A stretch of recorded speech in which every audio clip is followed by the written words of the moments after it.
Oh, say does that. What a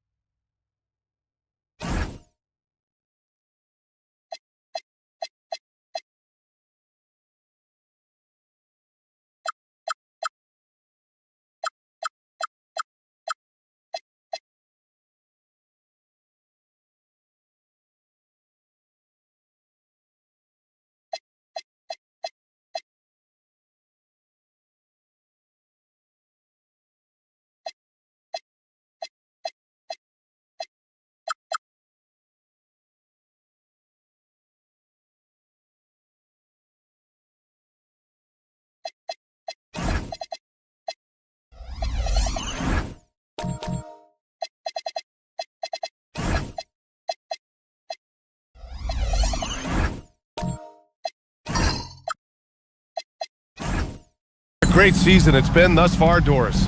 We're about halfway through it. What stands out to you? You know what's remarkably consistent, BA? There's always a surprise for the good and the bad.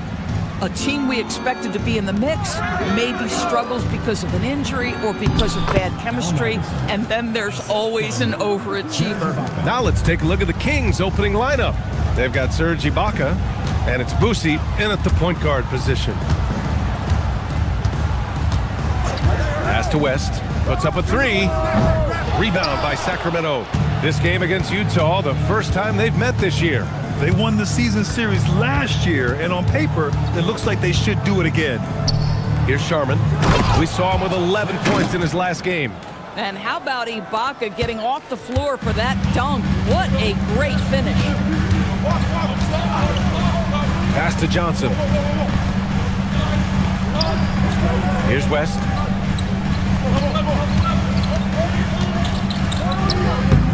And he can't bank that one in.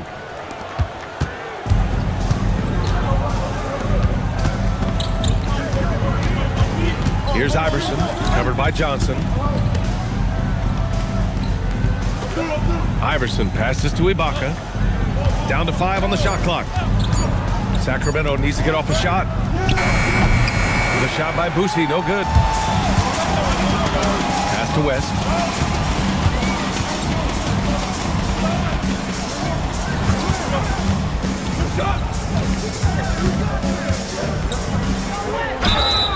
And you can count it. He'll go to the line with a chance at a three-point play. And you have to love the focus. He gets hit, but converts it anyway. Utah shooting their first free throw of the evening. Number 15, shooting one.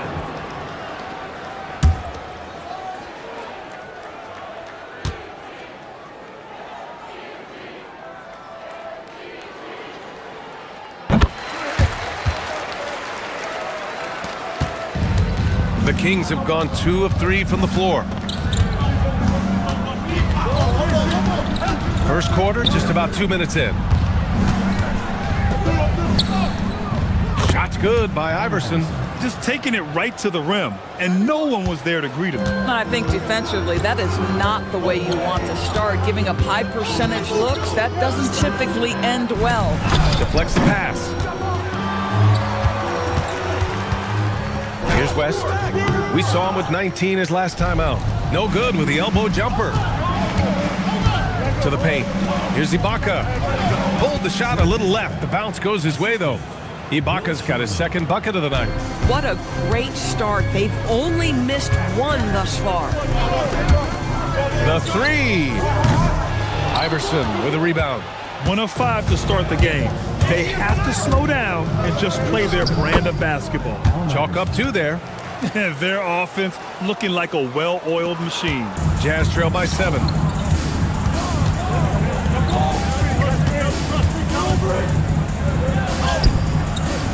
It's rebounded by Ibaka. For Sacramento, they've gone 5 of 6. They're rolling. Pass to Sharman. Ibaka with a screen on Love. Oh, there's the alley. Utah moving the ball around. Tipped. And here in the first quarter, a little over 3.5 minutes played. And this is exactly what you have to do to stop him. That was a tremendous contest, forcing the miss. Puts up a deep three. That shot, no good. He didn't make them pay for that weak defense, but they just can't rely on him to miss those kind of shots. They've been having major problems offensively. Definitely in a bit of a dry spell. To end the drought, he hits that one. 2 for 5 now. And that's what they want to do. Get him open looks early. Pass to Sharman. Here's Iverson. Ibaka with a screen on Johnson. 6 to shoot. Here's Iverson. And he got the whistle on the way up. So he'll be headed to the line for a pair. All right, a moment to look at the scoring approach in terms of where the points are coming from here for the Kings. Ever since this game started, they've been attacking on the inside, looking for ways to bust up the defense and get high percentage looks. Yeah, and what an excellent display of passing in the early stages of this game. A good deal of their points coming directly off quality passes. The first free throw is good.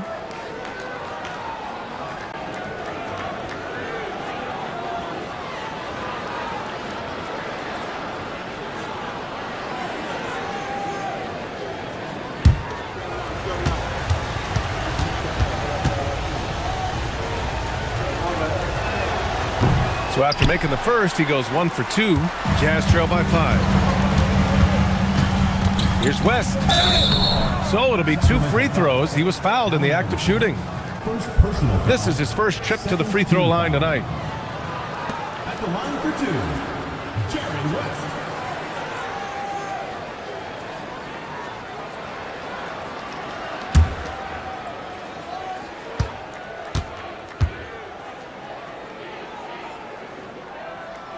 And he knocks down the first one.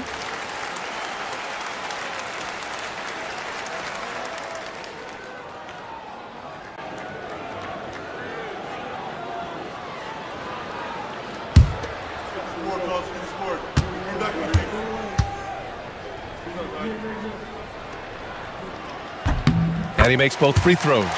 This guy is such a professional, right? Goes about his business in a highly consistent way. Pass to Sharman.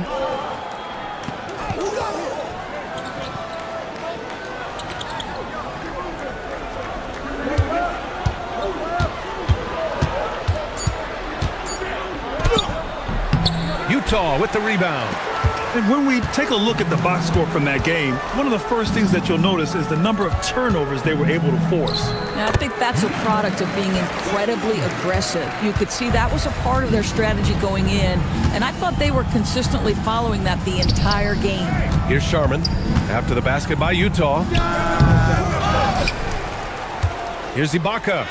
And that one drops. Ibaka's got 6.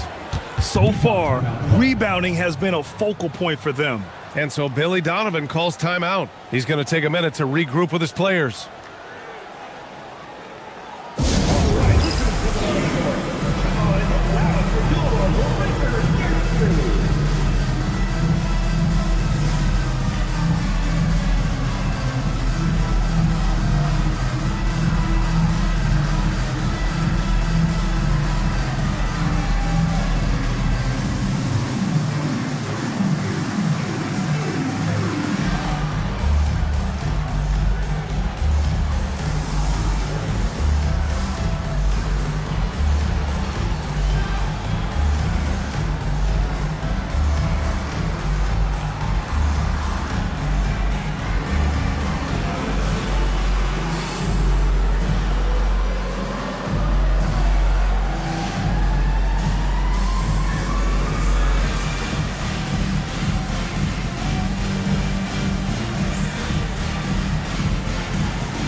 Checked in for Utah. Paul George comes in for Love, and Sacramento making a change here.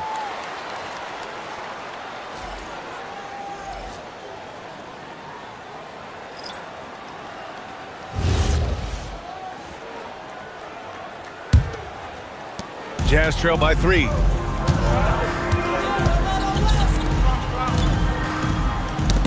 Kicks it loose. And here we go, Sacramento on the fast break. It's tipped. Now here's Johnson. He's closely guarded.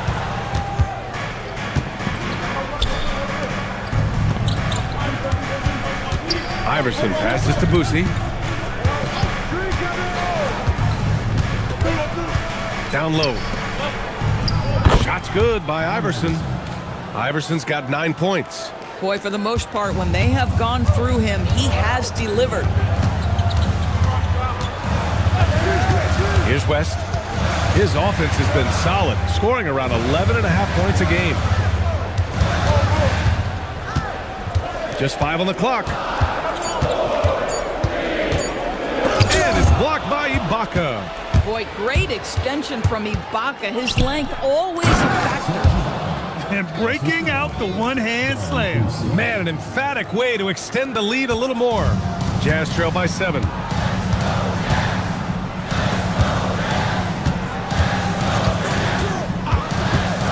Outside Johnson. Pass to George. Shoots over Johnson. The Jazz again can't hit. Listen, that's a good shot for him. He just couldn't connect. Here's Iverson. Coming in off a 14-point game last time out. And he jams it home with authority. B.A., the one-hand dunk just looks so fluid. Yeah, and absolutely. Even smooth when he's powering it home like that. Trying to find a spark here. Yes, indeed. A rough stretch offensively. They could really use a basket. He buries it from 3. Paul George's shooting form is just so pretty. This guy's ability to make shots so easy. Now here's Ibaka. Give him 8. Here's Iverson. Pass to Embry. And it's flushed down. A nice jam. And taking a look at this first half, they've just shown better shot selection. And I think obviously we see the execution and the willingness to make the next pass so important. Here's West. Fires high post. And it's good. First made shot in 4 attempts. Listen, we know this guy has got a solid offensive arsenal. You've got to stay on point defensively. Here's Johnson. 1:10 left to play in the first. Here's Embry. Taking a look at his production, averaging just over 8 points a game. The offensive rebound. Ibaka's shot is off. No question who's in control of the board so far. And he lobs it up top. You could just see how in sync they were there. That's what it takes to pull that off. The Kings lead by 4. Here's Iverson. He's got 11. And there's the whistle. Illegal screen is the call. And despite the turnovers, they're winning this game. You can get away with one once in a while, but it looked like he wasn't completely set on that pick. I don't think there's any question. There are so many rules that favor the offense these days. You've got to be able to equal things out when an illegal screen is set. George passes to Brown. Pass to Young. 6 on the shot clock. The Jazz need to get one up in a hurry. Malawatch misses. And here's Johnson. There's the triple. Can't get it to drop. And that concludes the first quarter of play. Kings ahead. They lead by 4. And quarter number 2 will get underway just after this short break.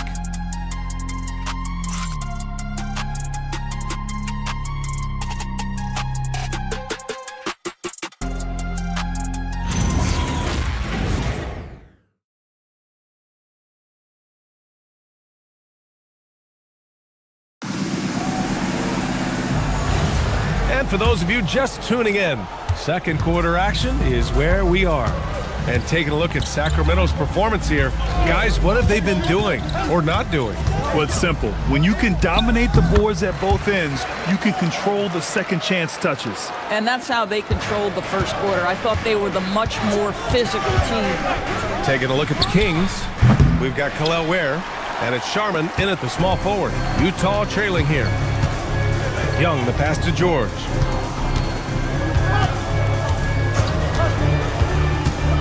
Shoots from the elbow. The rebound by Ware. The Kings shooting 53%. Good efficiency on offense so far. To the inside. Nice dish, and the layup goes down. And the Kings lead by 4. That's been the story of their offense so far, getting a number of looks from point-blank range. Kick out to Brown. Outside Johnson. To the middle. Picked it out of midair. Pass to HouVsNoP. We're about a minute and a half into this second quarter. And the foul on the shot. So he'll take 2 from the free throw line. Big picture question, Doris. What do you think of the direction of the game? I love where the game is. Players have never been more skilled. The three-point shooting and the tough shot making is at its highest level. And I think the physicality that's slowly being reincorporated is perfect. And he drops the first.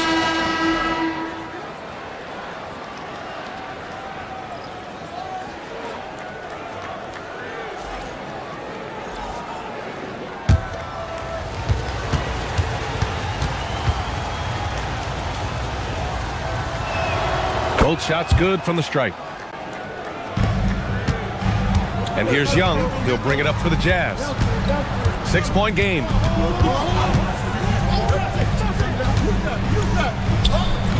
And another miss by Utah. And they're doing strong work on the glass. A +5 advantage for them. Pass to Sharman. Here's HouVsNoP. Out left to the wing. Connects from downtown. And the Kings lead by 9. Coaches love assisted buckets, boy. It just means the team is working well together. And so Billy Donovan calls timeout. A moment to rest and confer on the game plan.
Both teams making some changes here. All right, let's take a look at some numbers for him.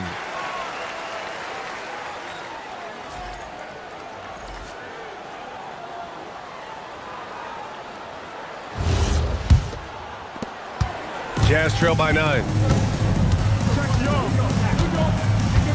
Now here's Young. He's scoreless and wrestling for it there, but no one has possession. We'll have a jump ball.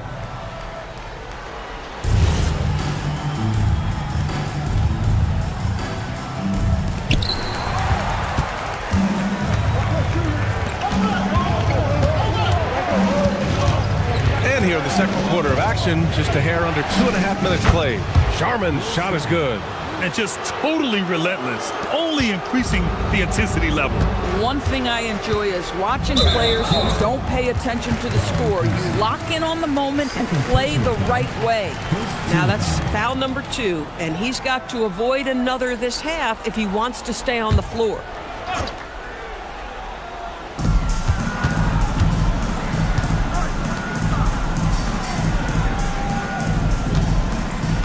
Pass to Young, looking to win the run. Rebound by Sacramento. You have to credit their effort. I mean, they've done an amazing job on the glass. And here in the second quarter, about 3 minutes played. Here's Embry. Lays it up and banks it in. Embry's gotten his second bucket on the night. And they've really managed to dominate inside. The three ball. The Jazz again can't hit. It's obvious they're becoming frustrated. Nothing seems to be going their way. It's just been one of those games, and they need to find a way to turn it around before it gets completely away from them. Pass to Sharman. Shot clock at 5. Here's HouVsNoP. He shoots. No good there. Boy, that was his shot to miss. This guy's a terrific mid-range shooter. Ooh, he took a hard foul on the shot. So he'll head to the line to shoot a pair.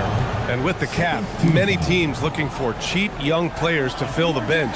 How does that affect the mid-level vets? Again, BA, I go back to how difficult roster construction and sustaining a quality roster are.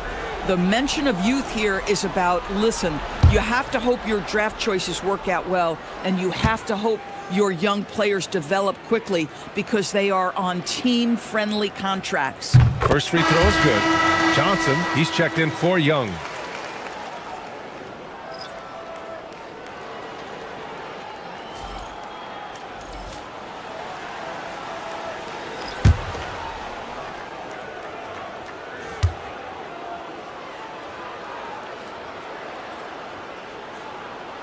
He's perfect from the line this time.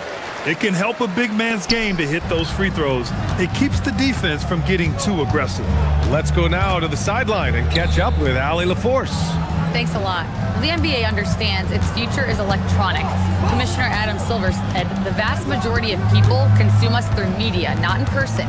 Our social media audience is the highest of any league and continuing to grow exponentially. So there's no lack of interest in this game. Back to you. It's a beautiful thing. Okay, Allie, good stuff. Here's West. Three-pointer. That shot off the mark. And you have to think that they're leading this game because of how they've controlled the boards tonight. Here's Boosie, still without a bucket. And play stops. A whistle there on what looks like an illegal screen. One of the trickier plays to judge, but it would be hard to argue against the call. It is really difficult to get your feet completely set, to stay completely still. It's almost surprising to me that it isn't called more often. From deep, he hits it. His fourth make in 10 tries. Defensively, you can't afford to get stuck on the pick. You know exactly what that takes. It takes energy, it takes activity, it takes intensity. Sharman's shot is good. Hey, they're just getting pushed around inside. Utah with the ball, trailing by 10. Here's West.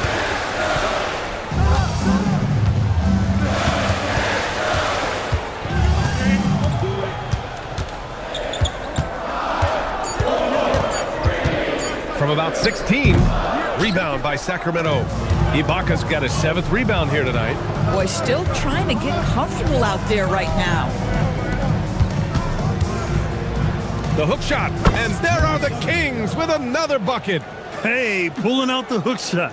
No one there to defend it, that's for sure. For Utah, they've gotten only 2 of 8 field goals to go in the second. Shoots. He's off on that one. At some point, do you start to think about getting others involved? It has been a struggle. Here's Boosie. Gets his second attempt to go. Now he's 1 for 2. Sometimes your only option is to go to the floater, and that is money.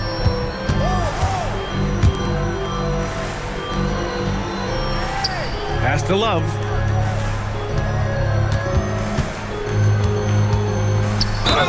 And so he draws the foul, headed to the line to shoot a pair. They'll pin that one on Serge Ibaka. Heady play to stop that easy layup right there. I mean, make him earn it at the line. First trip to the free throw line for him in this one.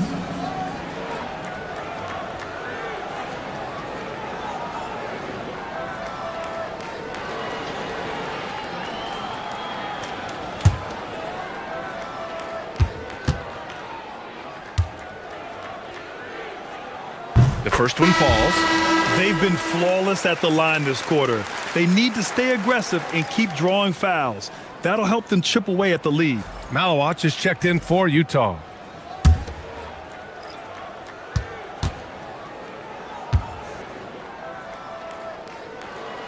And good on the second, so he makes them both.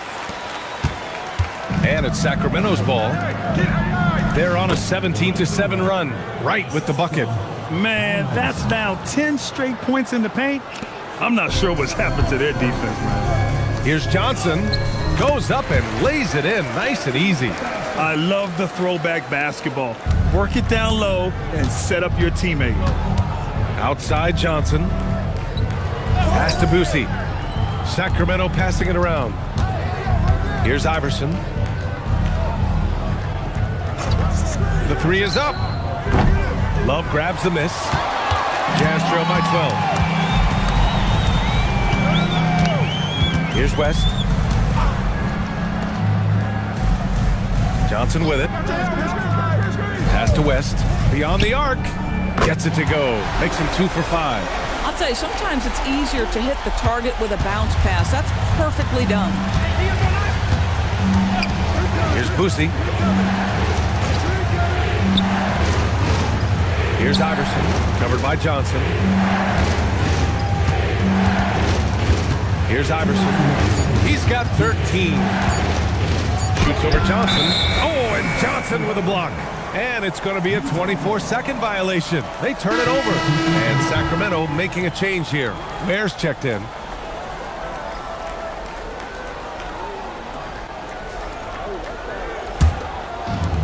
Utah's gone 2 of 5 from distance here in the second quarter. George outside. And there's 1:45 left to play in the first half. Another miss. He's 1 for 4 from the field. Pass to Wright. Now Ware. Here's Iverson. He's been an offensive weapon for them, scoring around 17.5 points a game. The screener was leaning a bit right there. His feet may not have been planted. Pretty obvious call by the officials. You know, he's just leaning a little bit. You try to get away with it, but boy, the official all over it. Johnson finds George. Here's the pick. Outside, Brown. Clock at 6. Pass to George. Off target with the 3. And they just continue to dominate the boards. Here's Iverson to stop the drought. Here's Wright. Rebounded by Johnson. Oh, you missed the chippy. What are the odds? That's so frustrating. Johnson passes to George. Knocks it down from distance. George has got 6. Back-to-back threes, making their defense work on the perimeter a bit. At the drive. Boosie passes to Wright. Oh, and there's the whistle on the shot. So 2 free throws for him coming up. Sacramento shooting their 5th and 6th free throw attempts tonight. Taking 2 shots.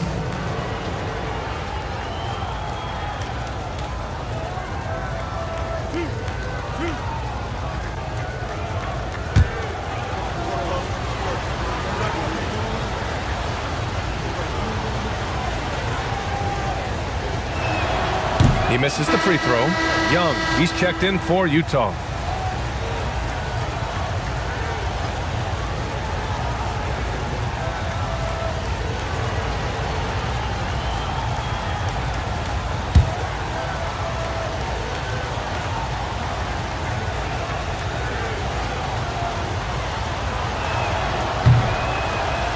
He hits the second from the line. Yeah, they're playing a much more physical game here in the second quarter. And Young has got the ball here for the Jazz. 7-point differential. And they call an illegal screen here. One of the trickier plays to judge, but it would be hard to argue against the call. It is really difficult to get your feet completely set, to stay completely still. It's almost surprising to me that it isn't called more often. Here's Iverson. 13 points in the game. From the arc. It's not going to go for him. And so it's the Sacramento Kings closing out this quarter with a 7-point lead. And it's mostly due to their superb shooting. They've wasted very few possessions. Time for a quick break, then back to the action.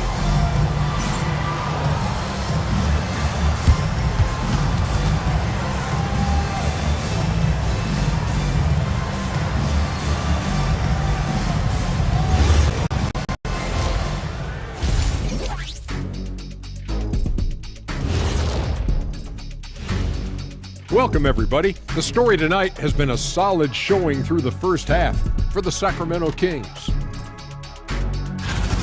They've been methodical, dissecting the defense with their passing. This is what you mean by unselfish play, guys. We could use some of that selflessness here in the studio. I kid, but yeah, I kid.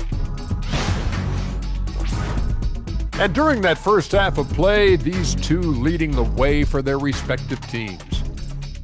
We've been tracking these two all along. The way these guys are leading their teams, impressive. Yes, the way it's gone, whichever of these two can keep it up in the second half, his team's coming out with the W. And that's a wrap on halftime. Thanks for watching as we send you back to BA to call the second half.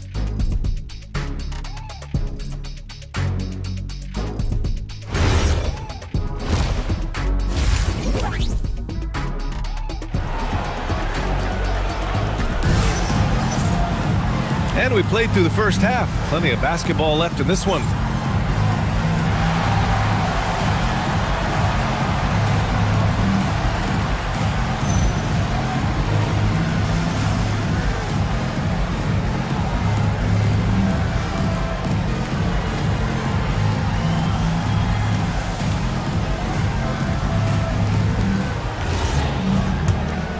Here's Johnson.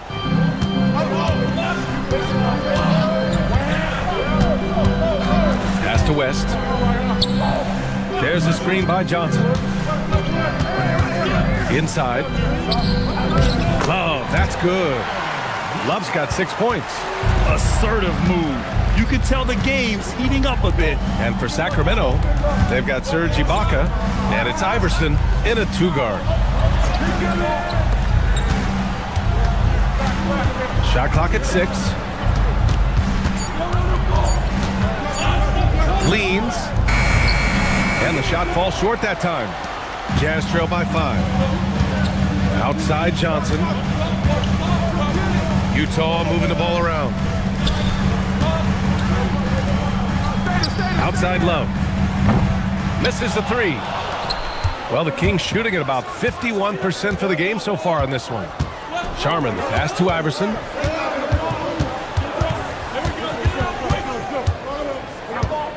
To the right side. Here's Sharman. He has 7. Basket counts. He's got 9. Probably a play they drew up in the locker room at half. Well, there is nothing better than catching a rhythm as early as possible, and boy, that's a terrific start right there. Back to Love. Over Ibaka. Love, that's good. Boy, how about the timing, the delivery? That is exactly how you set a teammate up. Pass to Sharman. And here's Ibaka. They set the pick. Down low. Here's Sharman for 3. Another shot. And the layup is up and in. And the Kings lead by 7. Well, this guy's job is to crash the offensive glass, and he does it at a high level. Pass to West. All alone. And again, it's Utah. Good, solid start to the half, hitting 3 out of 4. And Sacramento calls their first time out of the game.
check out the Western Conference standings and see how they look here in December.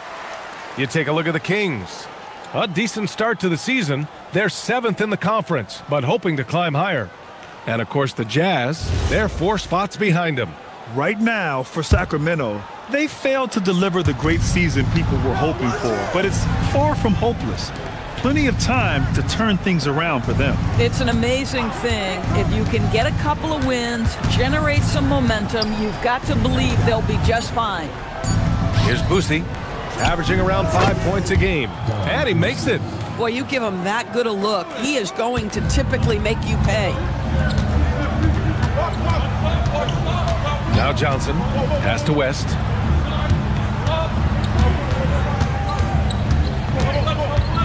Back to Johnson. They set the screen. It's rebounded by Ibaka. Ibaka's got 9 rebounds now. Here's Iverson.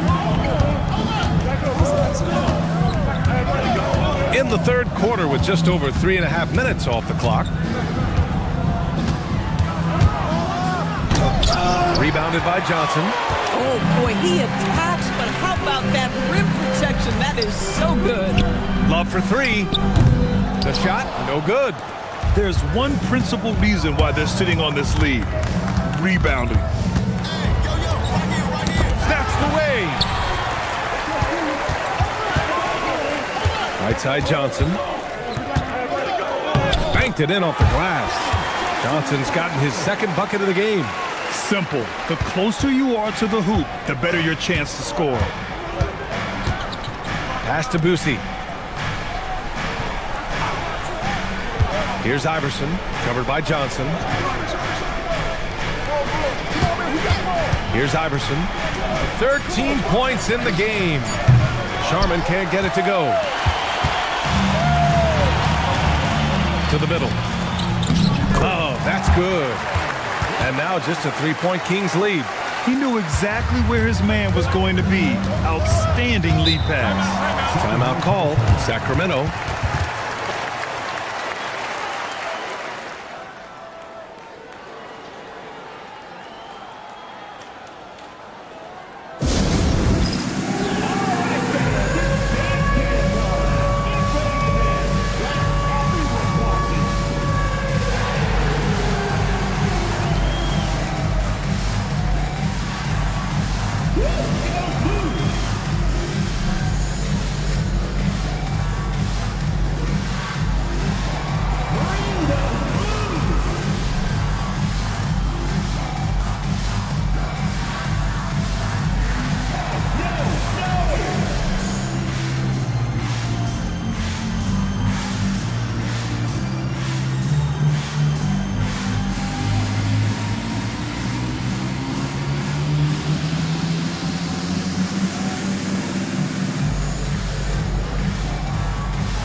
The Jazz making a change here.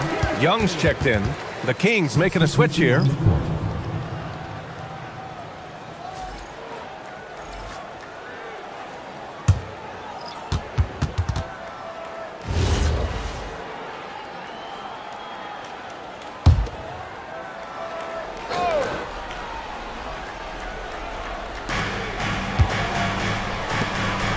Pass to Sharman. Here's Iverson, guarded by Young. Here's Iverson, 5 to shoot. And he can't get that one. Boy, the team doing pretty well despite his offensive struggles right now. For the tie. And the 3-pointer goes. He's got 16. You can really see their confidence growing as this game has gone on. They have reason to believe that. What I love is the heart, the fire, the tenacity. This is absolutely fantastic.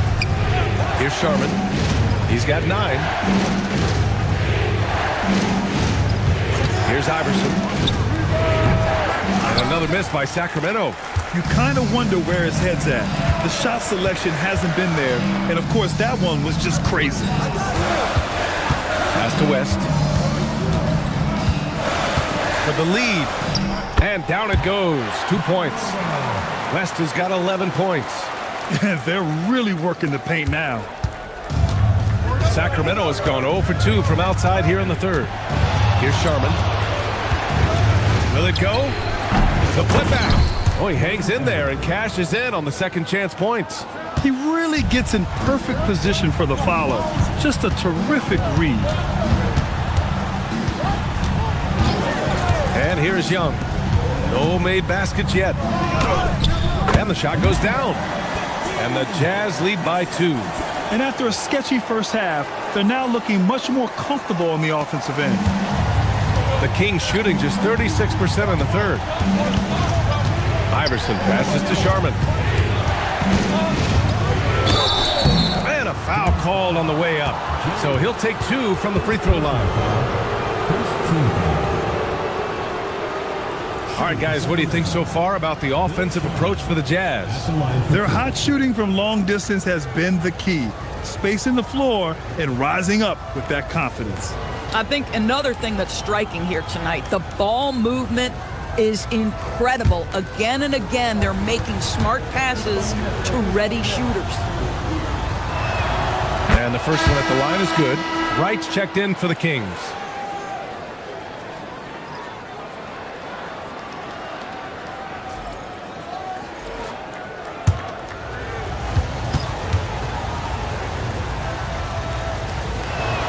Both good from the line that time. The Jazz have gotten 8 of 11 shots to go in. Efficient so far in the third. It's tipped. They push it up 4 on 3. Pass to Iverson. Here's Sharman. George defending. Sharman's shot is good. Sharman's got 13 now. Come on now, that's easy money. Outside, Brown. Johnson against Johnson. Pass to George. Offensive rebound. Young from long range. No luck on that one. For Sacramento, they've gotten 5 of 12 shots to drop in the third. To the paint. Here's Embry. And he dunks it. What a pass to set him up. Not the tallest center in the league. He more than makes up for it with those crazy hops. Pass to George. Back to Young. Brown with a screen. Just 5 to shoot. Young misses. Sacramento leading by 4. Takes a 3. Sinks the tray. He's got 16. Ooh, finally hitting one from range. That's his first 3 of the night. Utah's gone just 1 of 6 from long distance here in the third. The shots just aren't falling. George nails the baby hook. 1 minute left in the third. Pass to Sharman. There's a screen. Let's go with a 3. Rebounded by Malowich. Well, he went into the locker room with 1 3 to his credit, and he's still looking here for number 2. Nifty stuff from Trae Young. Nice work inside from Young. Not afraid of trying his luck down there. We've got 33 seconds left to play in the third quarter. Here's Sharman. George defending. Pass to Iverson. The 3. Nails it from 3. Iverson's got 6 points in the quarter. That's his second make from distance this half after hitting none before that. Now here's George. Give him 8 points now. Now here's Young. Takes the 3. Yes, and it's George picking up the assist. Young's got his second basket on the night. This is just fun. These teams are trading threes back and forth. Well, that 3-point shot just gives you so much room to operate on the offensive end. The previous play is under review. Going to check that shot again and make sure they got it right before we go to the fourth. And of course, they want to make sure it was the right call, but I'm not sure how much it'll impact this. The ruling on the floor is confirmed. And the ruling is in. The call stands. No bucket, so no change in the score as we end the quarter. Good move to review that shot. That was really close to counting. It's still anybody's game as we reach the end of 3. Sacramento on top. They lead by 3. And time for a short break. Stay right there. The fourth quarter is coming up next.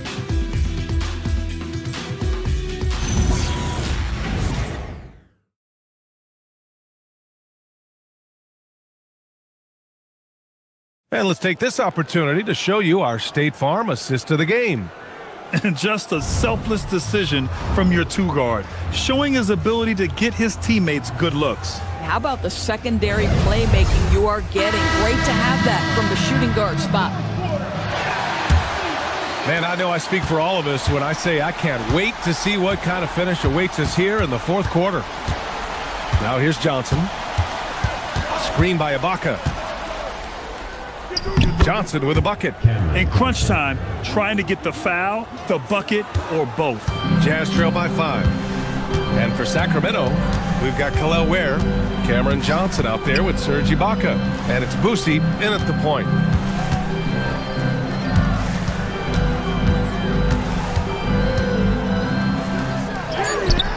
Johnson with the defensive effort. And so it's Johnson with it. He brings it up for the Sacramento Kings. They've led by as many as 14. And for Utah, here's Iverson. Ooh, went in there strong and tried to power it down. But he drew the contact, and he'll head to the line. Yeah, a strong move to the rack draws that foul. And a look now at how the offensive approach has been going here so far for Sacramento. They've been all about high percentage looks in this game, working the ball inside and doing whatever it takes to get it to go. And they've also been successful running their offense through the post. They're making the defense respect that interior threat.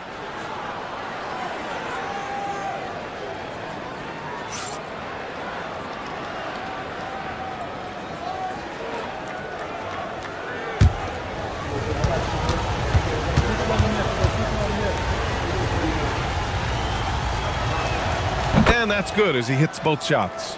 And man, looking good from the line so far this half. Fourth quarter still young, just over a minute played.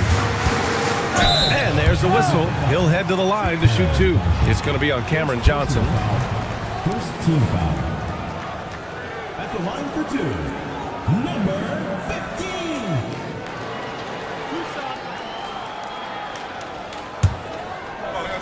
Gotta get it.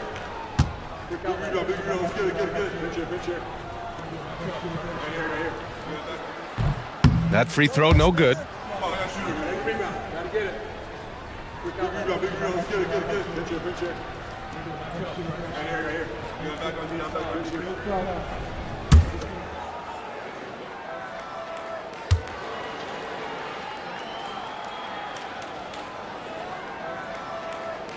And he's good on the second.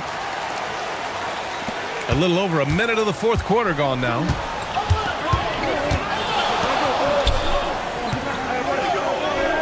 Pass to Iverson from behind the arc. The shot misses. Jazz trail by 6.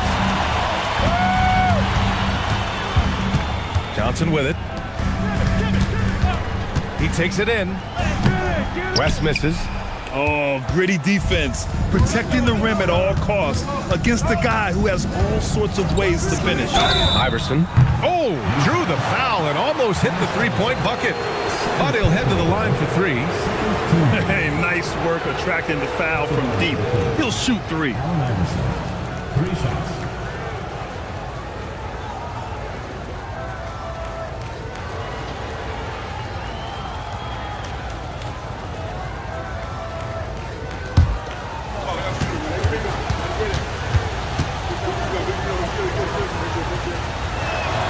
And he's good on the first of 3.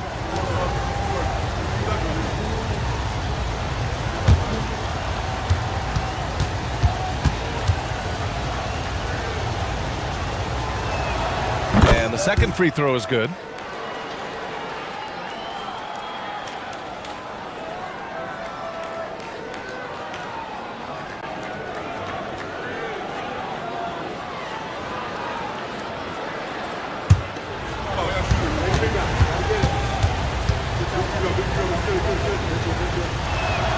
And he nails the third. Jazz trail by 9. Here's West.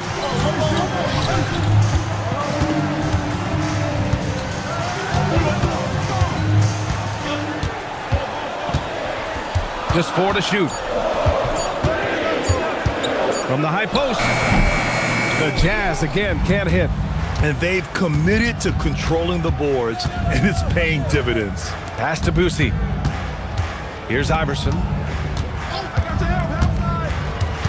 And here's Ware. Sacramento passing it around. Ware, the screen. Jacks up a 3. The shot by Boosie, no good. And this is exactly who you want taking that shot. You just missed it.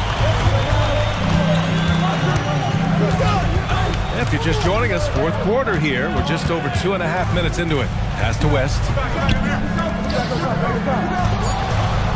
Outside Johnson.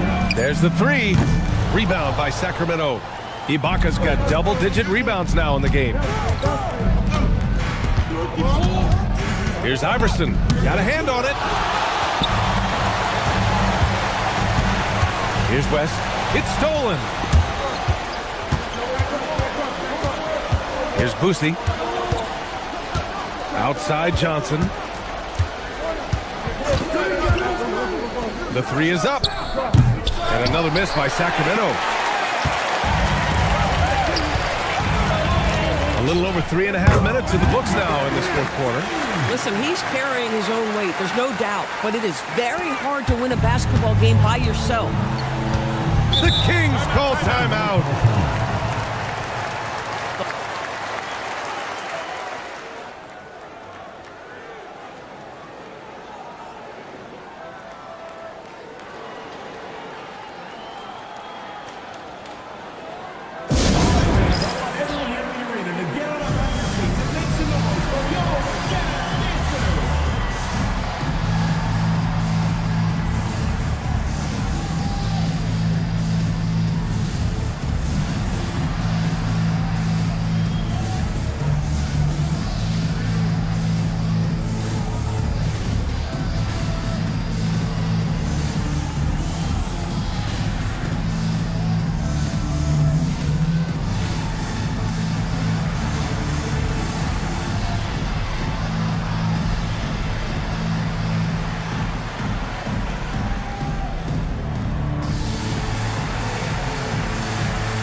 Let's check in with Allie LaForce. During that break, Sacramento's coach had some words for his team. And despite the lead, they are still coaching this team hard. In the huddle, they told their guys to stay alert. Do not give them anything easy. They want to protect this late lead, guys. And Allie, thanks.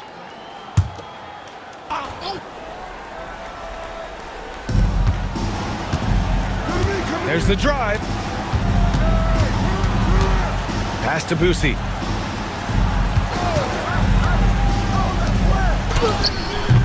Love grabs the miss. Love's got 7 rebounds in the game. Now Johnson. Here's West. 6 to shoot. And a nice finish on the layup. And now just a 5-point Sacramento lead. Whoa, sizzling from the field this half, and that's after a shaky start. Here's Iverson. Here's the 3. Love grabs the miss. Love's got his 8th rebound here tonight. Johnson passes to Love.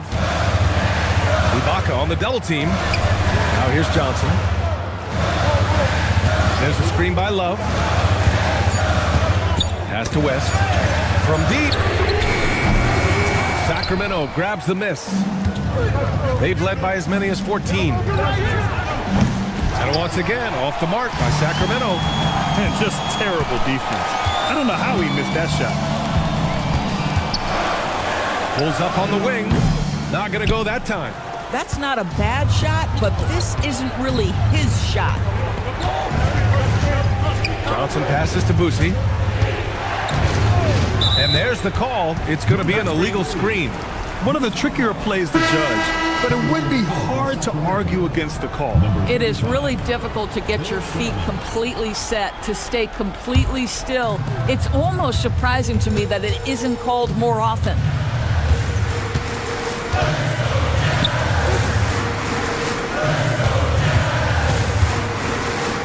Count it.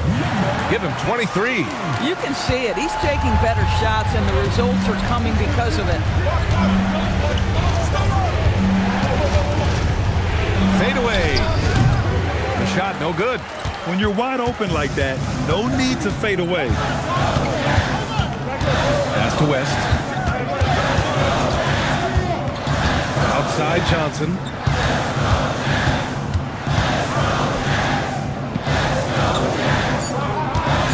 Here's West. And he'll draw the foul. He'll head to the line for 2. And here's the upcoming schedule for Sacramento. On Friday, they'll face off against Pascal Siakam and the Houston Rockets. Then on Monday, they'll be playing the Timberwolves in Minnesota. And for that matchup with Las Vegas, it's the second game of a back-to-back, so you know there'll be some heavy legs out there. Playing that much basketball in that short amount of time really takes its toll on your body.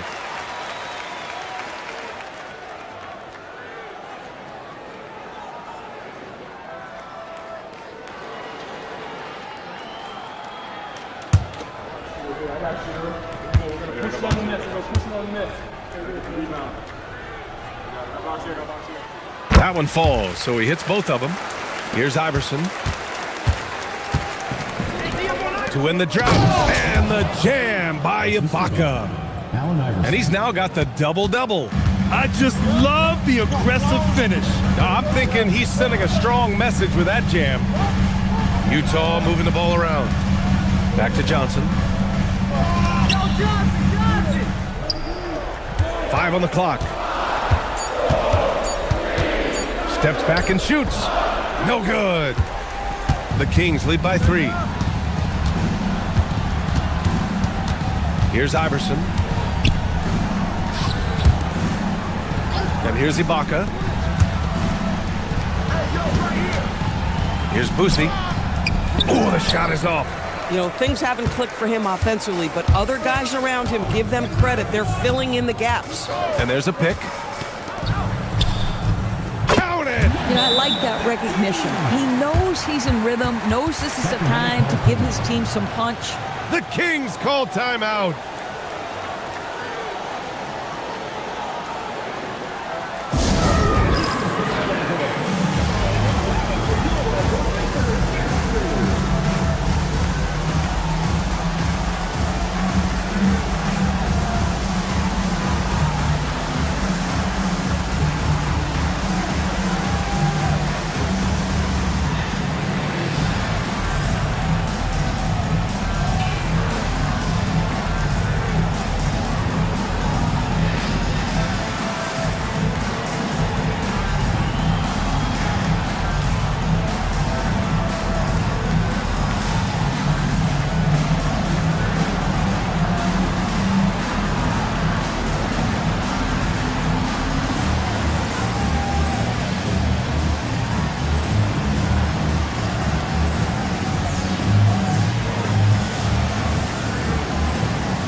The Kings leading.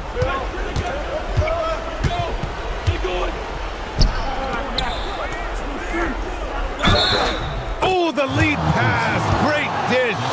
Great job setting him up. The timing of the pass was key. Third team foul. Shooting for Sacramento, Dienasty. At the line for one.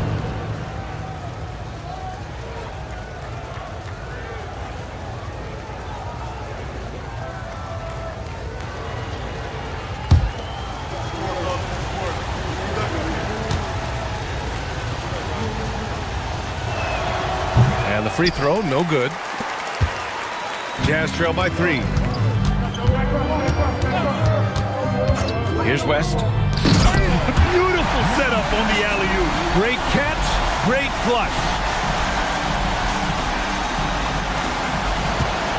There's a minute 59 left in the fourth.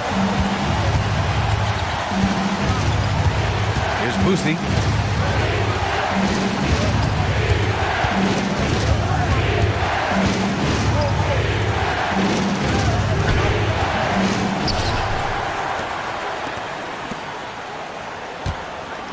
Here's Sharman.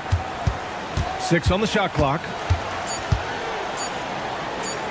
Another chance. Bucket is good. He really hooked the defender with that pump fake. It worked to perfection.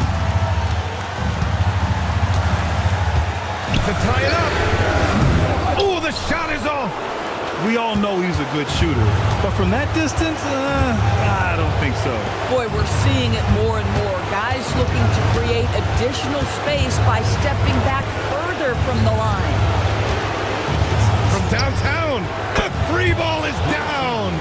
Oh, how about the dime? You love that unselfishness. Utah has gone 0 for 3 here in the fourth. And we'll have a timeout called by Billy Donovan. Great time to call his guys into the huddle at a very tense moment in this game.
There's 49 seconds left to play in the fourth quarter. Here's Embry.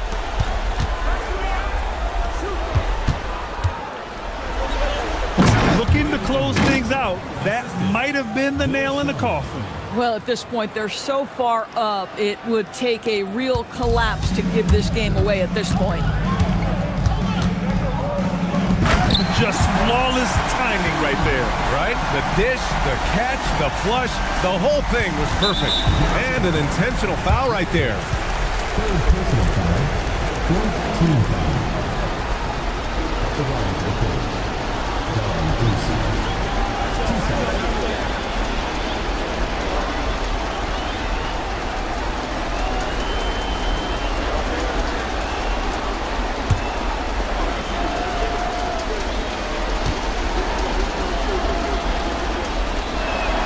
So the first one drops, and that makes it a 7-point lead.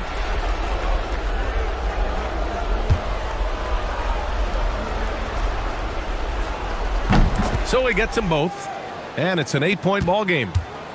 And it looks like they just won't have enough left here at the end. Yeah, they simply ran out of time and energy. Knocks down the trifecta. And that's an intentional foul. Dennis Johnson, third personal foul, fifth team foul. At the line for the Kings, Allen Iverson, 2 shots.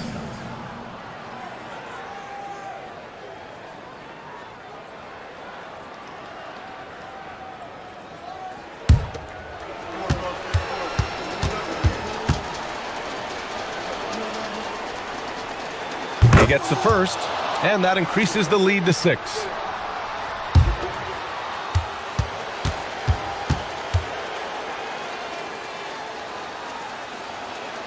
So he goes 2 for 2 at the line, and it's a 7-point game. Boy, critical trip to the line. He knocks him in and gives him a little cushion down the stretch. And Utah calls time here. 17 seconds left in the fourth quarter here. All right, guys, what do you think? Now, it's an opportunity for a teaching moment. I'm sure Coach will waste no time making his points. Well, maybe not his time, but this game is certainly finished. Let's get it over with.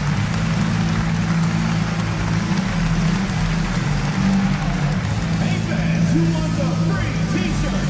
Make some noise!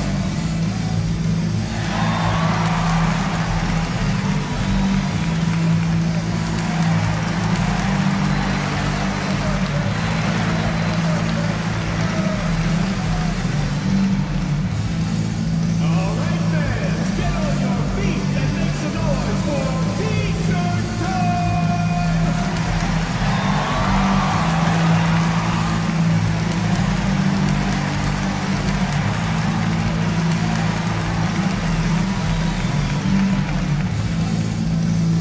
Who wants a t-shirt?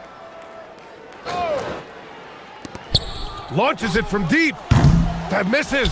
Just showing some tremendous authority controlling the boards. Love it. Wow, what a performance. And he's not just winning with physical ability, he's winning with anticipation. And so it's Sacramento with the W. This was a hard-fought, well-earned victory for them. They had to dig deep to come out on top. Yeah, you know, some teams might buckle under the pressure towards the end. The crowd was so amped up, such a hostile environment, but they stood tall and got the win. And that'll wrap it up, folks.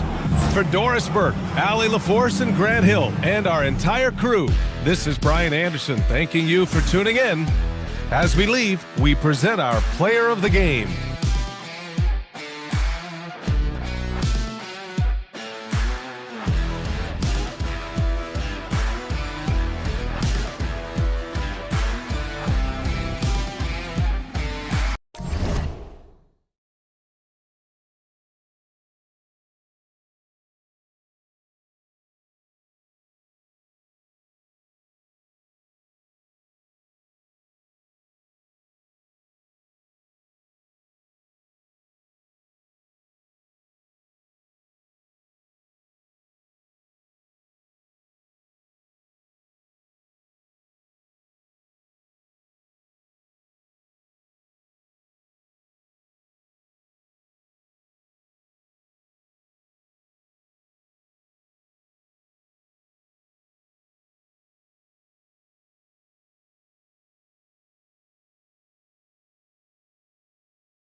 Welcome and happy holidays from 2K Sports. Well, Greg...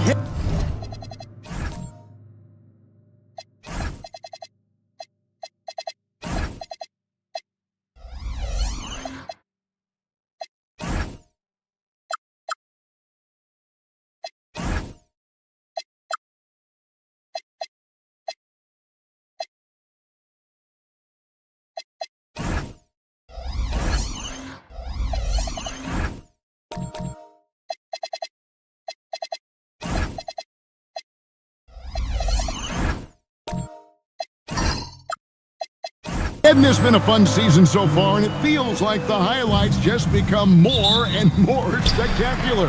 And that's because these guys are so competitive, trying to constantly one-up each other, and the fans are the beneficiaries.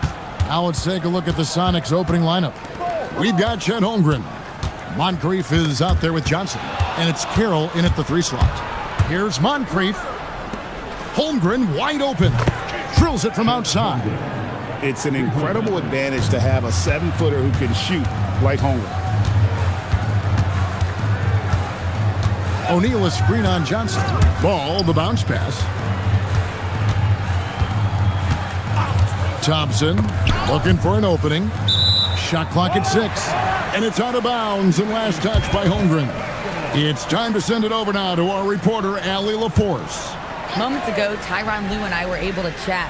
Coach thinks that they can push Chet Holmgren out of the comfort zones, and he's okay with making him a jump shooter. He said on the perimeter, he may as well be any shooter. We can guard that. Once he's on the inside, though, the advantage is his. So we have to prevent that as much as we can. Kevin, back to you. Thank you once again, Allie. Johnson, a wide open look, and he misses his first shot of the game. Outside Leonard. Mutombo dishes to Thompson. Outside Leonard.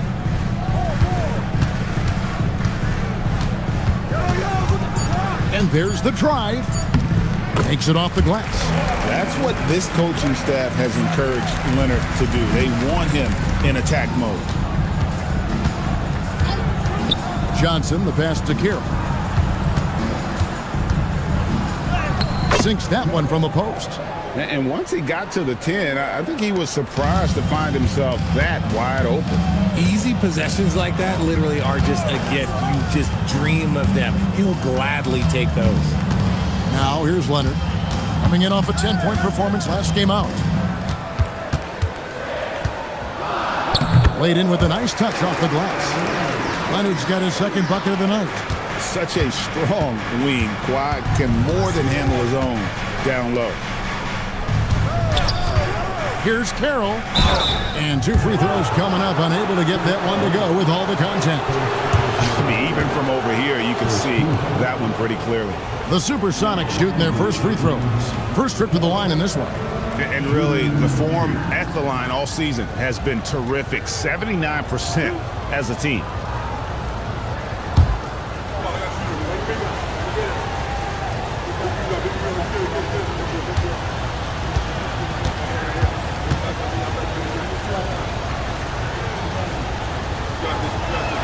And that one falls for Carroll.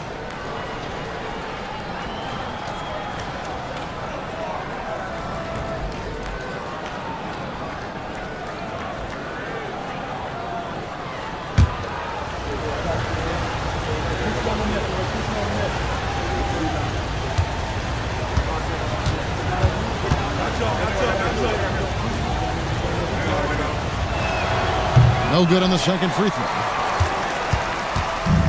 The Clippers have gone 2 of 3 here to start out the game. Now Ball. He's a good contributor to his team, averaging about 10.5 points a game. 5 to shoot. Here's Thompson. That misses. Had a chance to tie it there. And so it's Johnson who brings the ball up with the Supersonics. And this is the first season matchup for them against this Clippers team. Yeah, an interconference matchup, and these are 2 teams at different ends of the spectrum as far as the talent is concerned. Now, here's Ball. A tremendous game he played against Minnesota. Pass to Leonard. There's the 3. Seattle grabs the miss.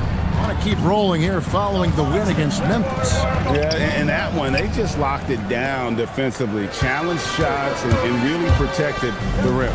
They were very disciplined on that end of the floor, staying attached to shooters and disrupting plays with their active hands. Out of bounds, the Clippers take possession. Well, let's take this chance now to bring up the rookies at the head of their class in steals this past month. You take a look at Thompson. Always dangerous on the court. He leads the league. And, of course, Magic Johnson. He shows up in that same conversation. The stretch that these two youngsters have had defensively has been great. I mean, they're like pests. And I mean that in a good way. Now here's Thompson. He had a big outing in that Timberwolves game as well. Give the defender credit, willing to challenge the shot. Lots of other guys just let them score there. Pass to Moncrief. This one for three. Seattle missing again. LA's gone 0 of 2 from deep here. Leonard against Moncrief. And Leonard gets it to go. Leonard's got his third basket of the night. Oh, man, he's feeling it this quarter. They should be looking to get him going every trip down the floor. And so, Jordi Fernandez decides to call timeout. This now will give him a chance to discuss some potential changes.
Take a look at Kawhi Leonard.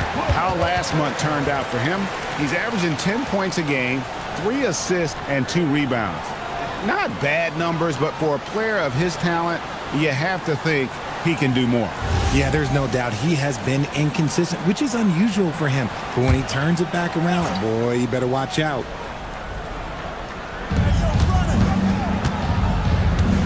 Here's Moncrief.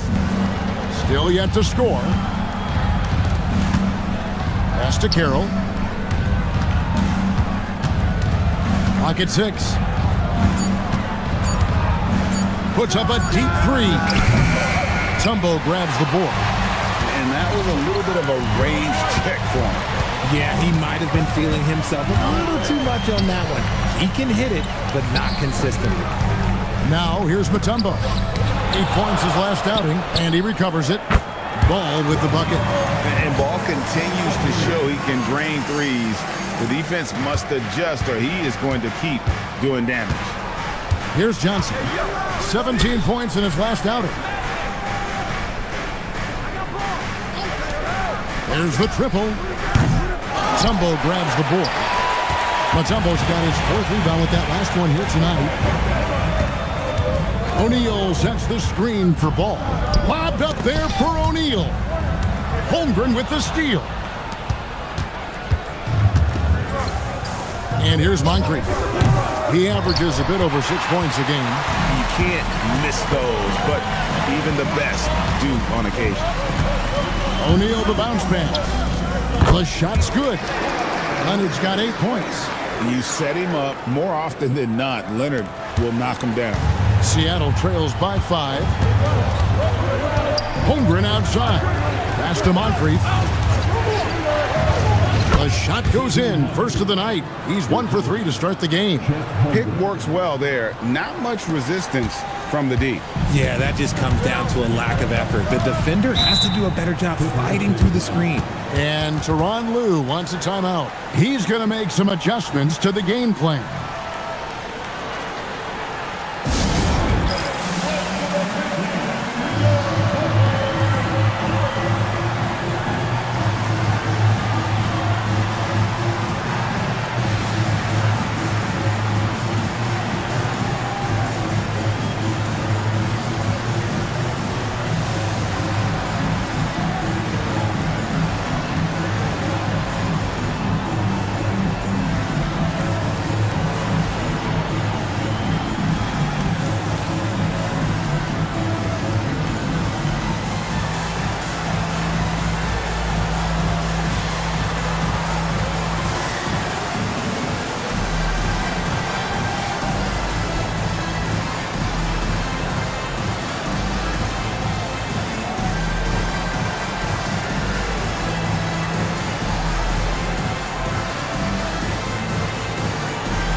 And Los Angeles will go for a different look here. Queens checked in. Karl Anthony Towns comes in from a tumble. Scoot Henderson's checked in for Leonard. And Chauncey Billups has subbed in for Ball.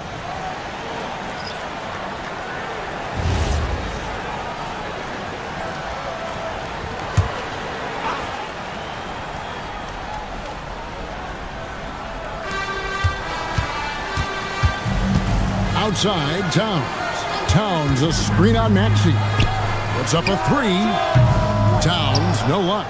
And right from the start, Kevin, they've been pounding the glass. Most of those 50-50 balls also going their way. Thompson passes to Doherty.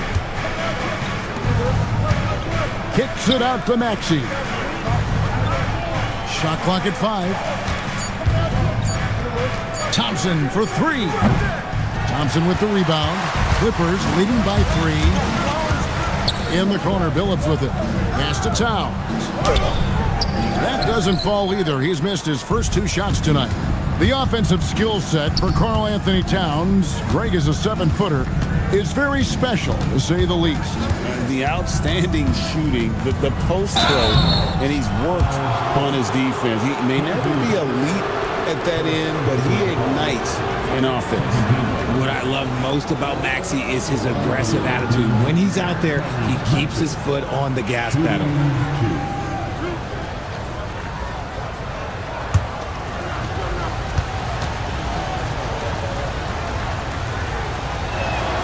Free throw good, Maxey. And the Clippers making a change here. George is checked in.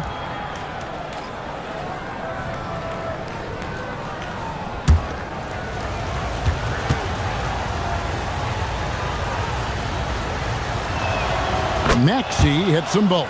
Probably as close to a sure thing as you can have at the free throw line.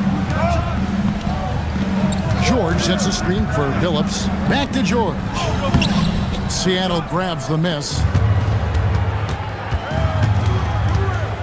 Now, here is Battier. Scoreless thus far. So they take the lead. And the Sonics lead by 1.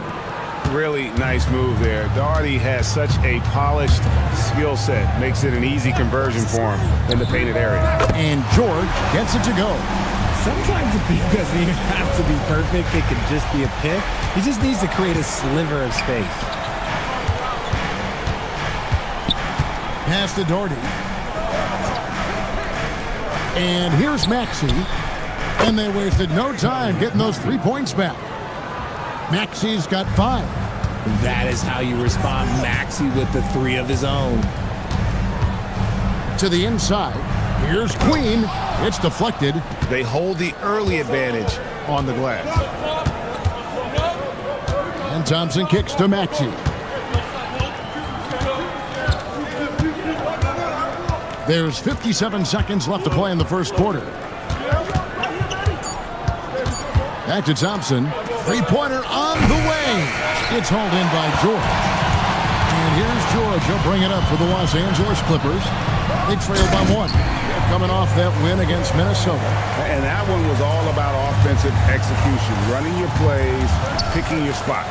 And no team is going to shoot 50% every night. But if this team has the right approach when the shots are falling, they can light it up. Now here's Thompson. He has yet to score.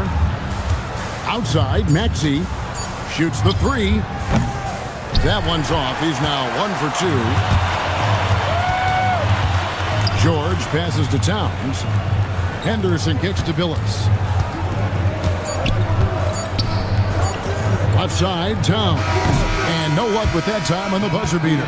Kawhi Leonard has been on display for the LA Clippers. He notched 8 points in the quarter and has that terrific basketball instinct on display. And we've got more on 2K Sports coming your way after this break.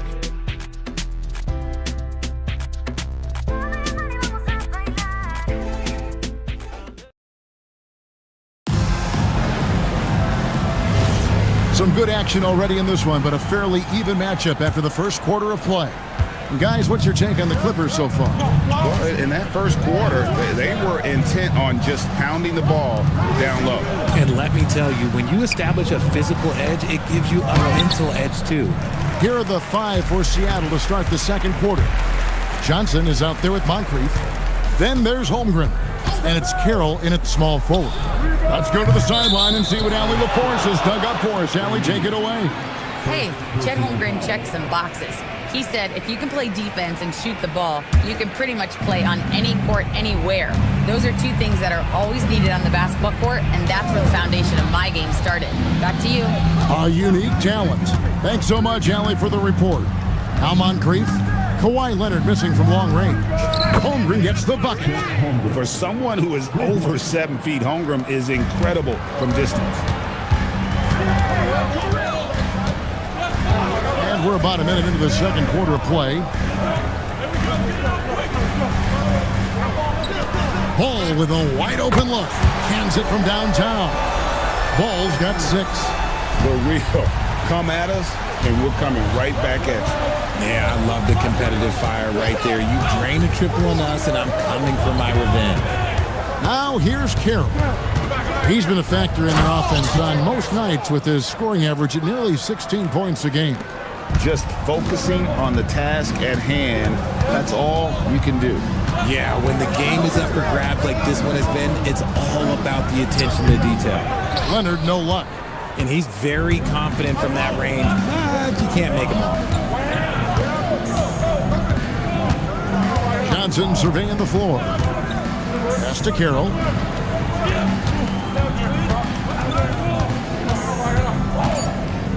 Shoots over Leonard. The shot by Carroll, no good. Los Angeles has gone 3 of 6 tonight when they've let it fly from downtown. Leonard kicks to Billups. Here's Queen. And that one clearly a foul. Gets the whistle, and 2 shots coming up. That one on Holmgren. Well, Greg, you've had a long NBA career, so I'm curious, what's one of the biggest changes you've noticed since you've retired? Well, you know, one that doesn't get talked about enough. Shooting 2. Length. You know, players these days are just longer, especially in the backcourt and that wing position. It feels like every team has a guy 6'9" or taller that is a pure perimeter player. And he knocks down the first one. Thompson, he's checked in for Leonard.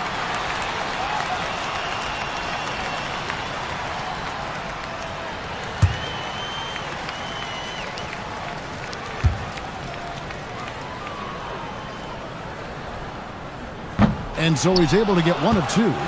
And you can see that even though he ties the game up, disappointed he couldn't give him the lead. Johnson with it. Nothing on the board. Back to Holmgren. And the officials calling for a 3-second violation. Looking now at some numbers for him. And guys, how about the surge of offense he's experiencing right now? These last 5 games, he's been a machine at the offensive end. A different score than he had been earlier in the season. We'll find out if he can keep it going here tonight. Tumbo is checked in for the Clippers. And Tyronn Lue wants a timeout. Looking for a breather and maybe adjusting a thing or 2.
Almost halfway through the season, let's check out the standings out west. You look at the Clippers. They're 6th right now in the conference with lots of time to make a move. You know, for Los Angeles, this hasn't been the breakout season that many were predicting, but they're still very much in the hunt for a high postseason seed. and that will keep them focused here during the season's final stages. From here on out is just about putting in the work, coming to every game ready to compete, and never giving less than your best. Now here's Thompson. Hasn't made one yet. Ball kicks to O'Neal. And it's off from three-point range. For Seattle, they've gone 2 of 4 shooting the ball here in the second. Johnson dishes to Moncrief. Puts it up from 17. And once again off the mark by Seattle. I don't know if he got in his own head there or what, because the defense can't really take credit for that miss.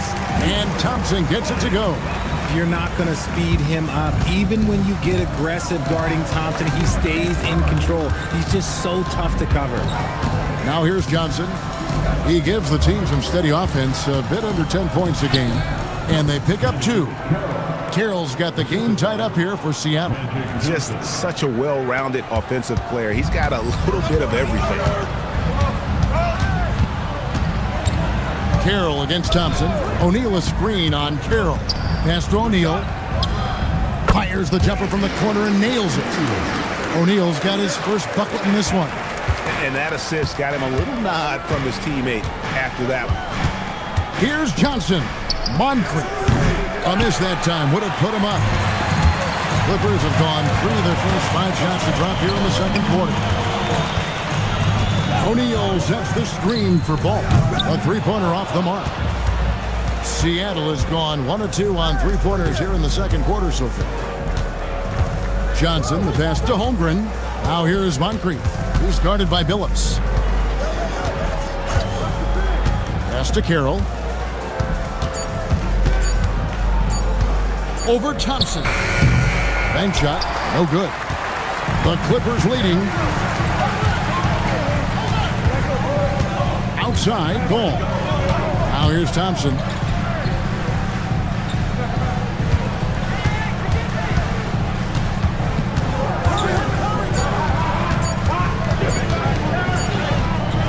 Carroll with the rebound. And not allowing the shooter even an inch of breathing room on that one. I'm sure they'll think twice about shooting against him next time. Controls the rebound and puts it back up and in. And that's a pure hustle play, getting to the offensive glass for the tip-in. And that's the kind of quality you see in any strong offensive rebounder, isn't it? And Tyronn Lue wants a timeout. He's ready to talk things through with them.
For the Clippers, Karl Anthony Towns checked in for O'Neal.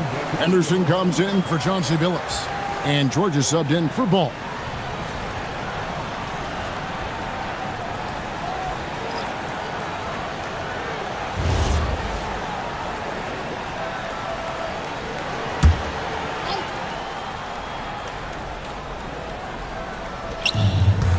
Pass to Mutombo.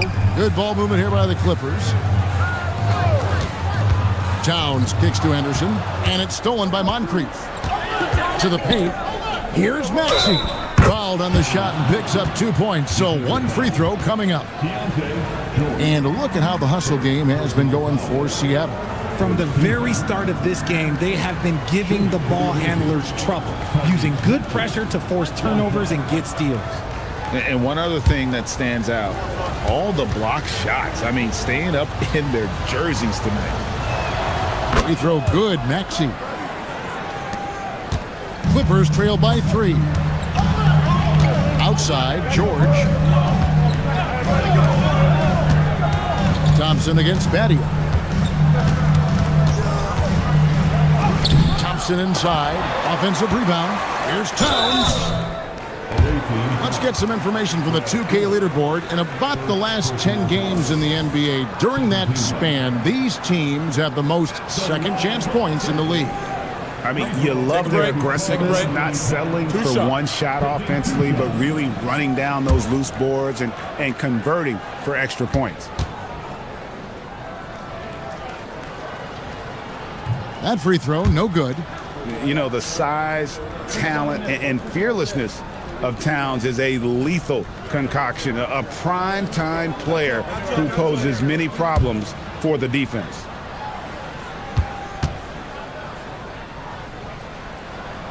And he sinks the second. And they're getting to the line a lot in this quarter, guys, and it hasn't been by accident. Here's Moncrief. Outside, Reed. It's good from long range. Reeves got the lead up to 5 now for the Sonics. This is that modern big man play. Tall guys who are comfortable draining shots from deep. Here's Henderson. Count that one. Wow, what a pass there. He made that a very easy basket with that setup. Sonics leading by 3. Battier outside. Here's Moncrief. From outside, off the mark. And this quarter, he has clearly been off the mark. And he gets the whistle for the 3-second call. And a chance to check out the stats for Klay Thompson. A strong stretch of play the last 10 games, putting up about 18 points per, 3 assists, and 2 rebounds. Fantastic totals for him across the board. I wouldn't be surprised if he keeps rolling. I think if you talk to anyone on this team, they believe in his abilities about 1,000%. Los Angeles making a switch here. Leonard's checked in, and Seattle also making a change. Thompson, he's checked in for Moncrief. Beyond the leaning, you could see his feet weren't set on that screen. Easy call. Look, guys get away with this all the time, but on this occasion, he got caught. Outside Leonard. Towns a screen on Battier. Leonard the pass to Towns. Hits it from 3-point range. Towns has got it all tied up now for the Clippers. And how about the confidence right there? Towns feeling like he can shoot whenever and wherever he wants. George against Maxey. Thompson from long range. The shot goes in. First of the night. He's 1 for 3 to start the game. And an eye for an eye. Both teams working to stretch the floor. This is today's NBA. Hey, we see this kind of exchange more often than not. A 3 from Leonard. Doherty grabs the board. Doherty's got 4 rebounds in this game. Thompson in the posts. Henderson defending. Reed misses. Clippers trail by 3. George finds Henderson. Back to George. Mutombo is screen on Maxey. And he's going up for the alley-oop. And even 3-on-3 break. And stolen by Leonard. Pass to Henderson. Going inside. Mutombo is screen on Battier. George passes to Mutombo. And pushing it up, here's Seattle. Thompson from long range. No good, he's off to a slow start. 1 for 4 so far. Leonard on the wing. He's covered by Thompson. Leonard inside, working on Thompson. Mutombo with the ball. Picked up by Thompson. And it's Leonard missing. And it's Maxey with the ball for the Supersonics. It's a 3-point game. Shot clock and game clock separated by less than 6 seconds. LA's gotten cold from deep in the second quarter. Just 2 of 6 from long range. Back to Mutombo. Pass to Leonard. Towns sets the pick for Leonard.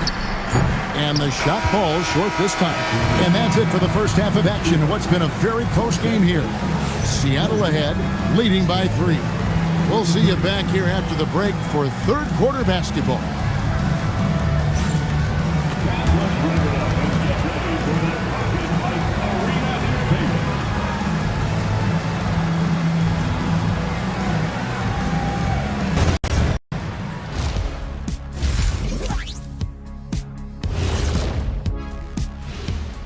Greetings, Shaq, Kenny, and EJ here as we tip off the show with a look at our midseason Eastern Conference standings. You take a look at the Supersonics. Guess they're playing decent, remaining somewhat competitive. Just feel like this team is stuck right now, unable to get to the next level, searching for the answers. Sometimes it takes everyone on your roster. Guys have to come in, play their roles, and execute. Yeah, impressive performance by their second unit. And that concludes halftime. Now time to send it over to Kevin Harlan as the game's about to resume.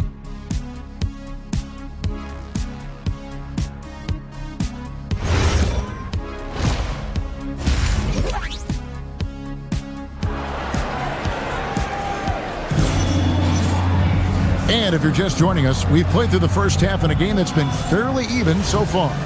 You have to like what we're seeing from Tyrese Maxey. And how about the amount he's contributing in the scoring column through 2 quarters? He has been terrific. He always wants to be a go-to guy for them. I'm sure he'll be calling for the ball even more in this half. So with George on the bench, here's who Tyronn Lue's going with.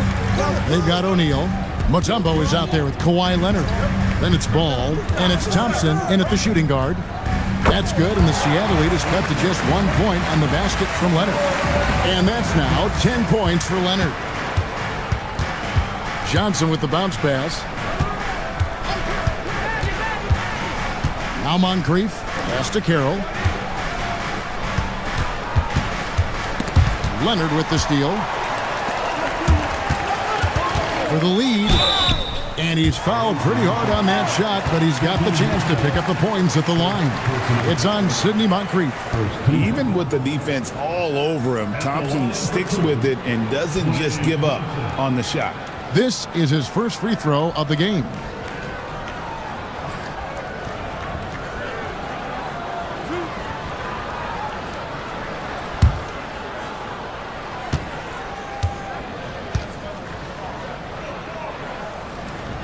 Ties it up, and this next one could give them the lead.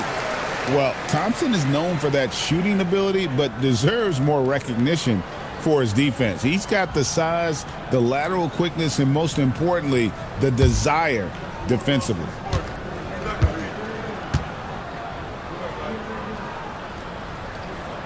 And they now lead as the free throw drops for him. About 1 minute played here in the second half. Johnson, the pass to Moncrief. Now here's Holmgren from the arc. Not quite enough defense. That time around, just lucky he was off. Leonard, that's for 2.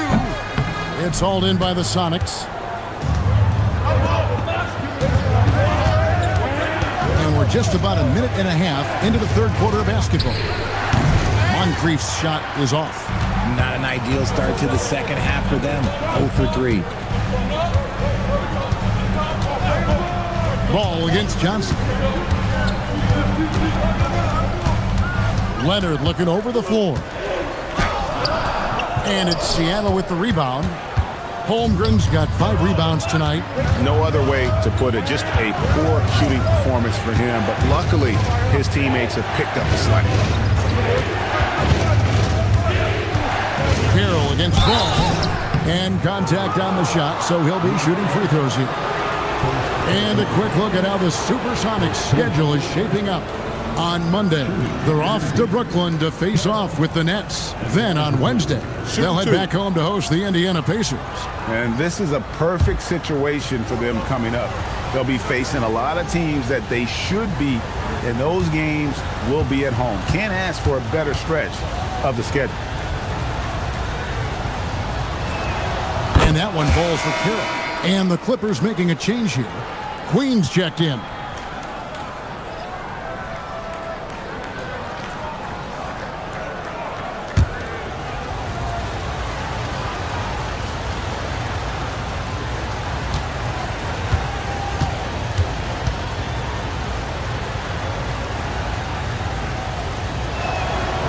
hits them both. Here's Ball. He has 6. Outside Leonard. Inside, here's Queen, and he jams it with authority. And not even 3/4 out of the way. So many lead changes. The fans, guys, are getting their money's worth. Heck, I should have paid to watch this one. It's been a nail biter. Now, here's Johnson. Still without a basket. Here's Carroll. And no good. Trying to use the glass. The game has been very close in a lot of areas, but rebounding has been the one differentiator thus far. Back to Leonard. The 3. Seattle grabs the miss. Carroll dishes to Moncrief. Looking to end his cold spell. Yep, that one goes in there. Moncrief's got his 3rd bucket of the night. A much-needed bucket after clanking their first 4 shots. Ball, the pass to Leonard.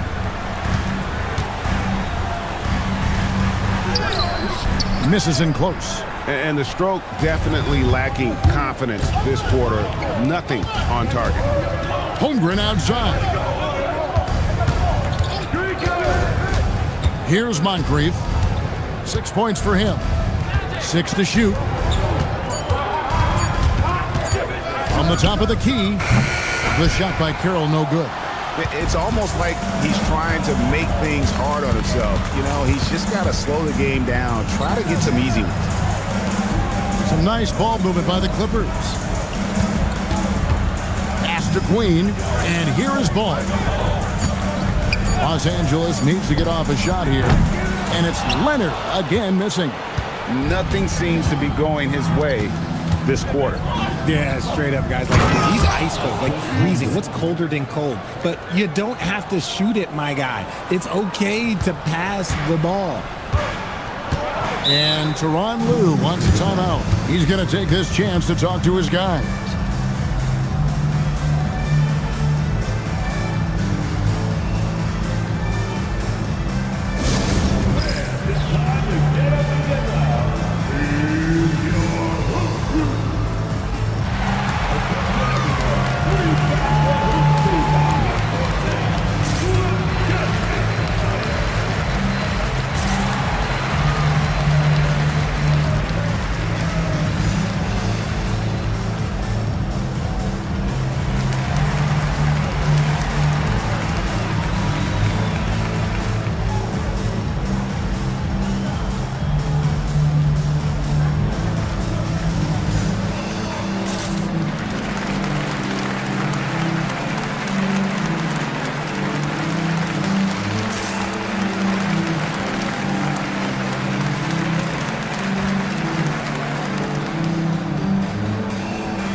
Checked in for the Clippers. And here's a rundown of the rookies already having a huge impact in their first season. These are the NBA's rookie scoring leaders. You look at Johnson, leading the league in points per game. Such a great player. And, of course, Amen Thompson. Same can be said about him. Talk about hitting the ground running. These two have made an immediate impact with their scoring. Now, here is O'Neal. Looking at his numbers, he's averaging about 6.5 points a game. A shot by Thompson, and no one's around. Los Angeles with another miss. Carroll finds Johnson. And there's the call. It's going to be an illegal screen. As we approach the halfway mark, let's take a look at how everything in the East right now stands. Taking a look at Seattle, they're 8th in the conference and really looking to improve on the back end of the season. You know, for the Supersonics, their slow start to this season has brought some of this team's issues to light, and this is a team that I didn't think had any issues to speak of. The one positive is that it's early. You don't want to peak too soon, and they are far from their peak. We know how good a team like this is, and they have a lot of time to turn it around. Now here's Thompson. It's stolen by Carroll. To the middle. Shoots. Oh, the the advantage of size out of the backcourt. Magic Johnson. And a chance now to catch up on some numbers here. The hustle stats for the Supersonics. Great heads-up defensive play tonight, creating offensive opportunities for themselves by forcing deflections. And I'll tell you, the energy they've shown in the open floor, boy, it has been terrific. Doing a phenomenal job converting in those situations. Here's Ball. And he can't stop this drought. Another miss. Seattle leading by 5. Pass to Moncrief. Back to Johnson. No one near him. It's hauled in by Queen. If he gets that look again, he should take it. You can't let one miss scare you off of a very good shot. Takes a step back. In the corner, Billups with it. And Holmgren pulls it down. Holmgren's got his 7th rebound here tonight. Carroll kicks to Johnson. Pass to Carroll. To the left side wing. For 3, Holmgren. Clippers trail by 5. Billups passes to Thompson. And the rejection by Holmgren. An outstanding shot blocker. It's not just about Holmgren's length. It's about his positioning as well. Here's Carroll. And he drops in the layup off the glass. Carroll's got the lead up to 7 now for the Sonics. And no matter what they've tried, the D just has not been able to deny them the ball inside. Ball, the pass to Queen.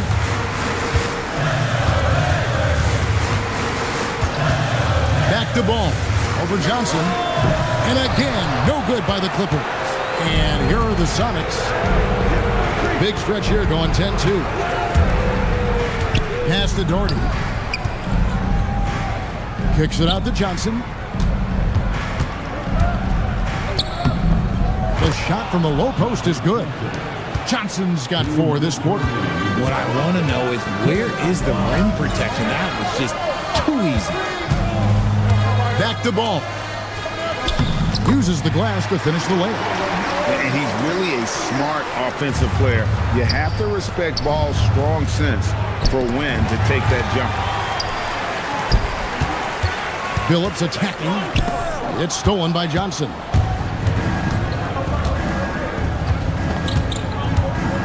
Pass to Moncrief. Here's Doherty. Yes, that goes in. Clippers trail by 9. Thompson outside. Got a piece of it. Just an ugly show from him offensively. Yep, no way to describe it, just ugly, and that hasn't helped. Pass to Moncrief. Back to Johnson. All sorts of time. And out of bounds as Los Angeles gains possession. And looking now at some numbers for LaMelo Ball. How his last 10 games have gone. He's averaging 11 points a game, 6 assists, and 2 rebounds. And you look at his huge role in their offense, a major contributor as far as putting up points. He's just a natural scorer and someone this offense leans on to help shoulder the load and lead the charge. Scoot Henderson's checked in for Ball. Amen Thompson, he's checked in for Seattle. Carroll against Thompson.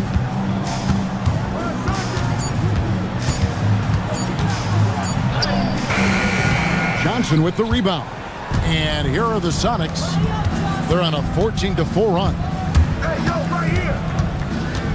Holmgren outside. Johnson kicks to Carroll.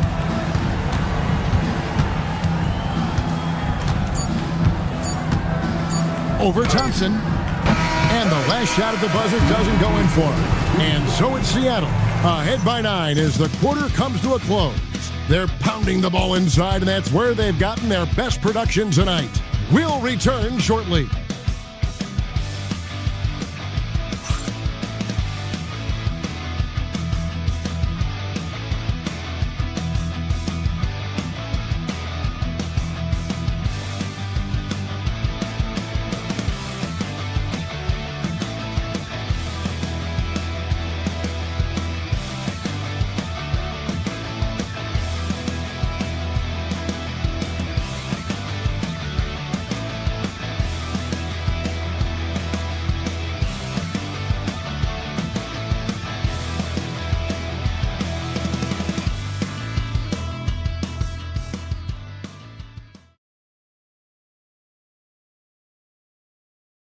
And a moment ago, inside the huddle with Coach Tyronn Lue. Hey, we okay. Just one basket at a time, all right? Keep playing. Keep getting shots. That's all right. They block a couple shots with the basket. Just keep going, all right? We all right. They gonna come back in one possession. Got to keep playing, all right? Imploring his guys to stay positive, not to get down on themselves. Kevin, he wants his guys to just slow down a bit out there. Good message from Coach Lue.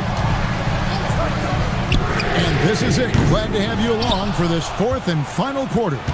On the court for Seattle, Moncrief is out there with Johnson. Then there's Holmgren. And it's Carroll in at the small forward position. Unwilling to let up even for a moment. That's his killer instinct, just fanning the flames. Always plays hard until the final whistle, no matter what the situation is. Down low. And Carroll gets it to go. Carroll's got the lead up to 13 now for the Sonics. That makes it 10 of their last 12 coming from inside the paint. Phillips passes to Leonard. Los Angeles with another miss. Let's just say his subpar shooting is just one reason why they are trailing in this ball game. Kicks it out to Holmgren. Traps in the tray. And the Sonics lead by 16. The assist totals, Kevin, just continue to grow. They're way ahead in that category. Ball movement has been flawless. Now here's Phillips, and it's stolen by Moncrief. And we've made our way through just over a minute and a half in this fourth quarter. Nailed from three-point land. Yeah, that's 2 straight three-pointers they've allowed. And it's Leonard with the ball. He'll bring it up for the Los Angeles Clippers. They have yet to put up any points here in the fourth. And it's denied. And they'll get another chance. Pass to Phillips to halt the run. Not going to go that time. Solid rebound there. And with the score like it is, that's an area where they can't afford to get lazy. Johnson finds Carroll to the inside with the fadeaway. Rebound by the Clippers. O'Neal's got 6 rebounds now in the game. O'Neal sets the screen for Phillips. Los Angeles with another miss. Boy, you can just see the frustration growing on their faces. Nothing going their way. In a major drought, need to find some sort of momentum. And Moncrief gets it to go. Nice ball movement there. That's how you break down the defense. And we're about 3 minutes into the fourth quarter. They need a good offensive possession. Yeah, they've gone a long time without a bucket. Phillips passes to Mutombo, and it's Dikembe with the jam. And powering it home. He ends a 12-0 run by the Supersonics. And here is Johnson. Pass to Carroll.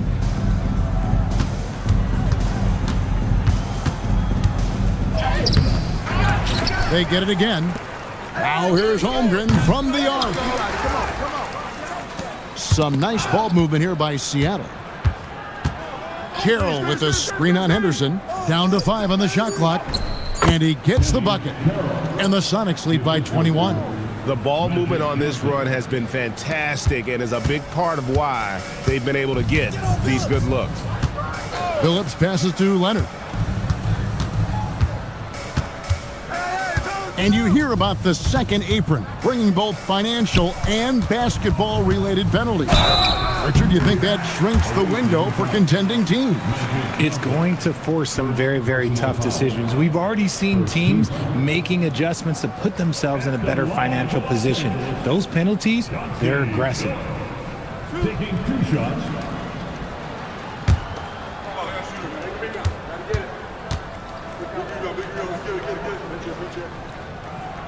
He's off on the first.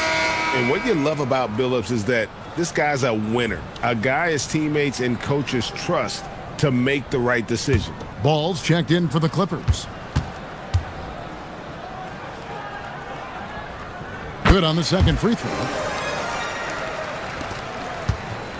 And the Sonics with possession. They're on a 14-3 run. He finds a shooter in motion and is confident he can thread him with the lead pass. Well done. O'Neal sets the screen for Ball. Outside Leonard. Los Angeles with another miss. just a solid performance on the interior. The rebounding has been off the charts. Moncrief kicks to Holmgren. Beautiful dish, and the layup goes down. It seems like they found their rhythm offensively, and they're shooting the ball much better out of the break. Outside ball. And yes, a nice assist from Billups. So often LaMelo is the setup man. There, he's on the finishing end. Johnson outside. Pass to Holmgren from downtown. That's good again. His 7th basket, 7 for 10 from the floor. Some slippage at the defensive end here in the second half, allowing the offense to establish more of a rhythm. Outside Leonard for the 3. It's hauled in by the Sonics. Nothing is going his way in this half offensively. Really having a hard time finding his shot. Carroll against Leonard. The shot by Carroll, no good. And Los Angeles guys shooting only 31%. Their offense really struggling to put possessions together. And it's sent back by Mutombo. And there it is for him. Here's Billups. We all hear about AI in the workplace, and I don't mean Allen Iverson, although we could put him in the workplace. Greg, now teams are using computers to break down the action. Yeah, able to use camera tracking to assess credit and blame, right? So maybe the little things in winning plays that went unnoticed, they won't be overlooked much anymore. He's been locked all the way in from the floor, and he's the #1 reason why they're winning right now. They're not having much success at all right now. Kevin, I would shuffle the lineup if I were their coach a little bit just to try to find something that worked. And Leonard gets it to go. You see the competitor in Leonard matching the 3 from the other end. Johnson, the pass to Carroll. And Chauncey Billups gets the whistle that time. That's foul number 2 for him. You know what? You've got to always be in control of your emotions. And Los Angeles with some changes. Queens checked in. And it's Towns in for Mutombo.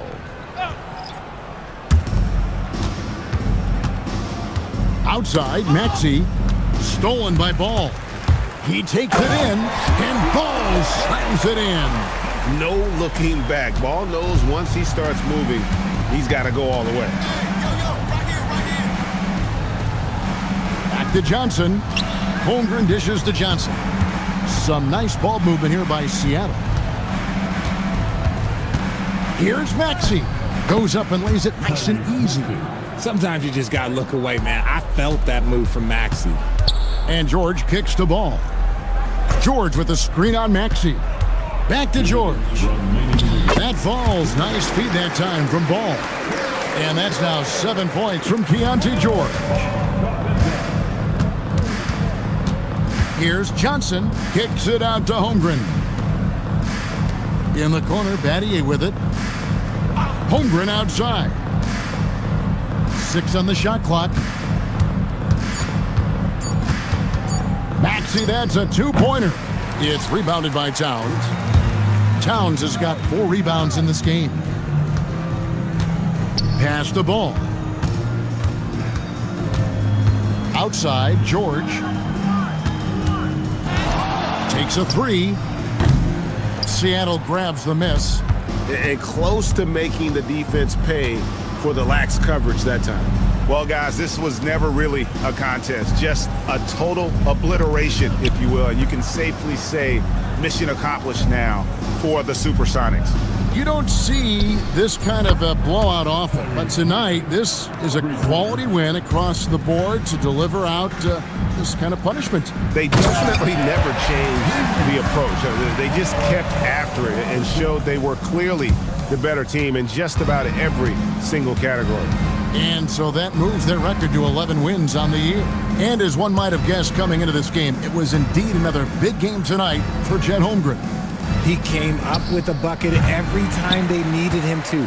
Great effort on offense, and he was a difference maker. 6-second difference between shot and game clock.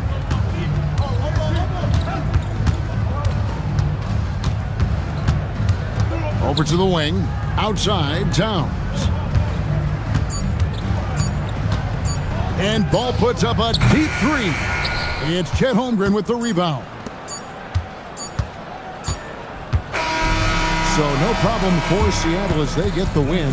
This crowd was stunned by the manner in which their team was dismantled. You know what? Shocking. I don't care what the matchup is. You never expect a road team to come in and just cruise to the kind of win they did tonight. And that's going to do it tonight, folks, for our broadcast.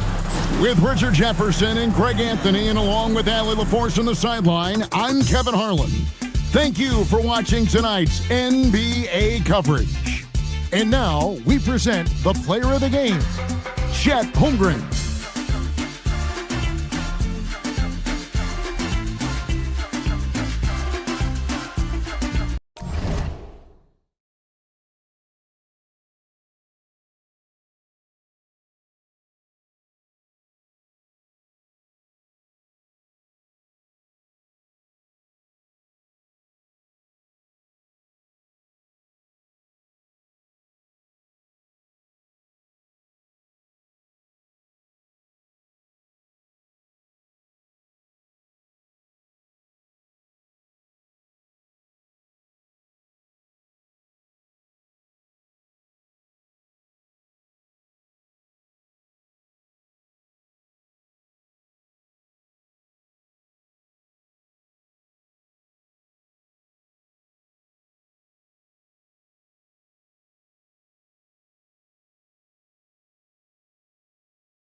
when it comes to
these two teams, Grant, you have to expect they'll be relying on their front courts to get it done here. Yeah, I think that's right, B.A. It should be an old-fashioned battle amongst the bigs.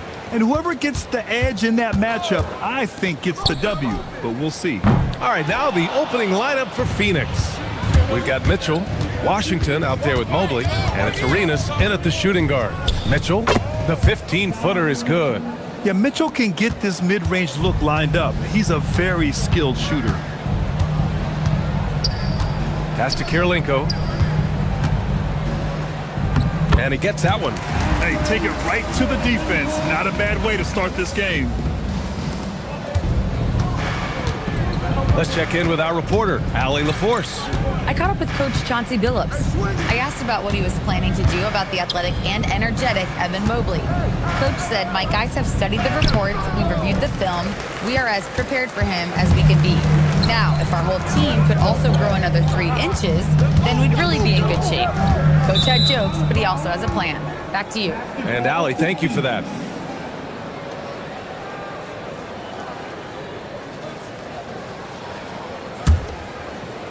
A little over a minute gone here in the first quarter. Outside Mitchell. Here's Walton.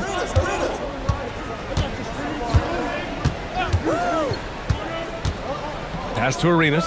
5 to shoot. And the 3 off target. And it's Daniels with the ball for the Pistons. And guys, this is the first they're seeing of Phoenix this year. And they were able to come away with wins in both games last season. Impressive to say the least. No, especially with the seasons they were having. They were both top teams. Hey, it's what every youth coach says. Follow your shot. This is why you do it, for those easy putbacks. Well, the defense was right where they needed to be to stop the layup. Great awareness and effort. Now here's Daniels. Right now averaging 6 a game. Lets the 3 fly. Caravan gets the bucket. Defensively, you have to stay connected to him on the perimeter. First quarter of ball, almost 2.5 minutes in. Here's Kirilenko. Another 3 for Detroit. An outstanding first quarter from the field. Oh, deflected. Oh, it's stolen by Adams. Got a piece of it, and they'll get another chance. On the wing, Daniels. Oh, got a piece of it. Mitchell with the ball to halt the run, and Mobley gets it to go. He's a producer. It's part of their plan to get him as many touches as possible. Pass to Kirilenko.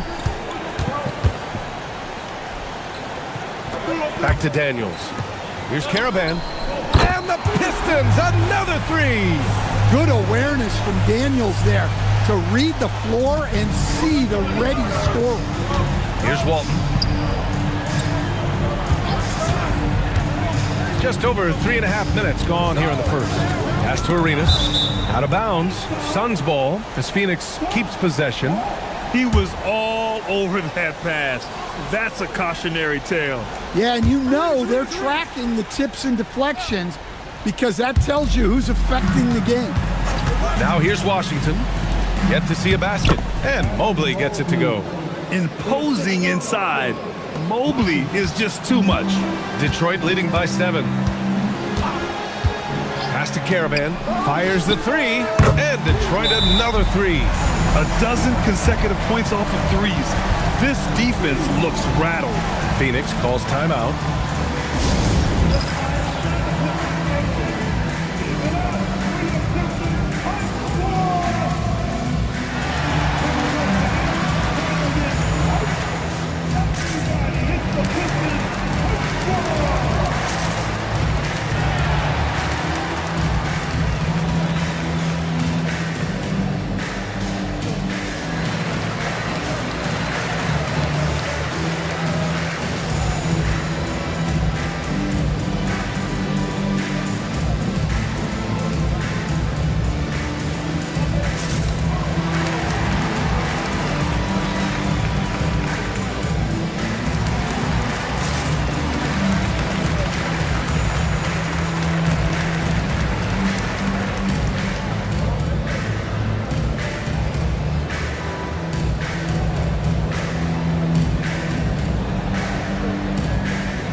Quick look at the 2K leaderboard, showing which teams have really been controlling the glass over the last month. Detroit, 2nd. And last month, this team was active on the glass, really put forth an effort to box out and track down misses. Suns trail by 10. Over to the left wing. Mobley deciding where to go with it. Back to Mitchell. 3-pointer. The rebound by Detroit. Last game matched up with the Thunder. Tough loss there.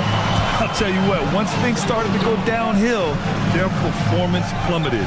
It wound up getting pretty ugly. Yeah, they just committed too many mistakes at both ends. But credit their opponent for being disruptive. It's time to take a glance again at that superb block. I mean, letting them know up front that he's on the hunt tonight and eager to knock away shots. I love it. Edwards, he's checked in for Evan Mobley.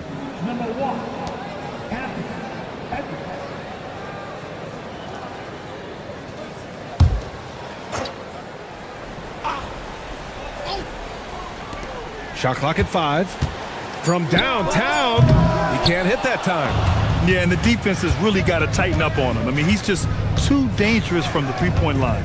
And the Defensive Player of the Year for 2025, Evan Mobley. What makes him so formidable, Grant? Well, you know, he has a similar physical frame to Hall of Famer Kevin Garnett. Long-armed and athletic at 6'11". And the intangibles are all there as far as timing and IQ. Caravan gets the bucket. Man, they're having a hard time defending the triple. That's 3 in a row. And so it's Edwards who brings up the ball for the Suns. Trailing by 13. Pass to Washington. Some nice ball movement by Phoenix. Clock at 6. The Suns need to get off a shot. Arenas' shot is off. The Pistons lead by 13. From outside the arc. Shot is off. 4 for 7 in the game now. And here's Edwards outside. Bynum with a rebound. And here's Detroit. They're on a 19-4 run. Pass to Kirilenko. And the layup is good off the glass. Kirilenko's got 9. He drops yet another dime, just facilitating this offense like a maestro. Here's Arenas.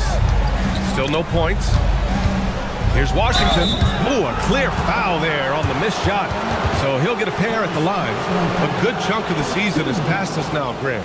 I'd imagine the wear and tear is adding up for some players. Yeah, it varies from guy to guy. You know, vets are usually dealing with something just from playing so many years. But, B.A., the rookies, they're learning now what it takes to be in NBA condition. And that one falls for Washington.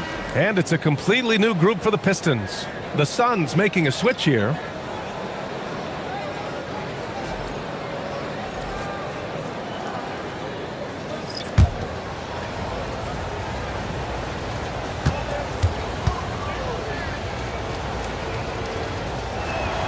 And so Washington nails both of them. And he's shown a great touch at the line. They've tested the big guy, but he's come through. A chance here to catch up with Allie from the sideline. Thank you. Anthony Edwards is truly a superstar on the rise. He said, quote, "People forget how young I am. I'm not even touching my prime yet. I'm just trying to get more efficient as every year goes by." BA, back to you. A star on the rise. Allie, thanks for the report. Now here's Edwards. No points yet. Phoenix no good that time either. Pass to Dunleavy. Now here's Thomas. He's guarded closely. Here's Hamilton, defended by Griffin. Dunleavy can't hit. Suns trail by 13.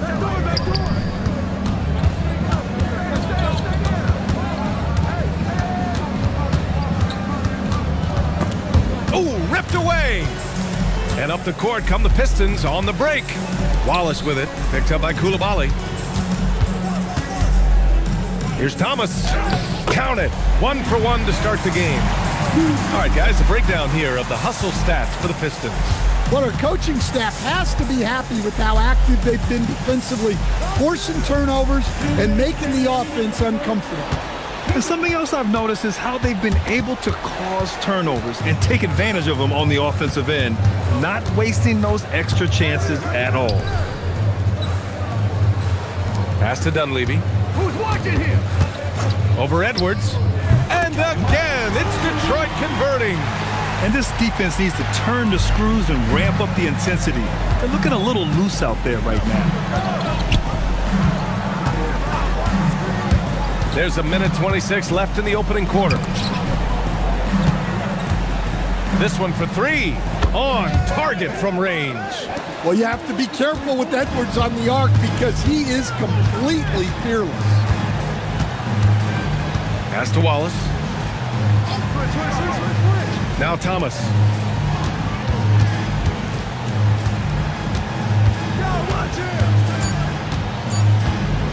Releases. And there's another one for the Pistons. They're not wasting any time putting their stamp on this game. What a start. Yeah, but you can't let up at all. They've got a chance to put this game away early, and they should take it. Here's Dunleavy. 14 points his last outing. They're playing with a lot of energy tonight. We can see that in their dominance on the glass. Now 8 seconds separating the two clocks. Pass to Edwards. Fires the 3. And the Suns get another 3. Well, look, Edwards plays with a lot of confidence, which makes him deadly off the catch. Here's Hamilton. No points so far.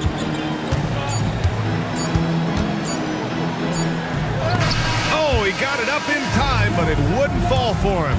And so it's Detroit in a good situation, up by 13 points to close the quarter. Building this lead up in large part because of how well they're shooting it. We're coming right back. Don't go anywhere.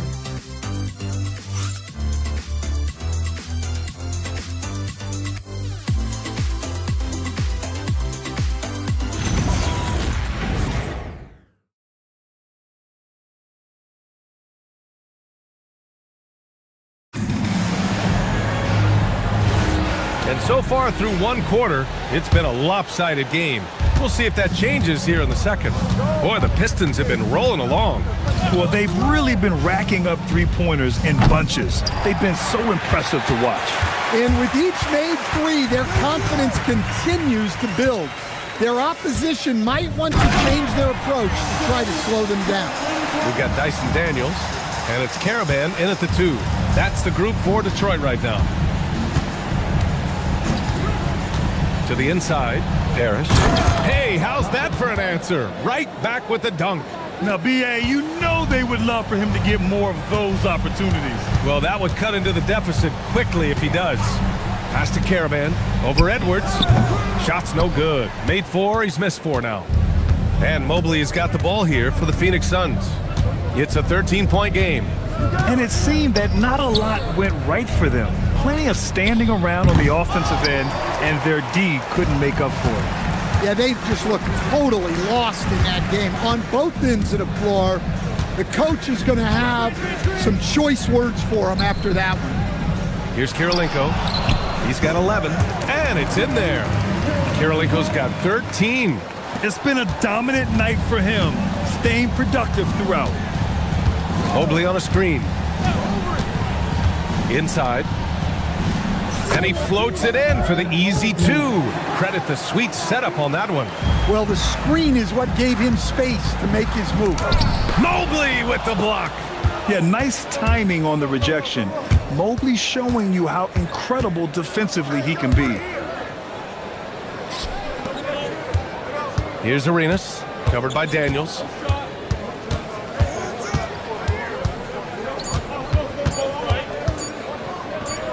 Here's Arenas. The shot won't fall. Good D by Daniels. You have to credit their effort. I mean, they've done an amazing job on the glass. Pass to Caravan. Now here's Daniels. Detroit moving the ball around. Adams with a screen on Griffin. Caravan, no good. After scoring with ease in the first quarter, he's really cooled down a bunch here. Here's Arenas. Hasn't gotten one to fall yet. Edwards for three. The triple hits for Edwards. And that's his first triple this quarter. 3 total for the game. The #1 overall pick in 2020. Greg, you think Anthony Edwards has a shot to become the best American-born player in the NBA? You know, I think his aspiration is higher than that, B.A. He's thinking MVP, face of the league. And if you ask me, he has the talent to do it. Timeout. Phoenix calls timeout. Start it.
And let's check out a breakdown looking at some stats for him.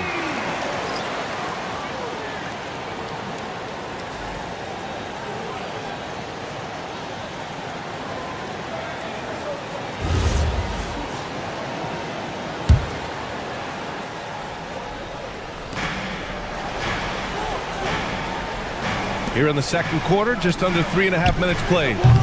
And it's Mitchell, the miss. That's exactly how you have to defend him on the perimeter.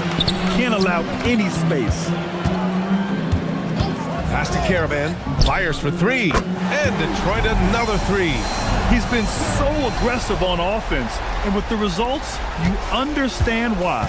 Well, yeah, and the defense is going to have to respond to that and chase him off the arc. And here's Edwards outside. Adams grabs the miss. Adams just got 4 rebounds in the game. Down low. Here's Bynum. And he goes in for the dunk. In terms of offense, they've been the more efficient team by far.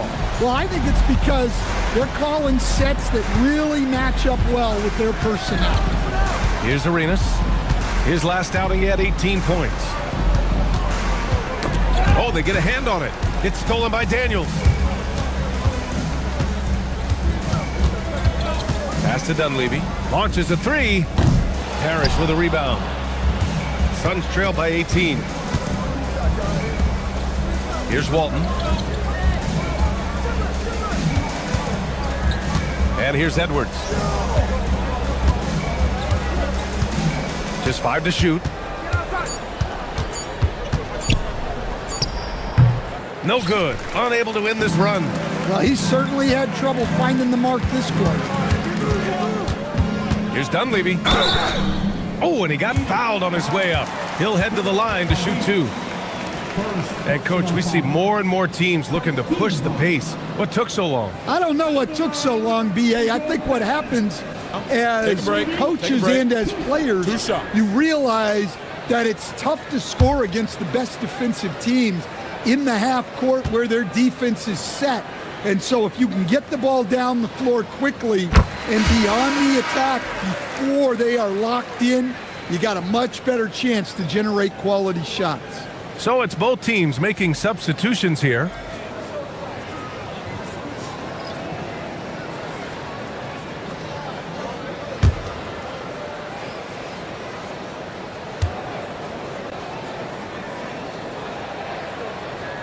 So he gets them both. Time called here. The Suns decide to talk it over. Looking now for some consistency. Just too many missed shots.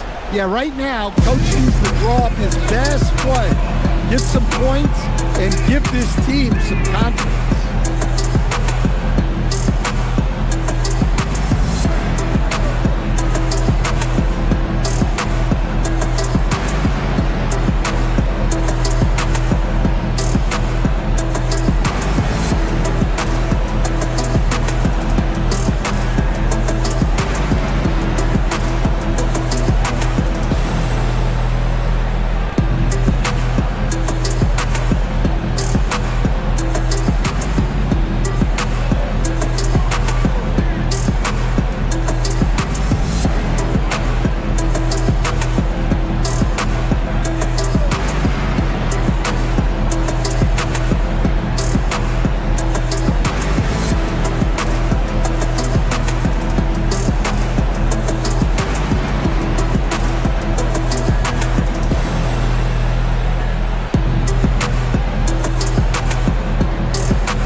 Now let's check out the Western Conference standings and see how they look here in December.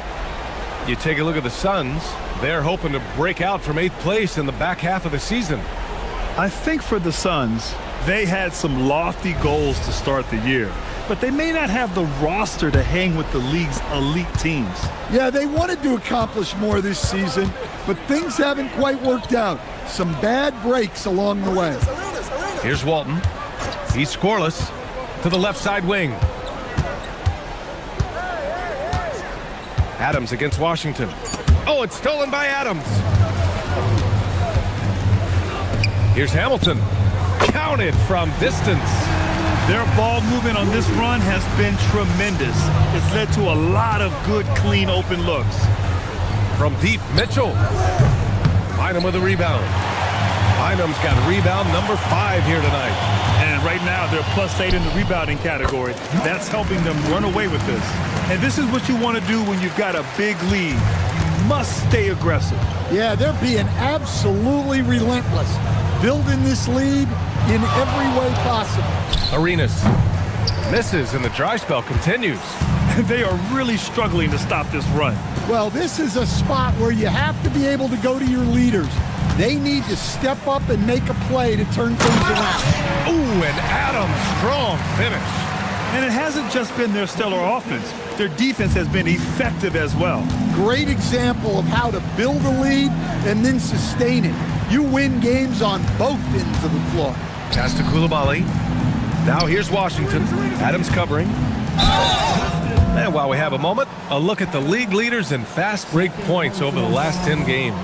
The Suns, number 1, in the 3rd spot, the Pistons. And during the last 10 games of the season, both of these squads have focused more on leaking out and capitalizing in transition.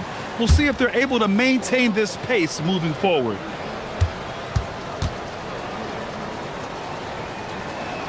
First one falls for him. Wallace, he's checked in for Adams.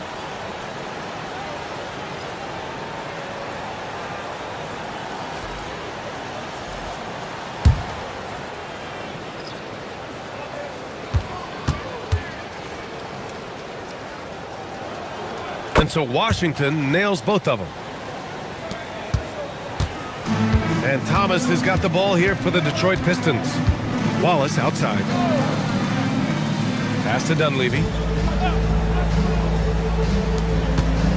Coulibaly against Thomas. Down to 5 on the shot clock. Over Koulibaly. The bank shot, no good. Well, that one should be in his wheelhouse, but just off the mark.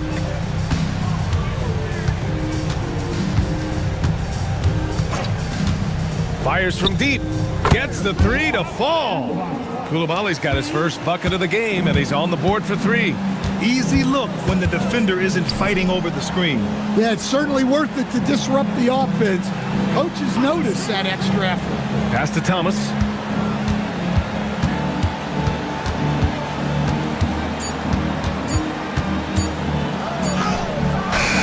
That shot missing. Good work defensively by Mitchell. Well, the Suns shooting 35% so far in this one. Now here's Washington. To the middle. It's picked off. Here's Bynum. Thomas outside. There's a minute 40 left to play in the second quarter. And it goes.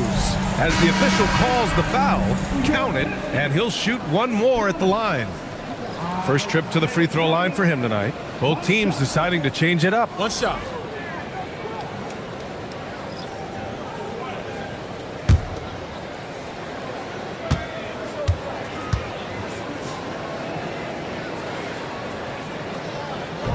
Free throw no good for Thomas. Well, the Suns shooting just around 33% since the second quarter got underway. Here's Washington, and the basket is good. Washington's got 6 points. 1:21 left to play in the first half of basketball. Pass to Hamilton. Now Wallace. 4-3. Buries it from 3. Now, this has been the story for them so far. They've been lights out from range, particularly in this quarter. Mitchell feeling it out a bit. Here's Walton.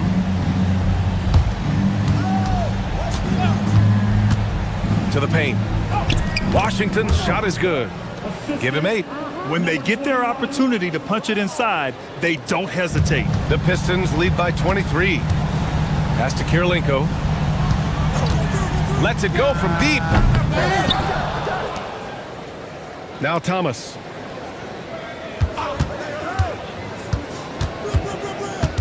Detroit needs to get off a shot. Wallace, the pass to Thomas. Here's Kirilenko, covered by Mobley. Here's Hamilton. Detroit moving the ball around. Launches it. A nice shot by Kirilenko. Kirilenko's got 7 now in this quarter. Well, what a quarter he's had. You can tell he's in the flow. They should be looking for him every possession. And it's good. 2 points. So as we conclude the first half, a fairly one-sided game. The Pistons on top, opening up a huge gap. And we'll be right back after halftime for the start of the third quarter. See you in just a bit.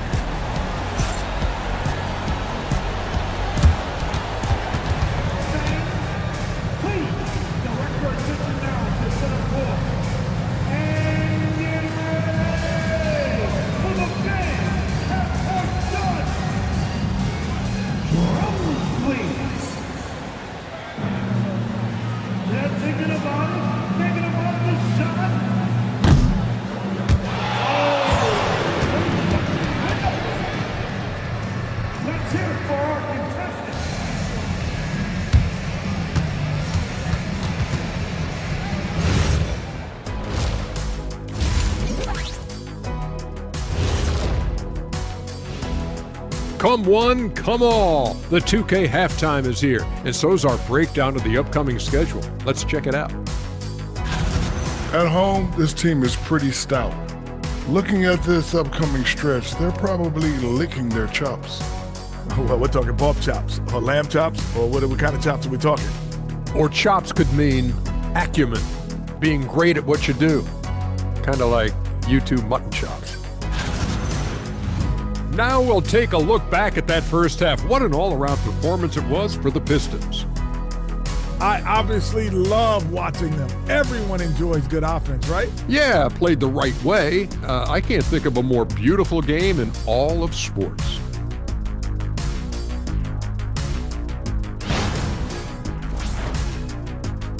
And that is going to do it for us. Let's get back to some second half action with Brian Anderson and company.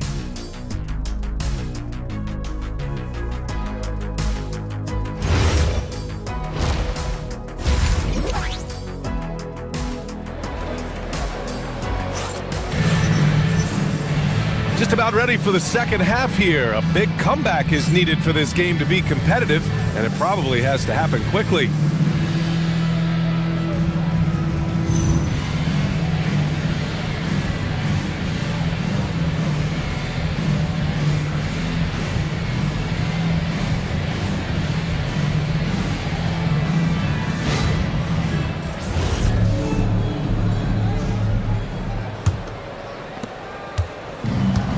Well, the Suns shooting around 41%. And so in the game for the Suns, we've got Washington, Mitchell out there with Mobley, and it's Walton in at the 4. And it's Mitchell, the miss. And it's Daniels with the ball for the Pistons. Adams with a screen on Mitchell. Pass to Caravan. No good with the triple. Mobley outside. There's a screen for 3. Drops in the 3. Mobley's got 9. And when he's effective from three-point range, look out. Mobley knows how much that does for his game. Pass to Caravan. Puts up a 3. It's down. His 7th make in 13 attempts today. Lackluster defense, showing no desire to chase shooters off that line. Arenas passes to Mitchell. Tried to answer back, but that 3 is off the mark. Well, he just doesn't have it right now. It's as simple as that. And his team is struggling as a result. Daniels passes to Kirilenko. Over Washington. Here's Bynum. And a miss there on the triple. Phoenix has gone 1 of 2 shooting from the perimeter since halftime. Mitchell finds Mobley. Here's Walton. Three-pointer. Arenas shot is off. Since halftime, they've missed 3 of their first 4 shots. Still trying to get their legs under them. Here's Kirilenko. And he lays it up and in. 18 points for him. Well, the players will say, mouse in the house. Great job to use his size to expose the smaller defender inside. Here's Arenas. No points so far. Here's Washington. Oh, the swat by Adams. And I'm sure this isn't how they drew it up at the half. Only 1 for 5 here in the third quarter. Ooh, took him no time at all to get that one. They're getting torched on the perimeter. 4 of the last 5 buckets have been 3s. Phoenix calls timeout. Protecting the rim has to be their top objective right now. Well, if you're just going to let them score inside at will, you might as well pack your bags.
And as teams are grinding through their schedules, let's see how it's going out east. You look at the Pistons, they're in first place right now with a tremendous record. They're certainly the team to beat. Right now for Detroit, they've just been relentless coming out of the gates. And what I love is that everyone is focused. You couldn't have asked for a better start. Yeah, and it's to no one's surprise. This is a well-run, well-coached organization. They have a strong culture. They're going to be a tough out for anyone. Now here's Edwards. Count that bucket. Edwards has got 11 points. Well, I love when guys like Edwards work inside. Don't settle for jumpers. Get a solid look close to the rim. Here's Caravan. He's got 21. And he's going for the lob. And stolen by Edwards. The three is up. Detroit with a rebound. Karolinko's got 4 rebounds now. And they're up considerably because of their efforts on the glass. Pass to Caravan. Here's Karolinko. Checked by Mitchell. And the shot counts. He's fouled, and it's a chance for a three-point play. And this is his first trip to the line tonight. The Suns making a switch here. Koulibaly's checked in. First team shot. At the line for Detroit, Andre Karolinko, shooting 1.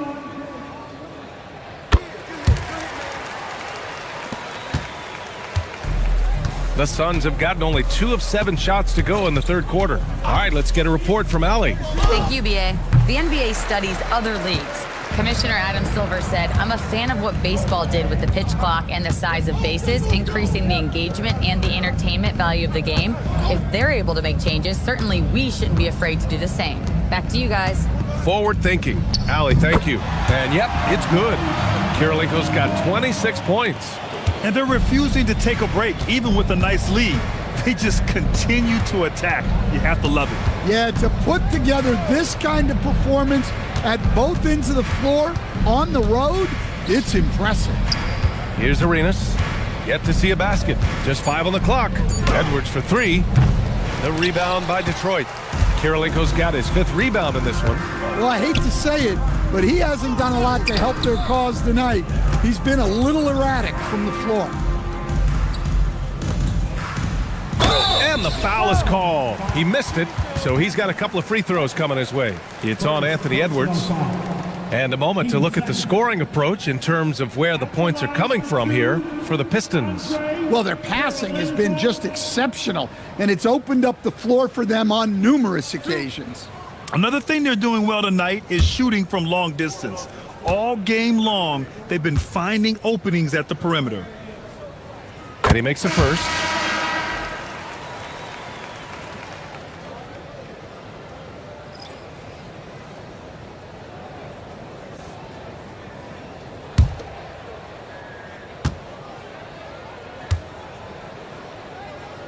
And that one goes in. 2 from the line that time. Phoenix has gone just 1 of 6 from long distance here in the third. The shots just aren't falling. And here's Edwards outside. Again, the miss by Edwards. And he just hasn't been able to get it going this period. Well, the offense has to look for ways to get him easier shots, better selections. You have to be set up for success. Here's Caravan. He's got 21. Some solid defense from Koulibaly. And the shooter had very little space on that attempt. There's no air space there whatsoever. That's as close as you can get without foul. Now here's Edwards. He's got 11. Hits a three-pointer. Edwards has got 14 points for the game. Well, that's his 4th triple for the game now. Just his 1st in the second half. There's a screen. Here's Dunleavy, guarded by Edwards. Pass to Karolinko. Here's Dunleavy, 5 to shoot. Again, the miss by the Pistons. I know that he has the ability and confidence to sink that shot, but better luck next time, maybe. Yeah, it's one of those heat check shots, and heat check is a synonym for bad shot. Griffin's shot is off. Detroit has gone 2 for 5 from 3 since halftime. They get it back. It's good on the putback. His scoring is a big reason why they're up right now. Let's see if they can close it out. Pass to Edwards.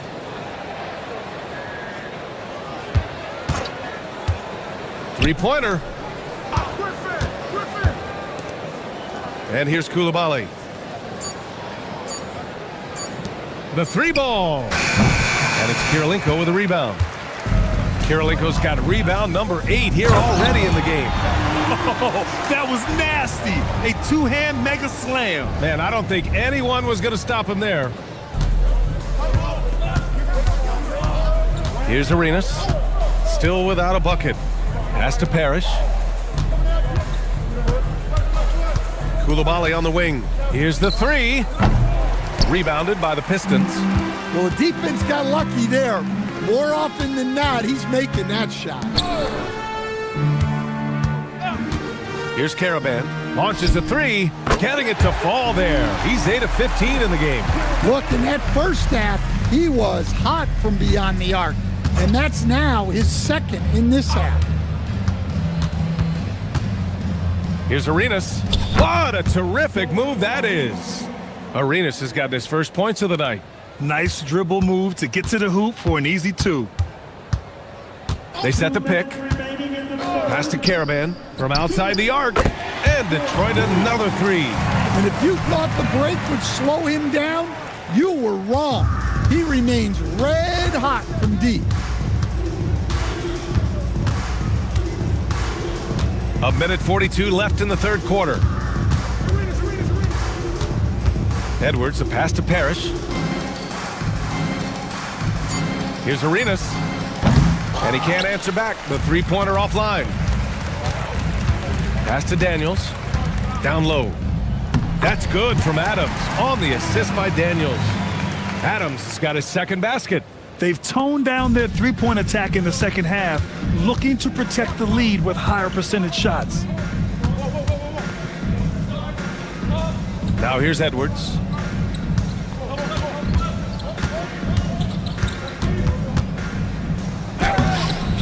Rebounded by the Pistons. Daniels outside. Pass to Kirilenko. Uses the glass to finish the layup. Kirilenko's got 32 points in the game. Their interior D continues to look shaky. Not a good matchup for them right now.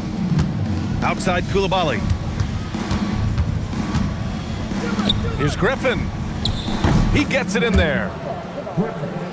Assisted by Koulibaly. There's 21 seconds left in the third. Daniels outside.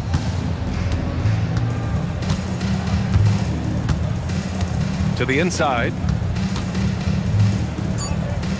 Here's Kirilenko. Oh, plenty of contact on that shot.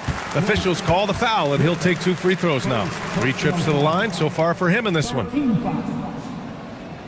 At the line for your Pistons, Andre Kirilenko, 2 shots.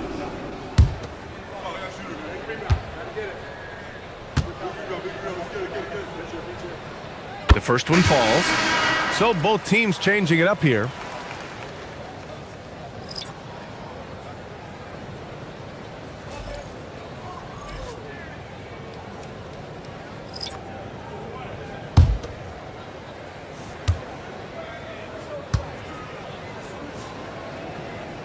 It's both from the stripe. And so it's Detroit, and they're up an insane amount going into the break. A big difference in shooting percentages. That's why they lead. All right, we'll get back to the action after this break.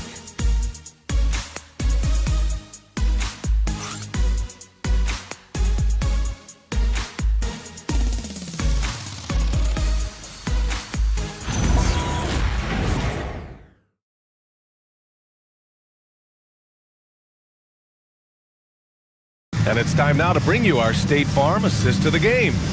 And from the 2-guard spot, an unselfish play like this sets a fantastic tone. Yeah, well, he looked like a pass-first point guard on this assist. Incredible instinct to feel the play develop and set up the score. Well, there may not be a lot of drama down the stretch as we head into the fourth quarter, but stranger things have happened. They've got Chris Middleton, and it's Wallace in at the 4 slot. That's the group for Detroit right now. Now here's Middleton. Shot clock at 5. Pass to Hamilton. And here's Thomas from the arc. And it's Smits with a rebound.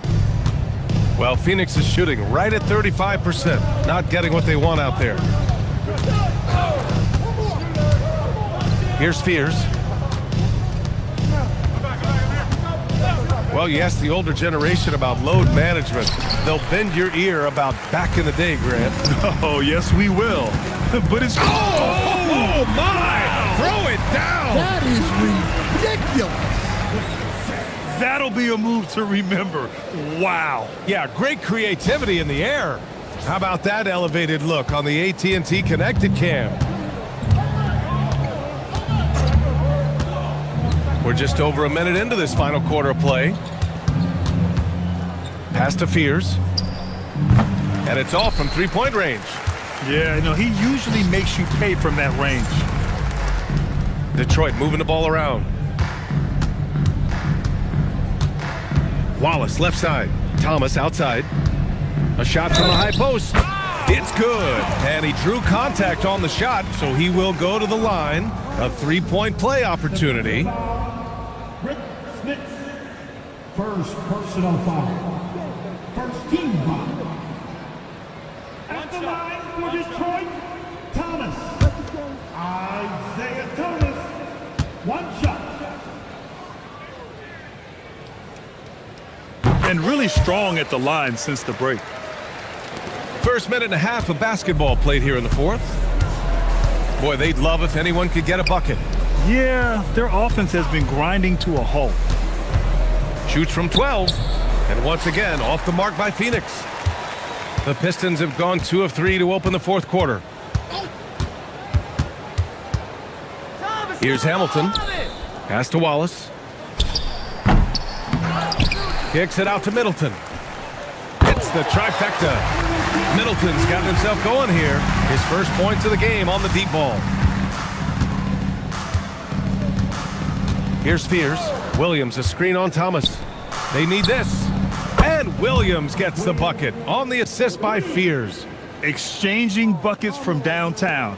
That's been a staple of tonight's game. Yeah, sometimes you get in a shootout like this, but you just hope that you can get a stop first. And they're just taking what the defense gives them. And right now, that's the interior. Here's Fears. And Grant, many of the newer rules have helped unlock offenses. Any need to help out the defense? I think the rules are fine, B.A. It's just about allowing defenders to do their job and limiting the cheap foul calls so they can stay on the floor. Pass to Hamilton. To the middle. Oh, it's stolen. And now the Suns fast break. Here's Fears. There's the three. And no good. Thomas with the defensive effort. Inside. Takes the assist and lays it in. Nice setup. Wallace has gotten 4 this quarter. And now almost all their points coming from the paint. Over 3.5 minutes through the final quarter now. First personal foul. First team foul. Now returning on the floor to your Pistons, number 31, Mike Dunleavy. Here's Fears. The kick out to Griffin. 6 on the shot clock. Pass to Fears from the arc. Sends it home from three-point land. Terrific ball movement leading to the basket. You love to see it. Here's Hamilton to the paint. Tipped.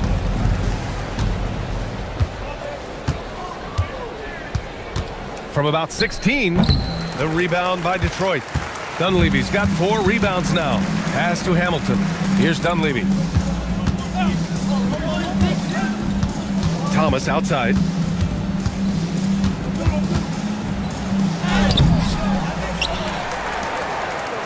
Here's Dunleavy. Koulibaly defending. Down low. Here's Wallace. Oh, a great 1-2 punch. Beautiful pass and a nasty jam. And that's why you don't give up on the glass. Man, his efforts well rewarded right there. Well, that's what he does. He makes an impact with his activity on the boards. 6 to shoot. Here's Griffin. Detroit with a rebound. Wallace has got 6 rebounds now in the game. Here's Hamilton. And Detroit again with the bucket. You really have to question the defensive effort on that possession. Yeah, I got to agree. Their defensive commitment's got to be a lot better. Griffin outside. It's deflected. It's a one-on-one situation. And here's Thomas from the arc. Out of bounds. It'll go to the Suns. Suns get the ball. Phoenix making a switch here. Substitution. Number 23, Jerry Stackhouse.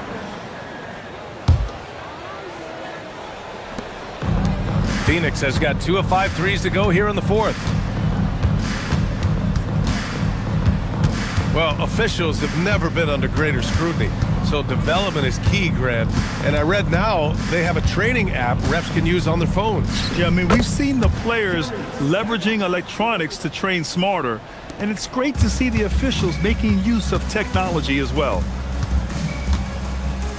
Here's Hamilton. Drains the triple. Hamilton's got 5 points now in the quarter.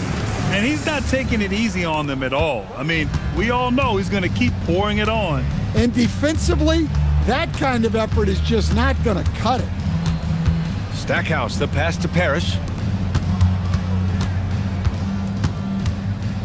The kick out to Griffin. Just 5 to shoot. There's the triple.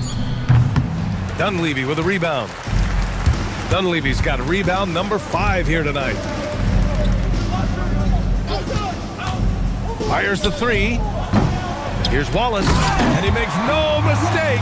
Slam dunk. Padding the stat sheet, getting the board and the hoop all on one play. Yep, he's earning his coach's appreciation.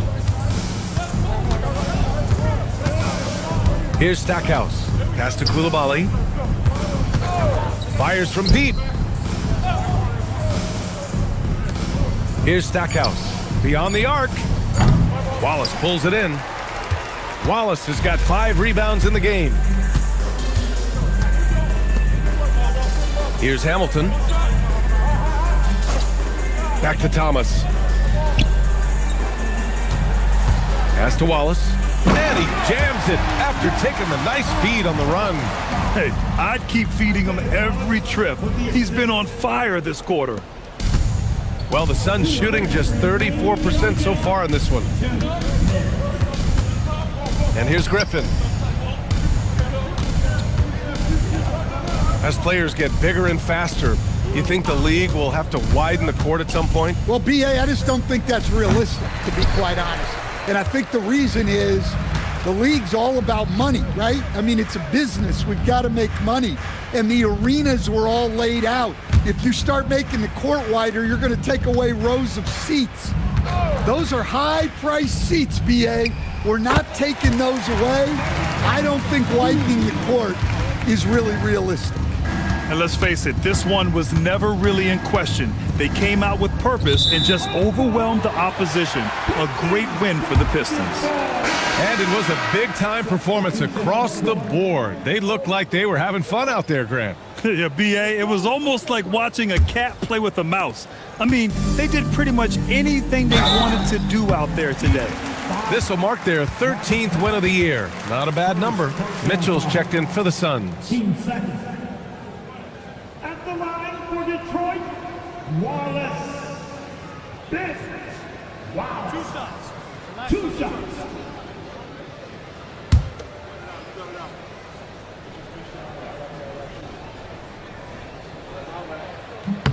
And the first one at the line is good.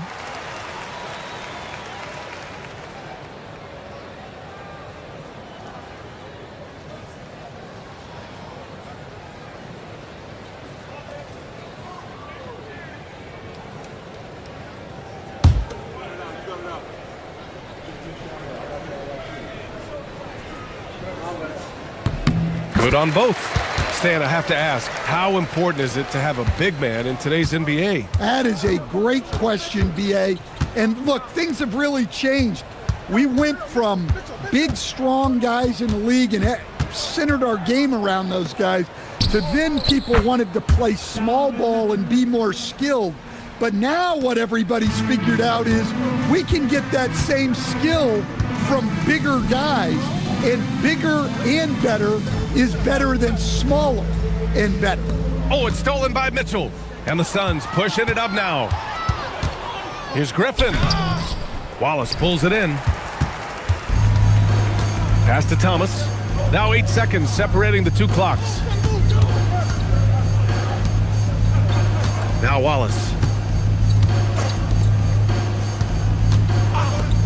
Takes a three, and Dunleavy gets it to go. This is what winning is all about.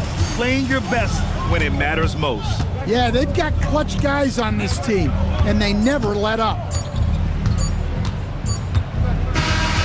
So we see the Pistons taking the W here. They didn't have too many problems tonight. They didn't. Just a tremendous team effort. Once they had that big lead, they were not going to let the visitors back into the game. And that'll do it, folks.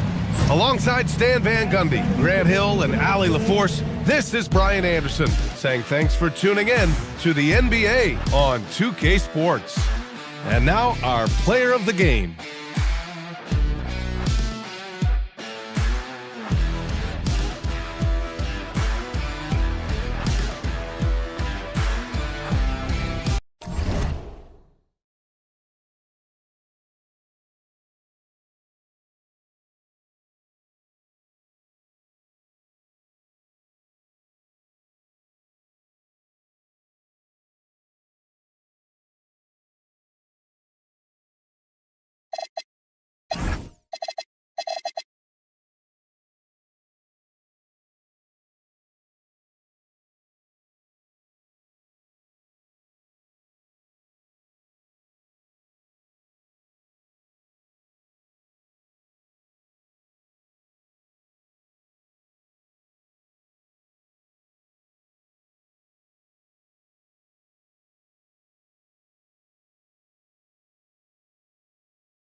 A chance for everyone to get some shots up. Find the touch. Find the range. Find themselves. We're almost at game time. Greetings and best wishes for a happy holiday season. GA.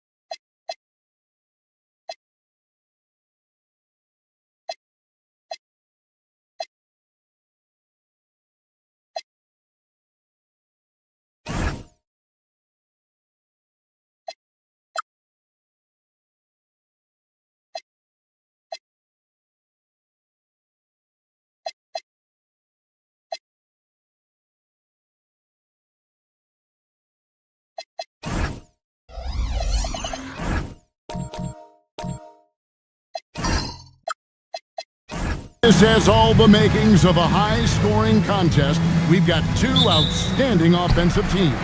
Both very skilled at shooting the ball, but that's exactly why this game will be decided by stops. Defense wins against teams who are elite scoring it. So with Curry sitting on the bench, here's the group that Steve Kerr has on the floor. Read out there with our test, and it's Drew, then there's Stephen Curry, and it's Green in at point. Curry can't get it to go.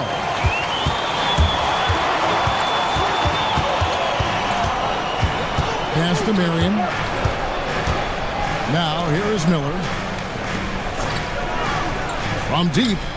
And again, New Orleans with the triple. And he likes to get in a rhythm early. Nice triple. Rockets on offense. 6-point game. Green, the pass to Drew. And right away, they match it with a three-pointer of their own. The real. Come at us, and we're coming right back at you. A little back and forth from long range. I love it. That's a terrific answer there. I love the ball movement there. He put that on a silver platter. Just served him up. Here's Curry, following the score by New Orleans. Pass to Green. And some nice passing there by Houston. Just 4 to shoot. Launches a 3. The shot by Curry, no good. The Pelicans have gotten their first 3 shots to go in for them to start off this game. Knocked away. Green deciding where to go with it. Pass to Reed. Artest kicks to Curry. Three-pointer. Sinks the three-pointer. That's Curry's game. I mean, you can't give him a sliver of daylight out there.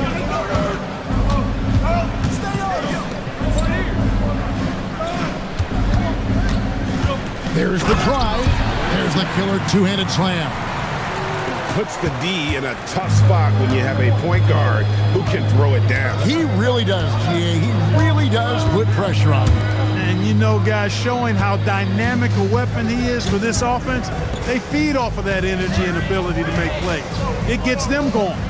And here are the Rockets now. The Pelicans make their last shot. And it's Artest missing. And that was a little bit of a range check for him. You know, guys, I think he's got confidence to shoot it from anywhere, but he could have gotten a better one than that. And in terms of size, not your typical center, but man, he plays as big as any of them thanks to that terrific leaping ability. And so Steve Kerr decides to call a timeout. He's going to take a minute here to get things straightened out.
A chance to check out the numbers for Miller.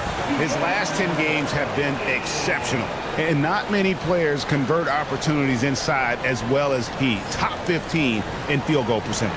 And what he's doing right now, carving up defensive schemes at will, second best scorer in the league. It's just a marvelous thing to watch and appreciate. Now here's Curry, 43 points out last game. Launches it from deep. And there's a nice one-handed slam. Going upstairs, Mr. Artest. Yes, sir.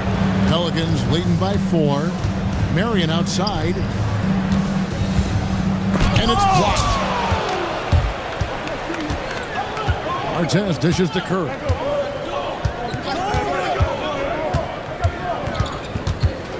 Pass to Reed. And here is Curry, guarded by Marion. 18 feet out. The shot by Curry, no good. No doubt he's struggling right now from the field. Let's see if he can get it going this quarter. Outside, Malone. Basket is good. He'll get a chance for one more at the line.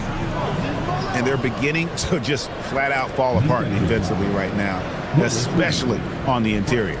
Yeah, and that's 4 straight field goals now they've allowed from point-blank range. Can't happen.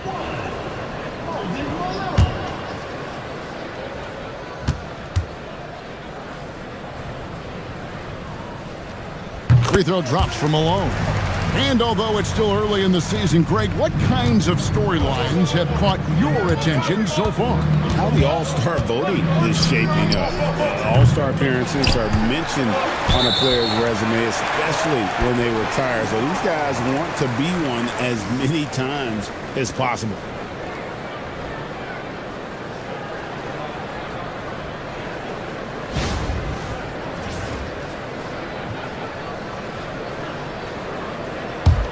Pelicans leading by 7.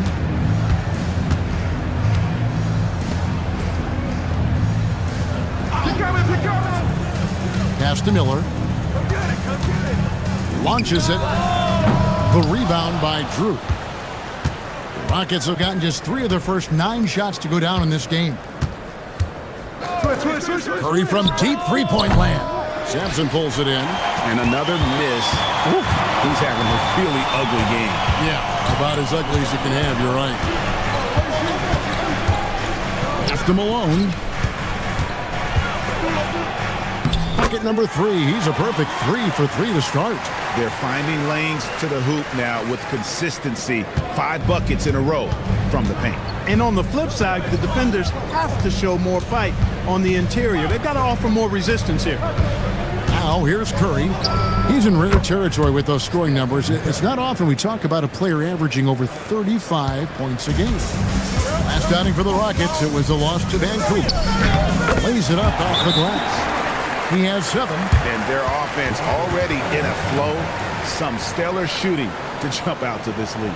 Quality looks they're getting, and they're capitalizing on them, guys. They have to be happy with this start offensively. And so Steve Kerr decides to call a timeout. He's going to have a discussion on the sideline.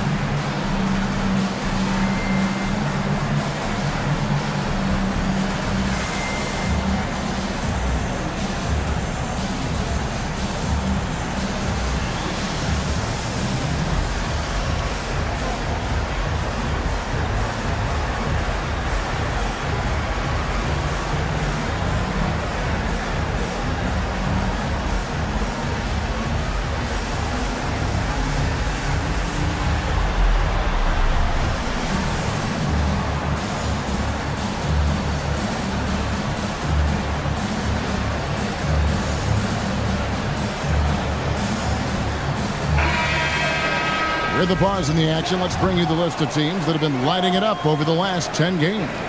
In third, the Pelicans. Yeah, what an impressive run for this club. Everybody seems to be in a rhythm in terms of scoring, and they are putting up some big numbers. And the Rockets with possession here. trailing here by 8. And look at what they did in the fourth quarter. Just totally out of sync and lacking in intensity. And that turned into that huge comeback. Good D by Miller. And not allowing the shooter even an inch of breathing room on that one. And guys, that's exactly the kind of high-impact defense they want to see out of him. And it's going to be out of bounds. The Pelicans will retain possession. And he made the right read on that play, but just couldn't secure the steal. You know, fellas, 1 second quicker, and that's going the other way.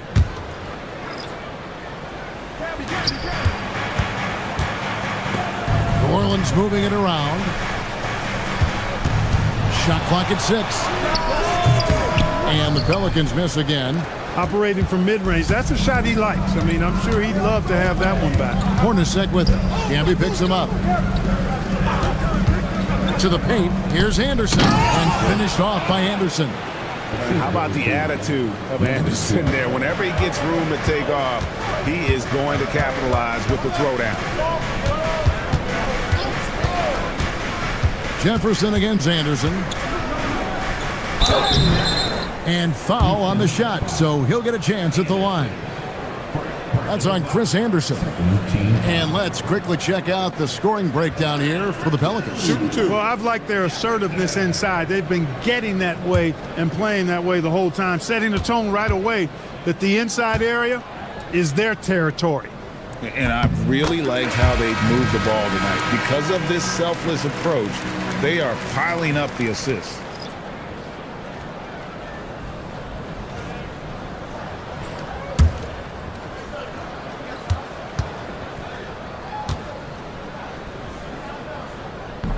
And both free throws good for Jefferson. And at the line, it's all about consistency with him. His routine, his stroke, it never wavers.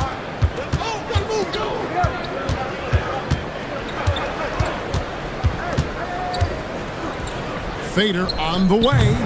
It's rebounded by New Orleans. And this is the first season matchup for them against this Rockets team. Yeah, an interesting history between these two. I mean, last year they were swept by this club in the regular season, but rebounded to take them down in the playoffs. Excellent all-around performance so far, hence the big lead. Yeah, you know, they've had the advantage at both ends. They've got all the momentum early on. A nice shot by Hornacek. Hornacek squaring up from deep. That's a knockdown shooter if I ever saw one.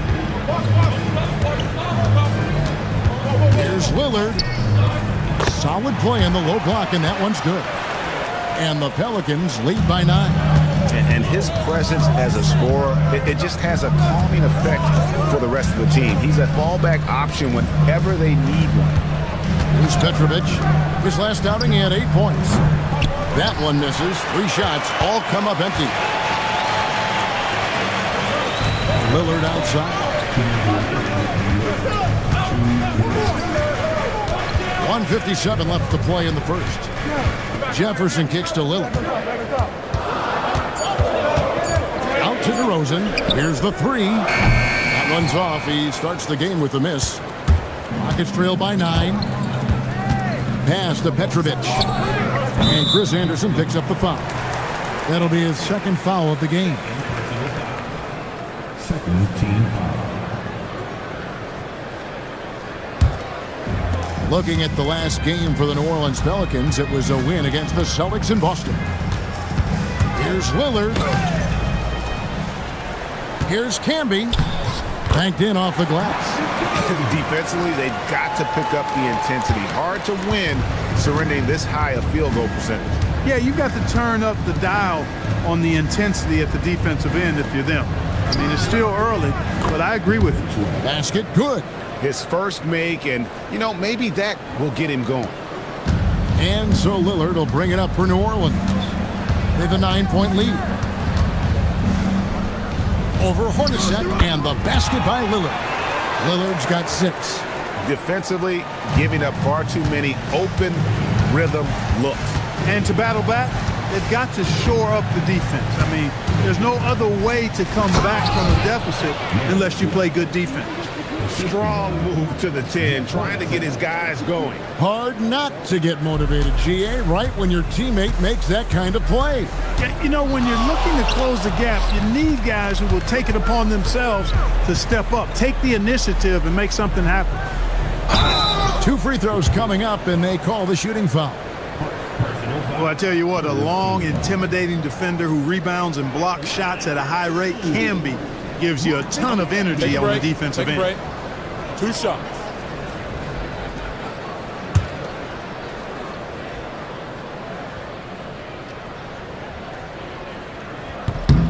First one falls for him. Curry's checked in for Houston.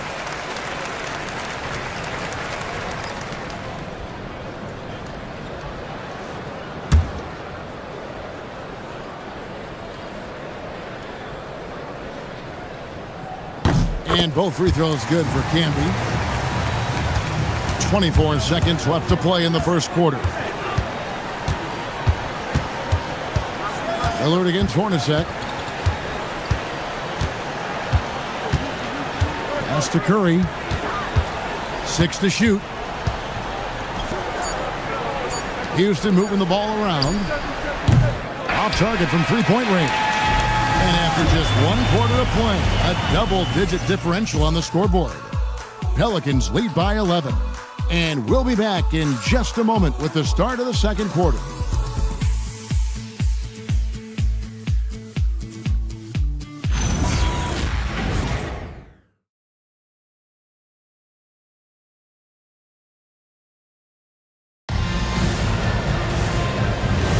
And if you're just tuning in, we've got a wide margin on the scoreboard, but plenty of time left for a comeback.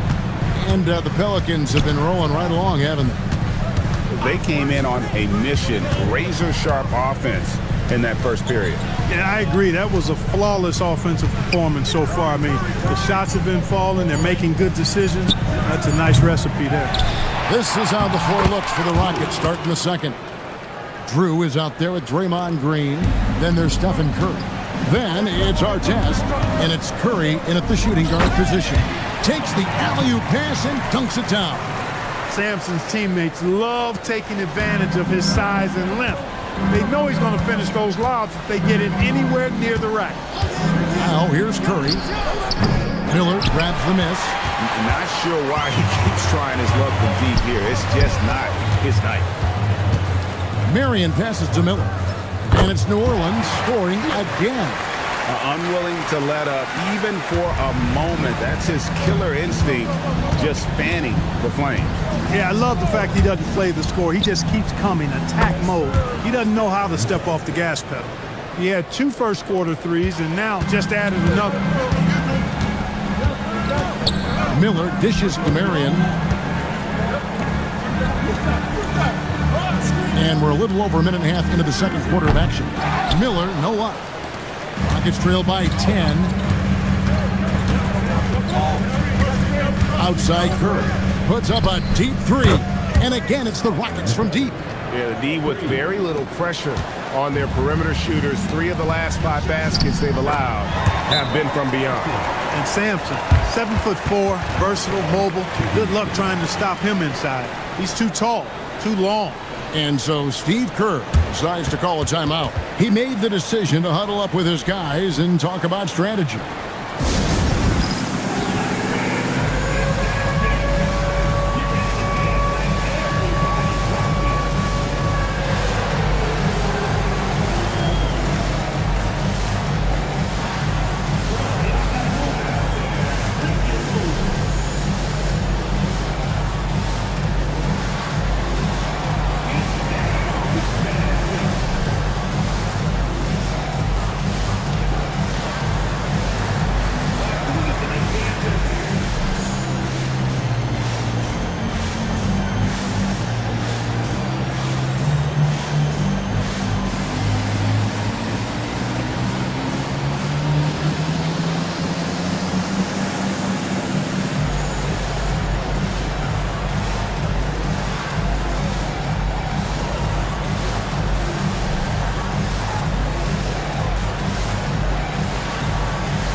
checked in for Curry.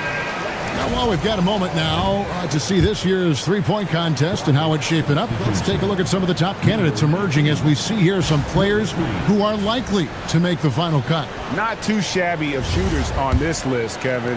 You gotta love the advancement and really the evolution of the three-point shot in today's game. He's got a place in the three-point contest within his reach. I hope he makes it because I know how much this would mean to him to be a part of the event. I mean, that's a good call, Kevin. He's the type of player that can really deliver on a stage like that. He'll be very dangerous if he ultimately gets in. And it's going to be an exciting showcase this year. Some incredible shooters, that's for certain. We'll keep you updated as we find out more. Yeah, and I think we're in for a real treat. I think the increased importance of the three-point shot in today's game has really shined a light on the talent, precision, and really the wow factor of how these guys can drill the long ball. And here's a look at some numbers for him. In the last 5 games, you can see the trend upwards for effective field goal percentage, and it shows you how confident he's playing right now. Number 12. Pelicans leading by 8. Outside, Malone. Miller outside. Sinks the triple. Miller's got 8. That's a guy you need to defend, especially from range. Let's check in now with our Allie LaForce, who's got a story for us. Allie? Thank you, Kevin. The league is hoping for more competition for the All-Star game, and one idea to motivate the players is more prize money for the winning team. It worked for the Emirates Cup. The All-Star festivities drive revenues and publicity for the league, so those that are advancing this suggestion say, put some money on it. Back to you, Kev. All right, Allie, we thank you very much. Drew, and that one is good with the extra effort on the glass. Drew's got 7 now in this quarter. Pass to Sampson. Curry on the wing. He's got 12. And the call on the shot that sends him to the line. It goes on Moses Malone. And, you know, you talk about leadership. It comes in a lot of different forms and ways, and guys that provide that solid foundation for a team. Reed is one of those guys.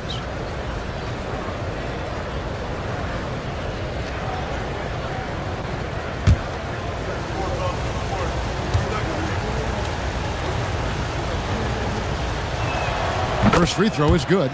And Greg is a former point guard in this league.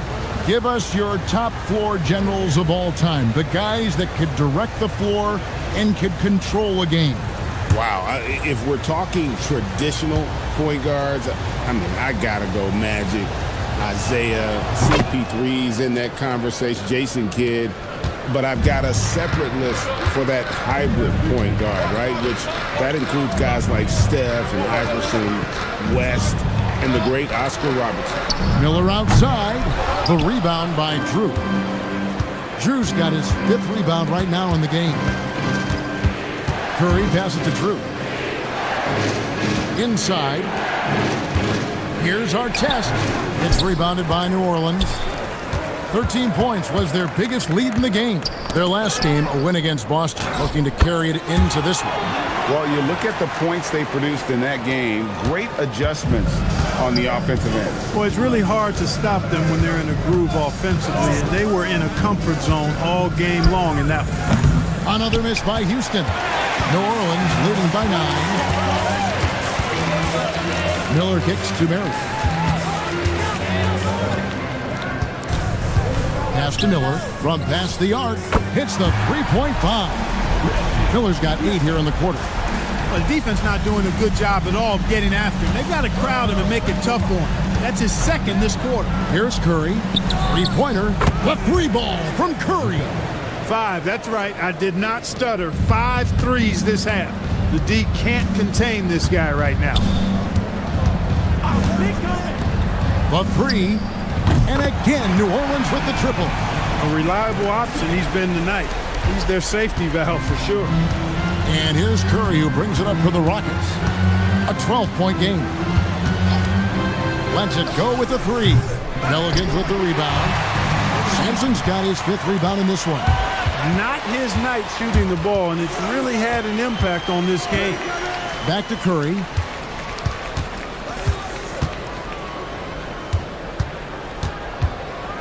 He lobs it up. And hard to decide which was better, the pass, the catch, or the slam. Oh, there's no wrong answer. Sensational alley-oop. Yeah, you wouldn't know they're the team trailing when they're able to pull off plays like that. And New Orleans going with a whole new group out there. Outside Jefferson. Lillard from outside. The Rockets pull it in.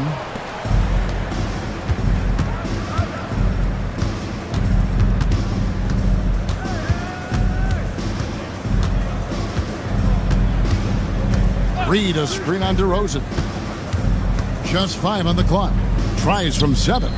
16 feet away. Reed misses. New Orleans leading by 10. To the middle. And finished off by Jefferson. Love seeing Dame distribute the ball like this, showing how unselfish he can be. Now, here is Reed. And looking at his production, he averages a little more than 7 points a game. It's deflected. It's stolen by Jefferson. Pass to Lillard. Doesn't get it to drop for him. Good work defensively by Hornacek. Rockets trail by 12.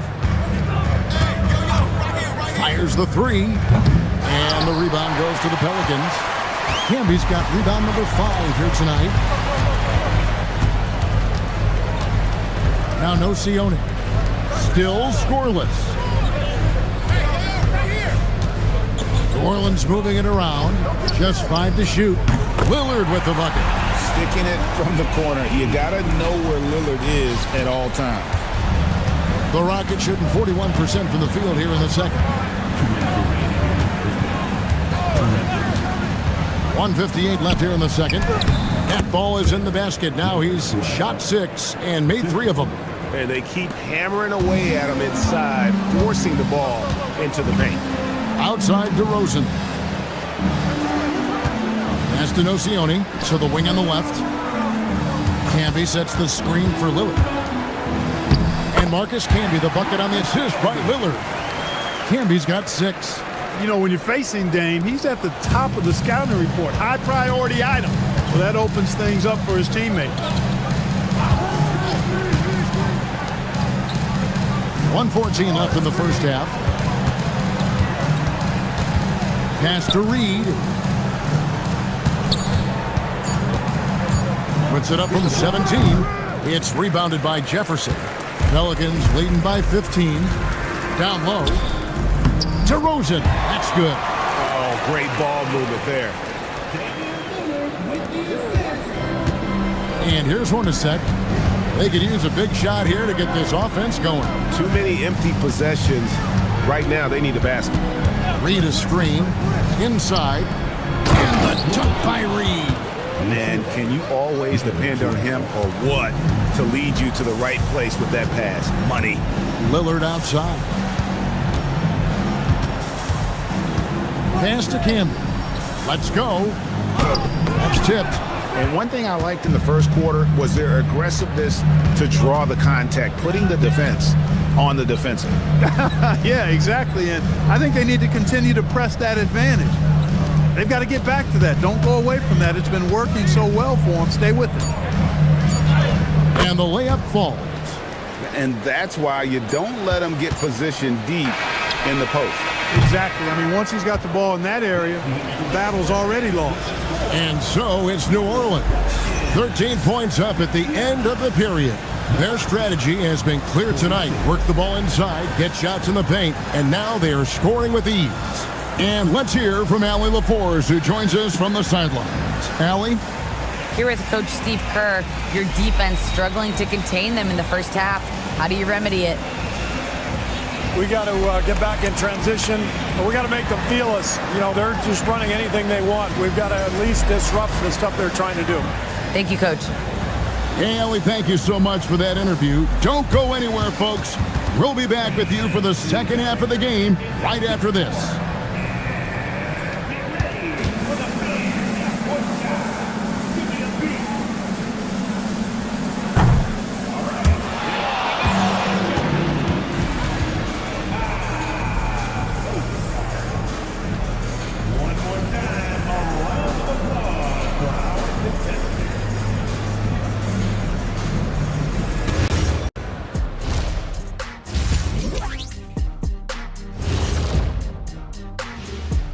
And as we welcome you to halftime, no other way to say it, an abysmal start for the Houston Rockets.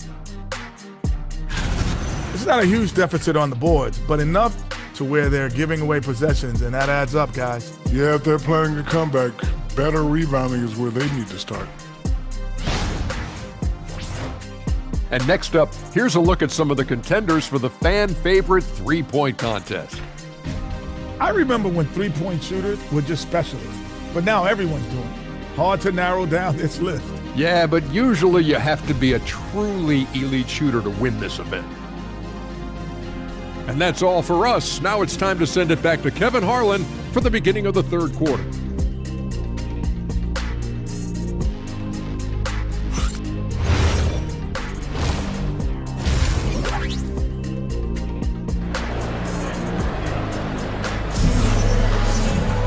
And with a big gap on the scoreboard, the second half begins with very different goals for these teams. One side trying to mount a comeback, one side trying to protect their lead. One guy who's been getting it done so far, Stephen Curry. Man, he's been running wild on them through that first half. Absolute dynamite on offense. And you know what? I'll be interested to see just how much he's got left in the tank. That first half had to take a lot out of. So with Worthy sitting on the bench, here's the five for Doc Rivers right now. We've got Moses Malone, also Marion out there, and it's Sampson in at the five down low. Houston needs to get a shot off. It's Curry outside. Good. Great play by Green to set it up. Green's got his third assist on the night. Outside, Malone. Miller outside. Trying to answer back, but that three is off the mark. Rockets trail by 10. Right side, Green. Outside, Curry. And again, it's the Rockets from deep. They've given up a lot of three-pointers here today. And their defensive rotations have been non-existent. Marion outside. Pass to Miller. Knocks it loose. Stolen by Artest. Now Curry. Outside, Green. And some nice passing there by Houston. Reed the pass to Artest. Outside, Green. No good on the triple. And if they know what's good for them, that's the way they'll defend against him every time he takes the ball in the three-point lane. He's tried to get it going, but the shots simply have not been there. Nothing seems to be falling. To the right side. Here's Drew, and the three ball is good. Drew's got 13. Yeah, these defenders had better start closing down on Shooter. Miller, the pass to Marion. Here's Sampson. No good again that time. That's a surprise. I mean, really out of character for him to miss when the defense is not right up on it. Fires from 18. Curry can't get it to go. Yeah, but the hand in the face, it's critical that you contest his shots every time down the floor. Stolen by Artest. Outside, Green. Pass to Reed. Tipped away. That's exactly what you want to see. Your big men playing big. Strong board. Reed with the steal. Now here's Curry. He's tightly guarded. Fires for three. Good, and it's Green picking up the assist. Green's got 5 assists in the game. Yeah, this looks like a pregame shoot-around with all the threes they're allowing. And timeout called by Doc Rivers. Coach needs a moment to talk things over. And Kevin, they've been committing a lot of turnovers here. Taking care of the basketball is the #1 priority right now in that huddle. They've got to tighten it up.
Houston making some changes.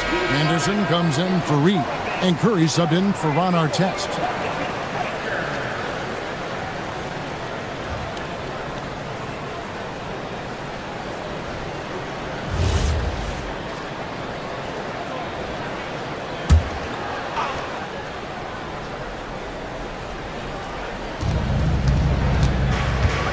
Marion outside to stop the drought.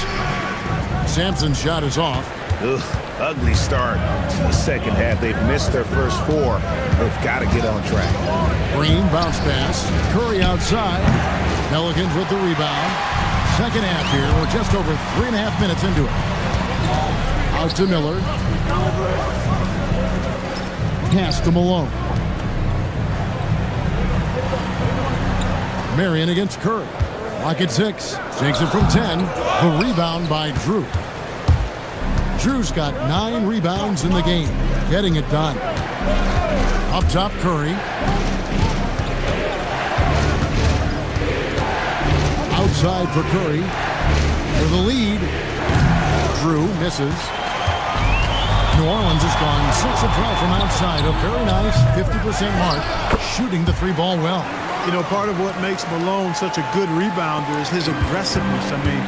And he also has a real nose for the ball. Pass to Curry for the tie. It's rebounded by New Orleans. Sampson's got 8 rebounds in this game. There's Miller with the 3. Bangs home the trifecta. Miller's got 14. Maybe he's not one of the elite sharpshooters, but even still, that's not a shot that D can afford to give him. Curry way outside. Another miss by Houston. Pelicans leading by 6. Marion kicks to Miller. Malone looking around.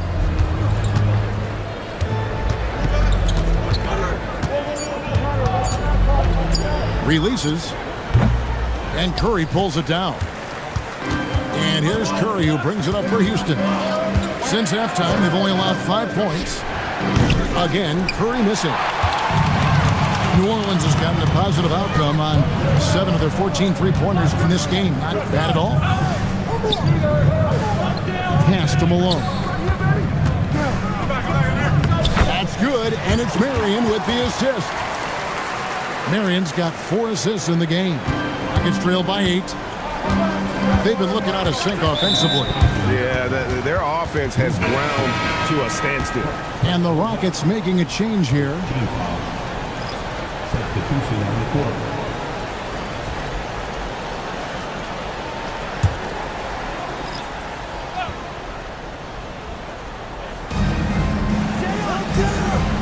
Deflects the pass. It's stolen by DeRozan. And out of bounds as the Rockets gain possession. And a chance now to look at the schedule for Houston. On Friday, they'll tip off a homestand starting with the Sacramento Kings. Then on Monday, they'll be playing against Alperen Şengün. You know, some might look ahead at the schedule and start marking off how many wins they'll wind up with, but I think that's a trap. You can't take any nights off in the NBA, and you've got to stay in the moment. And so Steve Kerr decides to call a timeout. He's going to take a few moments here to check in with his team and regroup.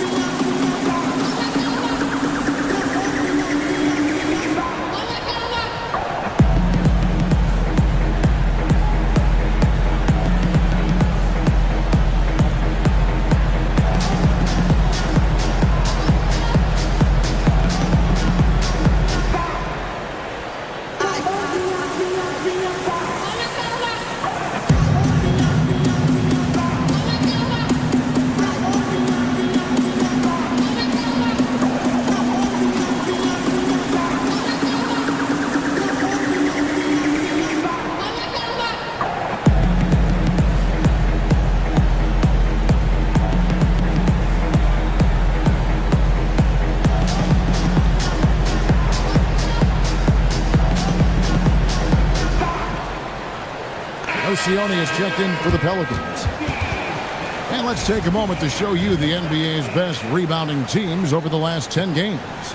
In second, the Rockets. In third, the Pelicans. Now, both squads just rebounding the ball so well here of late. I mean, this is going to be a very interesting matchup from a physical standpoint. Can they get it? Buries it from three-point range. He's got 9.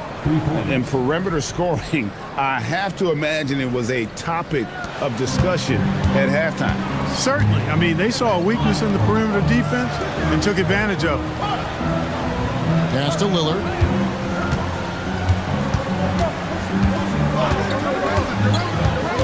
Shot clock at 6.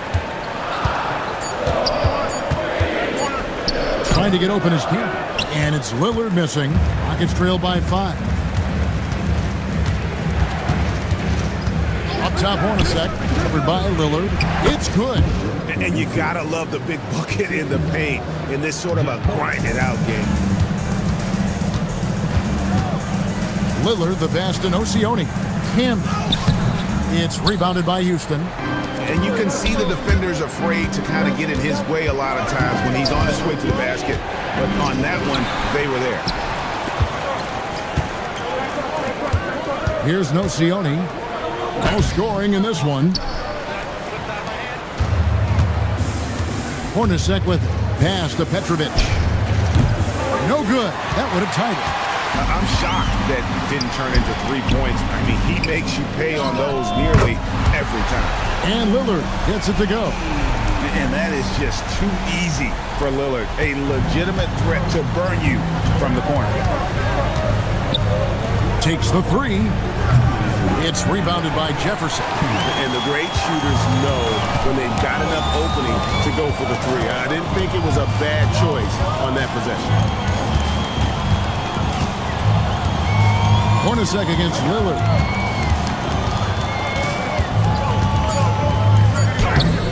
That one doesn't go, but he's still shooting 50%, 5 of 10. Petrovic with the pass to Hornacek.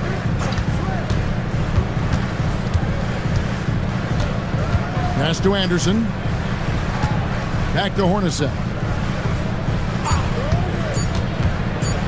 Over Jefferson. Hornacek, no luck. Pelicans leading by 6. Lillard looking around. Here's Nocioni. Jefferson setting the pick for Lillard. It's tipped. And so it looks like the Pelicans will retain possession here. New Orleans making some changes here. Moses Malone. He's checked in for Jefferson. And it's Marion in for Andres Nocioni. Drew's checked in for Houston. Artest comes in for Anderson. 51 seconds left here in the third quarter. How about the determination? Now that's what we call competing for a rebound. Here's Petrovic. Another miss by Houston. And it's DeRozan with the ball for the New Orleans Pelicans. Pass to Lillard from outside the arc. The rebound by Drew. Drew's got rebound number 11 for him here tonight. He's having trouble getting anything to go right now. Pelicans leading by 6. And DeRozan kicks to Lillard.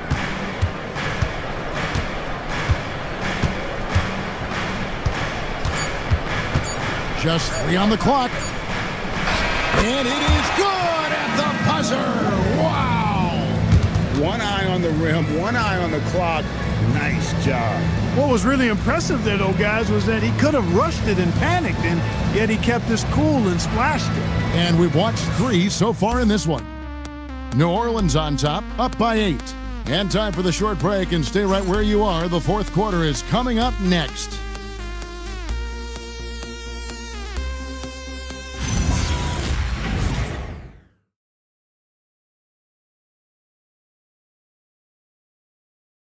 Now let's listen in to head coach Steve Kerr. Keep everything sharp. Keep the cuts hard. Cutting through contact. Passes sharp. And the ball's going to fall for us. We can't give up the easy ones down here, right? They can tell that he wants his team to be precise with their decision-making. Kevin, he's aware of just how special they are when they play smart and play together. And with 3 quarters behind us, let's see what this fourth period holds in store for us. Fourth quarter on the court for the Rockets. Artest is out there with Reed. Then there's Stephen Curry. And it's Drew. And it's Green in at the point. Curry outside. It's rebounded by New Orleans. Sampson's got 10 rebounds here tonight. So active. It's a +5 advantage for them in rebounding after that one. Pass to Curry. Fires the three. Good. Great play by Green to set it up. Green's got his 6th assist on the night. Marion outside. Now Miller. From the arc. And it's Reed pulling it down. Rockets trail by 8. Now here's Green. Here's Drew. Got a hand on it. And Sampson literally takes away a part of the floor when he's out there. Don't even try to get shots off in his area, or that's what's going to happen. New Orleans moving it around. Miller with a wide open look. And the Pelicans miss again. For Houston, they've gone 1 of 3 from the field to start the fourth quarter.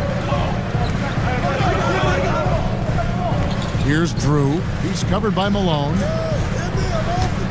6 on the shot clock. Curry outside. Miller grabs the miss. Miller's got 6 rebounds in the game.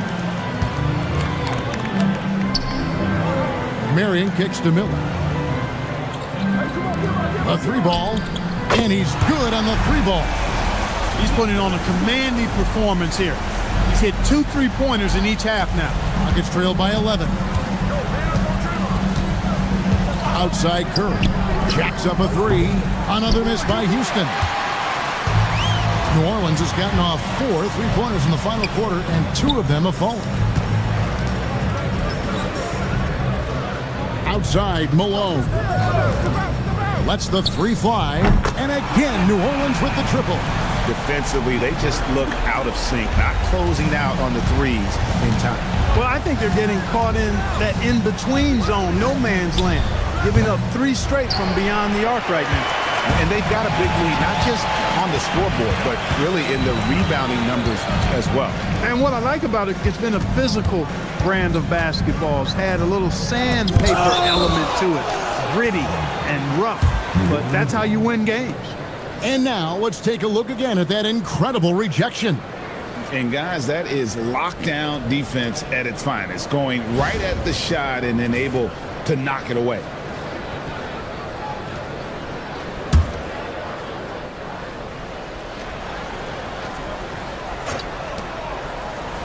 Six to shoot. Here's Marion. And on defense, Curry's quickness really pays off, able to stay all over the shooter. Curry on the wing. Shoots over Malone.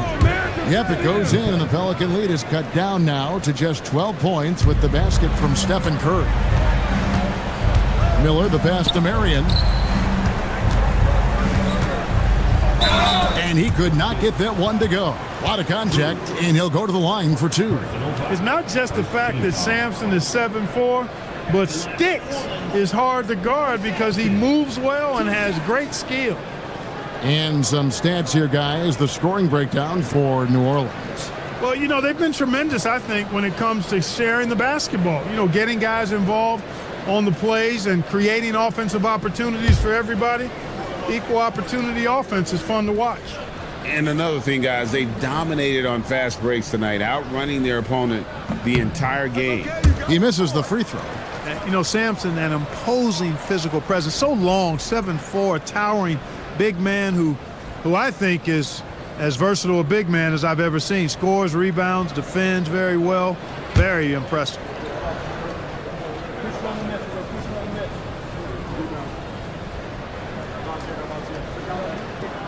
And he's good on the second. Rockets trail by 13. Some tough offensive sets. They want to turn it around. Yeah, right now you just need a bucket to get some momentum. Curry can't get it to go. You know, another 10-cut moment here because he continues to miss shot after shot from three-point range. This is not a fourth quarter he's going to want to remember. Malone finds Miller. 5 on the clock, and it's Marion in the corner. Outside, Malone. Off target with his 3. The Rockets have gone just 2 of 8 in this fourth quarter. The final quarter not treating them well so far. Here's Curry with the 3. Sampson pulls it in. Sampson's got rebound number 12 now. Tenacity on the glass. Hey, yo, right here, right here. Inside Leader. The shot. No good. Great D that time from Green. Curry outside. Pelicans pull it in. Sampson's got 13 rebounds in the game. Exceeding. And it's Miller in the corner. Marion outside.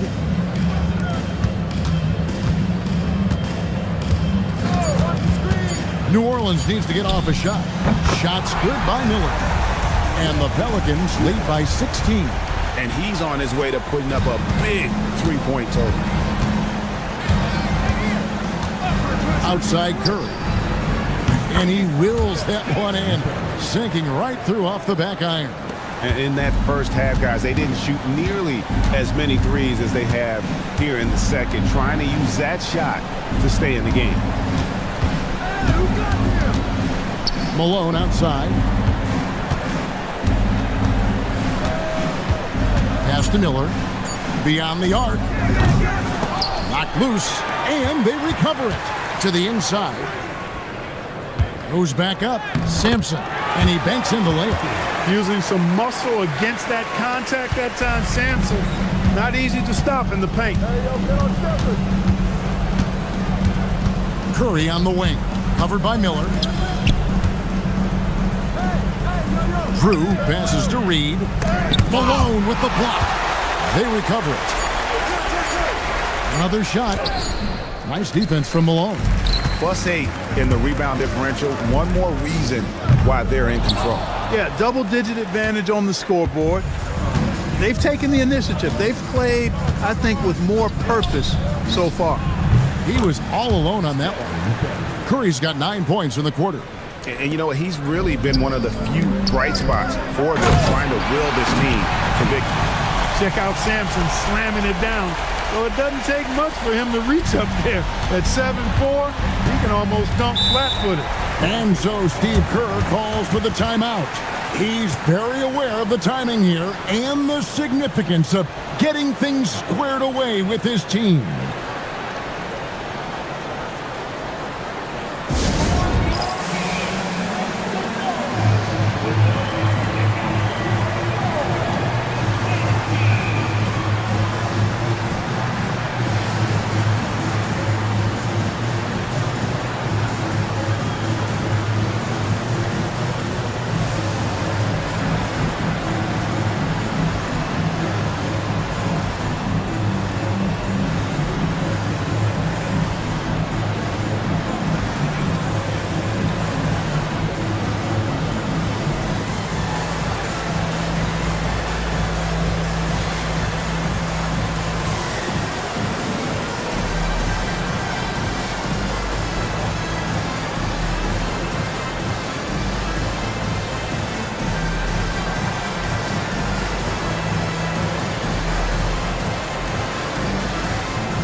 And with this break in the action, let's take a look at our player of the game.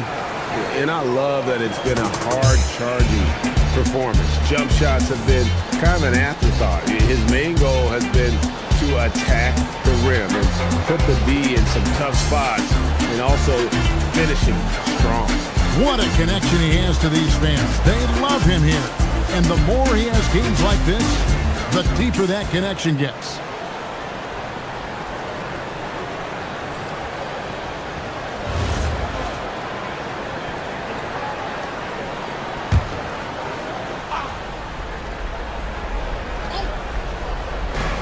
They trail by 16. Now Green, all alone, bucket. It doesn't matter if it's off the bounce or off the catch. Curry never loses rhythm on his jump shot. The Pelicans have gone only 6 of 14 from the field in the fourth. For three. Good. Hit works well there. Not much resistance from the D. Yeah, that's not the defense you need. You got to be tougher defensively. Green with a screen on Miller. Curry can't connect from long distance. And maybe, he thinks he can shoot himself out of the cold spell, but I don't think that's the case. Maybe somebody want to tell him that he's up off the threes. It misses. Rockets trail by 17. Lets loose a three. Does not go. And here's Miller. He'll bring it up for New Orleans. 17-point lead, their biggest. And guys, what we saw here tonight is one side having everything going for them. Huge margin of victory for New Orleans. In the end, they had a better shooting percentage, and that's what made the difference. Sometimes, things go your way. The other team wasn't catching many lucky breaks themselves. Yeah, and Kevin, not all about luck. I thought their overall shot selection was better. And so this will now translate to 14 wins on the season. Fires the three, cranes it from beyond the arc. And you can sense that these fans, these players, they are ready to celebrate. And I think they can start that celebration right now. I mean, what a terrific team victory. Green passes to Curry. Here's Reed. Outside for our test. Outside, Green. 5 to shoot. Curry from deep three-point land. Another miss by Houston. Guys, they can just sit on the ball here if they want to. They have earned this win. And here's Miller.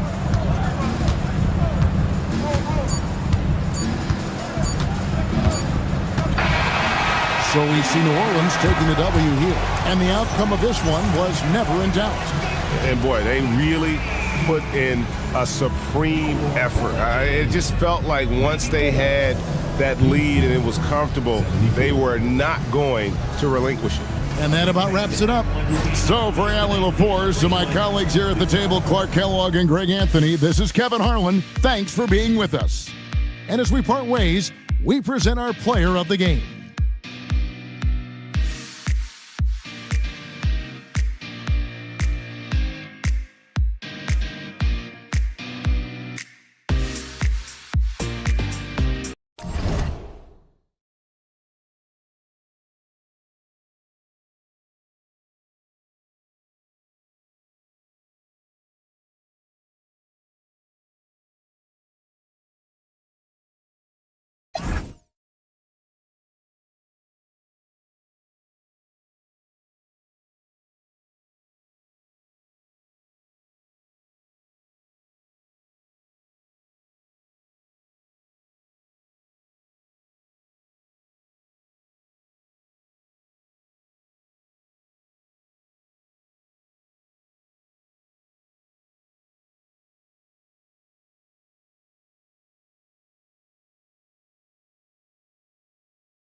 Oh, say does that star-spangled...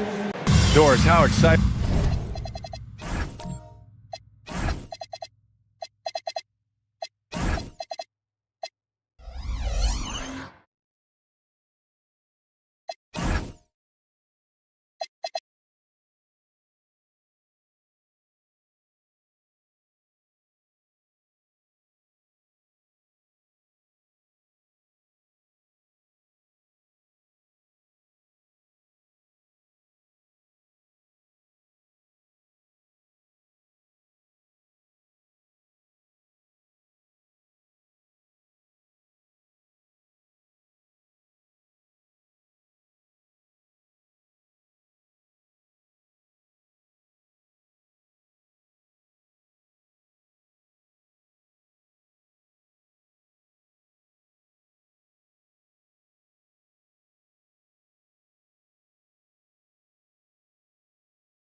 Oh, say does that star... Grant having...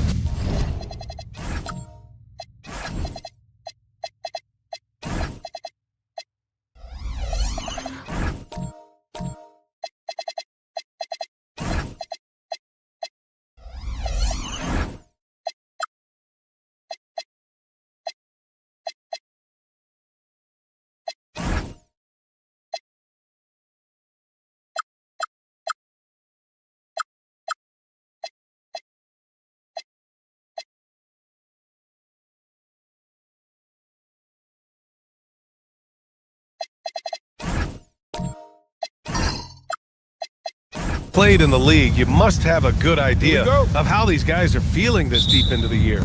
No, BA, it's hard to describe. There's such a physical drain on your body, and mentally, it might be even more difficult. And a look at Minnesota's opening lineup. It's stolen. Oh, they get a hand on it. Oh, stolen by Anunoby. Pass to Pippen. Here's Rodman. Now Jordan.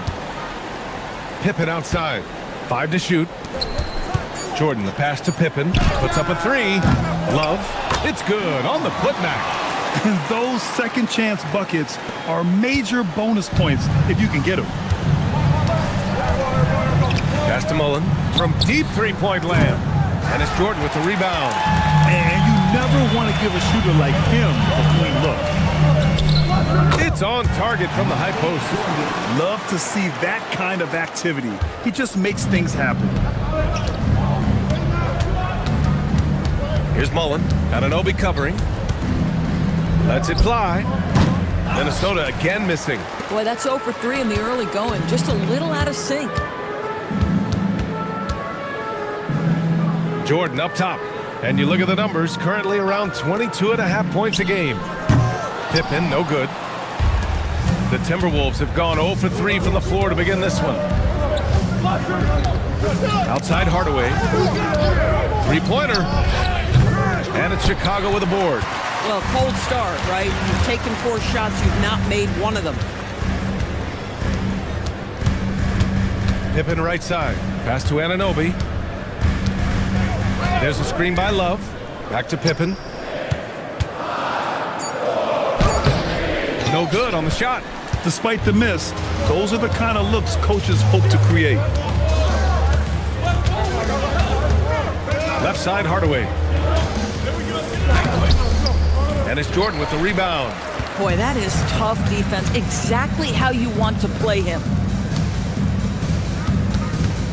Rodman, the pass to Anunoby. Pass to Jordan. To the paint. Picked it out of midair. And we're about 3 minutes into this first quarter to win the drought. So it'll be 2 free throws. He was fouled in the act of shooting. Everyone in the building saw the obvious contact. Minnesota shooting their first free throws of this game. Number 1, 2 shots.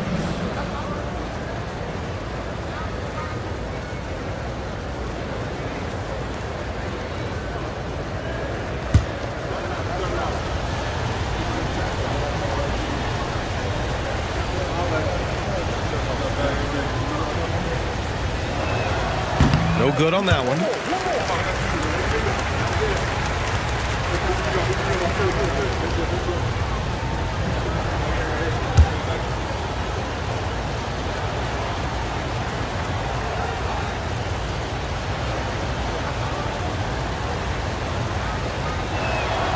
And he's good on the second. Bulls leading by 3. Pass to Rodman. Jordan against Hardaway. Here's Rodman. Now here's Pippen. 5 on the clock. Here's Jordan. The putback. Boy.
Coming up in the Windy City, Chicago, Illinois.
United Center.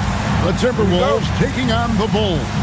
For Minnesota, losing 7 out of their last 10 games has left a bad taste in their mouths. But tonight represents a new beginning, and they want to taste victory once again. Bulls, Timberwolves, coming up next. And the starting lineup for the Timberwolves. Right side, Pippen. Fades back. Count that one. Pippen's got the first points on the scoreboard for the Bulls. This is a great East-West matchup, GA. These are big-time rivals. There's no secret. This is a big one. The fans know it. The players know it. The fact that they don't play each other as often makes it even more intense. Now here's Love. 12 points his last outing. And Pippen with the basket. The assist by Love. Lethal from the mid-range. Pippen doesn't need much airspace to feel comfortable with that jumper.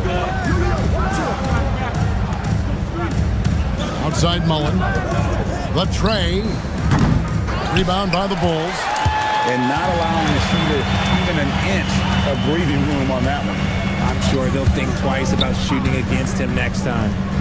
Now here's Love. He's averaging just around 8.5 points a game. Pass to Pippen. Just 4 to shoot. Jordan kicks to Pippen. And the 3 off target. And even with good coverage defensively that time, he has confidence to drill the 3. And oh boy, a lot of contact there, but he gets the call and will shoot 2. First trip to the line for him here. And with an 86% free throw average, you can count on him to come through on most trips. That free throw good from Hardaway.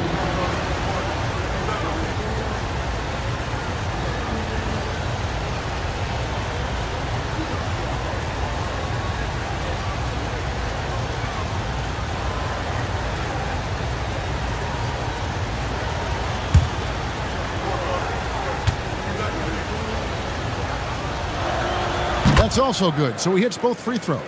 And it's a luxury to have a great shooter like him at the line. Very rarely see him miss. Now, Jordan checking some stats on him right now. He's averaging just around 22.5 points a game. 5 on the clock. Puts up a 3.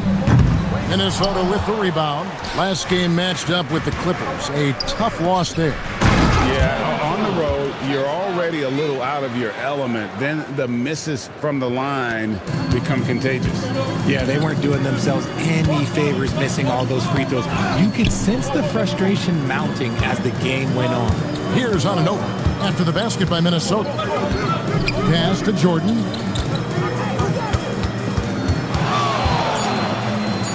Puts it up. And the Bulls with another miss. Credit the defensive effort there, not giving him room to operate. Mullen for 3. The rebound by Jordan. Not quite enough defense. That time around, just lucky he was off. Outside, Rodman. Back to Pippen. For 3. Wow, came this close to a 4-point play. He'll head to the line for 3 free throws. What doesn't Scottie Pippen do? A very polished defender who can also rain buckets down from wherever. Whenever Scottie's on the floor, he is making trouble for you.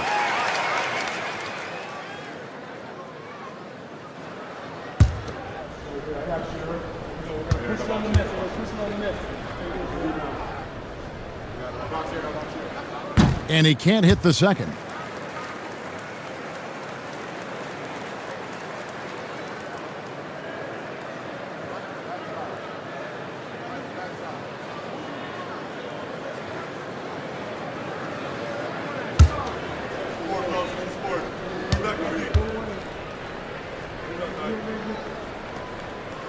And he nails the 3rd.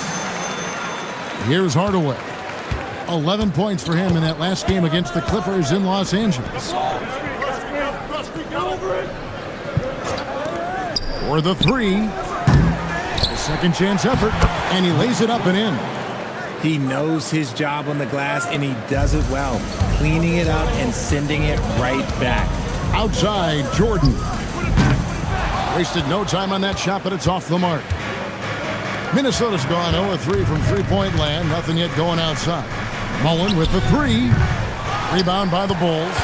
It's their first chance this season playing the Timberwolves. Yeah, an interconference matchup, and these are two teams at different ends of the spectrum as far as the talent is concerned.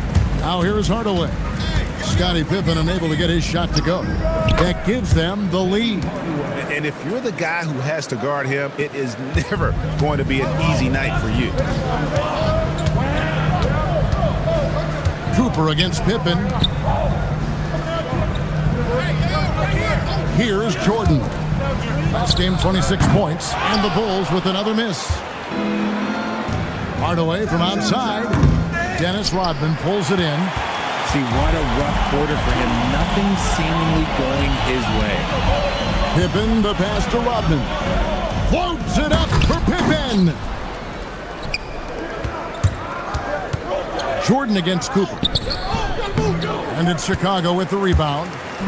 Jordan's got 4 rebounds now tonight. Pass to Pippen. Back to Jordan.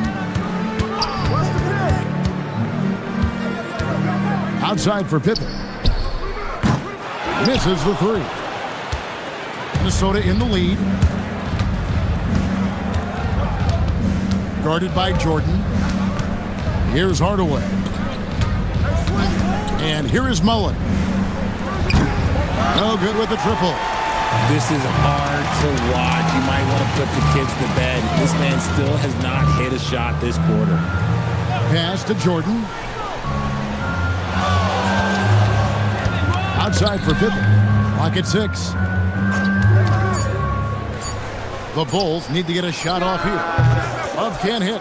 Usually he's a master in the midi, but not that time. Here's Mullen. Makes it off the glass. What I want to know is, where is the rim protection? That was just too easy.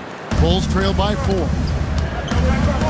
They could use a big shot here to get this offense going. Too many empty possessions. Right now, they need a basket. And the first timeout of the game called for Chicago. So both teams making some changes here. A lot of answers, but still a lot of questions for how the East is going to ultimately shake out this year. But right now, let's check out where the team stands. Take a look at the Bulls. They're down at the 7th position right now. Decent start to the season, but they're looking to make a move.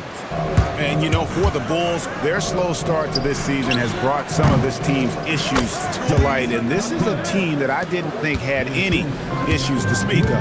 The one positive is that it's early. You don't want to peak too soon, and they are far from their peak.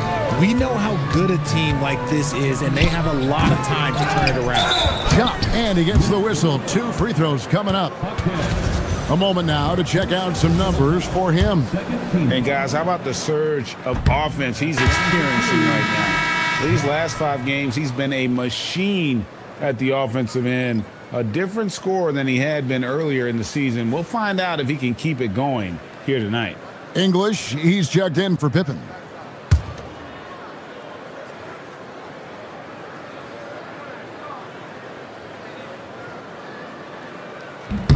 And he sinks the second. And as we are working our way towards the middle of the season, RJ, we have seen some surprises as well as our share of disappointments. It doesn't take too long to see what is working for some teams and what is not working for some teams. But there has been a few surprises. Now here's Cummings. That shot is off. Nance with some nice D. To the paint. And it's good. Assisting on the play was English. Rate of baskets assisted, it's a stat I really like. It tells the story of how well you are playing team offense. And here is Ridnour. He has yet to score. Pass to Gafford. Cuts off the pass. English inside. Is defending. Here's Parker. He's averaging just around 8.5 points a game. 1:57 left to play here in the first. With the floater. Rebound by the Bulls. Outside Harper. Good ball movement here by the Bulls. Here's the screen. It's English with the drive. And the jam by English. And one step ahead of the defense with that solid screen. And then Greg, the monster dunk to finish it off. Oh, great chemistry on display. He understood where to put the screen in order to free up his teammate. And Jock with the block. Here's Guerin to the middle. The rim-rattling two-handed jam. Straight rim rocker. It looked like, Greg, for a second, like he might rip the cylinder loose. Ridnour dishes to Cummings. Pass to Parker. Come get it, come get it. Here's Guerin, covered by Parker. Nance outside. From down in the low post, it goes. Now it's a 5-point Chicago lead. The ball movement on this run has been fantastic and is a big part of why they've been able to get these good looks. Inside, and Gafford throws it down. And with the monster finish, he stops an 11-0 run by Chicago. 2-second difference between shot clock and game clock. Outside Harper. Pass to Guerin. Here's Jop. Just 5 on the clock. Jaquez with the steal. Puts up a deep 3. And that one released in time, but no good. So at the end of 1 quarter of play, still a close game. It's Chicago.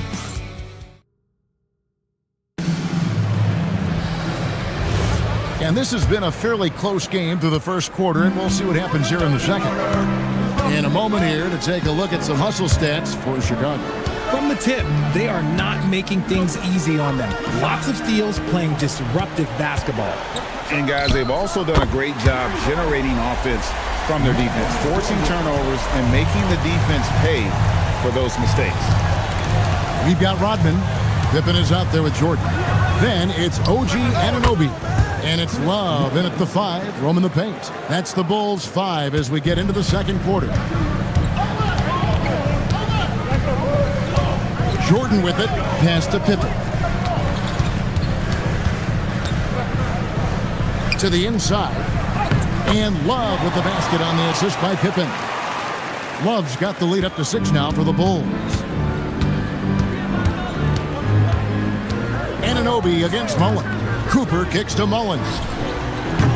Chicago grabs the miss. Jordan's got 6 rebounds now in the game. Well, his shooting is unfortunately not helping things. And his lackluster accuracy is probably the thing that's keeping them behind. Love the pass to Rodman. Here's Pippen. Minnesota with the rebound. Got a piece of it. And stolen by Love. Snatched away.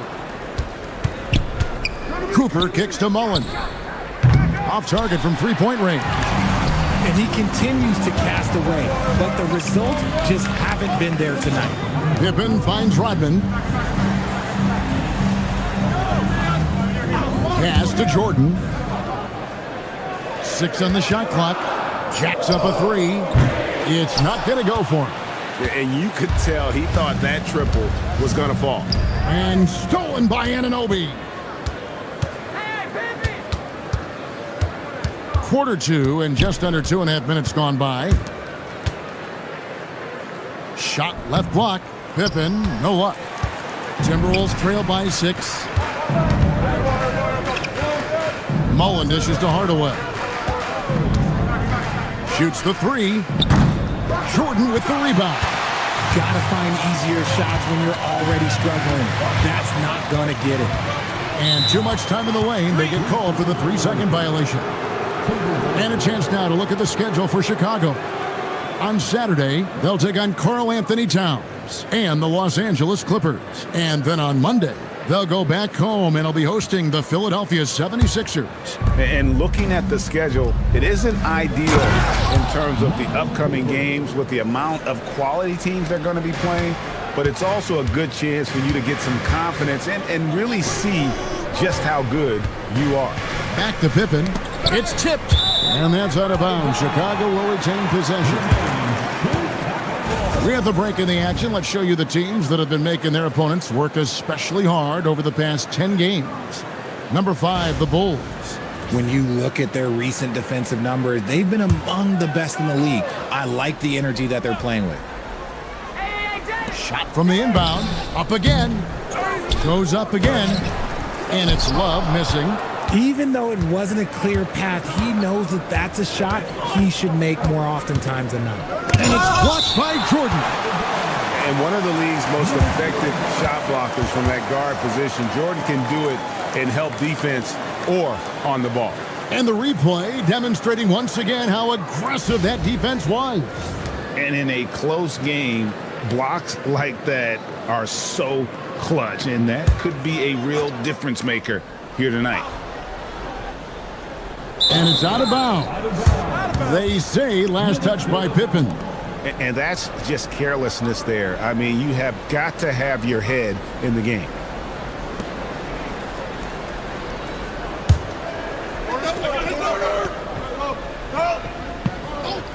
And in the second quarter, a little under 3.5 minutes played already. And with his strength, lateral quickness, and that 7'3" wingspan, Pippen is an exceptional defender. And he's trying to shoot his way out of it. You know, they have the lead, but honestly, I think it might help if he be a little bit more selective tonight. Pass to Cooper. Nice ball movement by Minnesota. Hits the three-point bomb. Mullins got 7 points. And what kind of defense was that? You can't give up wide open threes like that. What are you doing? Chicago calls timeout.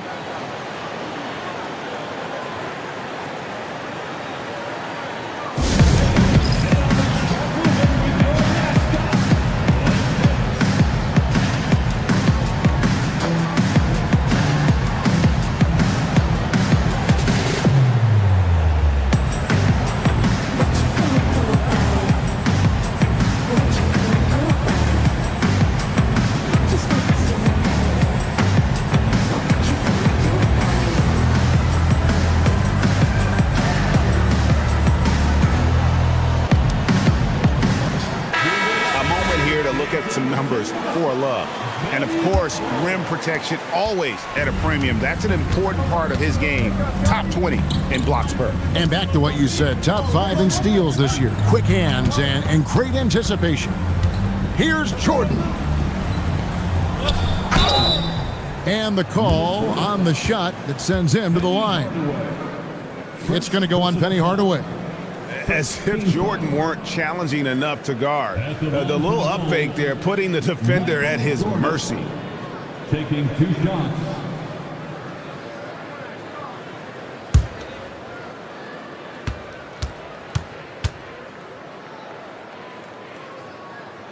And he makes the first. You see a lot of pick and rolls, but you also, Greg, hear about inverted screens. Can you explain to the viewers what that means? Yeah, that's where your guard actually is the one setting the pick for the bigger player, and having little guys who are willing to put their body on the line. You think of a Steph Curry, a John Stockton, 2 of the best to ever do it. The drive, the willpower of Michael Jordan is on a completely different level. He is competing every second he is on the floor and always looking for any way he can beat. Here's Hardaway, and the rejection by Pippen. Anunoby finds Pippen. Now here's Robin. Pass to Jordan. On the wing, Anunoby. 4 on the clock. There's the 3. It's tipped. You know, some people could say he's struggling on offense this period. I like to think of more of drowning. Just can't seem to find his confidence. Outside, Rodman. Now, Jordan. Fires, high post. And the Bulls with another miss. Nothing seems to be going his way this quarter. Yeah, straight up, guys. Like, he's ice cold, like freezing. What's colder than cold? But you don't have to shoot it, my guy. It's okay to pass the ball. Outside Pippen. Pass to Anunoby. Back to Pippen. Outside Rodman. Launches a three. Pippen, no luck. And the great shooters know when they've got enough opening to go for the three. I didn't think it was a bad choice on that possession. Cooper kicks to Mullen. Fires away from way outside. And it's Jordan with the rebound. Jordan's got rebound number 9 now. What an effort here tonight. Right side, Rodman. Pass to Anunoby.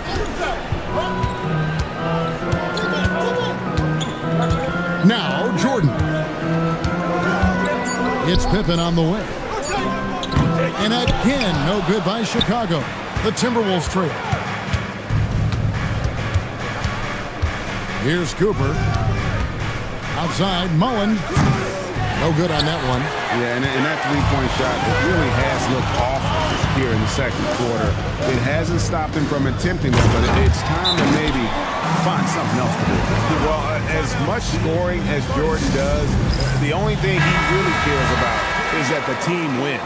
So Chicago ends up going with the new group. And it's Parker with the ball, bringing it up for the Minnesota Timberwolves.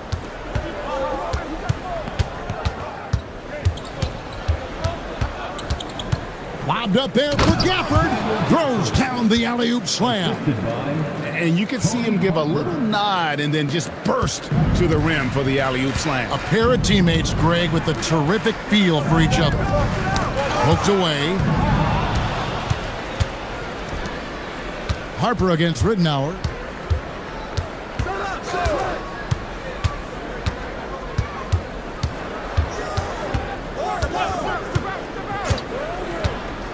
Shot clock at 5.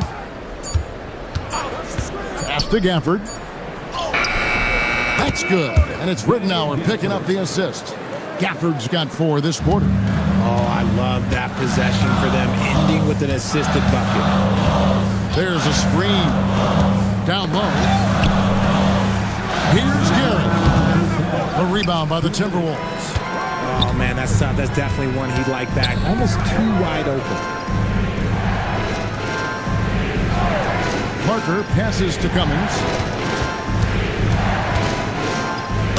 And he banks in the layup. And it's a 3-point Timberwolves lead. Yeah, they're going to have a nice little run here. Pass to Nance. English looking around. Shoots over Hakem. Timberwolves have gone 7 of 16, shooting just under 50% here in the second quarter. And the basket is good, and he's got a chance here for one more at the line. And they are attacking the rim and getting great results. First trip to the free throw line for him tonight. And from the line thus far, how about 83% on the season? Outstanding. And Parker just so skilled at marching his way to the stripe. He just has an endless amount of cunning moves that consistently frustrate the opposition. Trying to end the drought, English drops in the layup for 2. English has got 6 points. Making the floater look this smooth is not as easy as it looks. It's a challenging shot. Parker, right side. Here's Gafford. And he didn't get quite enough under that one. Bulls trailed by 4. Nance outside. Pass to Guerin. To the inside. Buries it down low. And so it's Minnesota with it. Now, here's Ridenour. No scoring in this one. Here's Parker. And 2 free throws coming up. Unable to get that one to go with all the contact. And I like the fact that the defense is looking to protect the rim at all costs. The Timberwolves shooting their 4th and 5th shots at the foul line in the game. Tony Parker, 2 shots. Take a break. Take a break. 2 shots.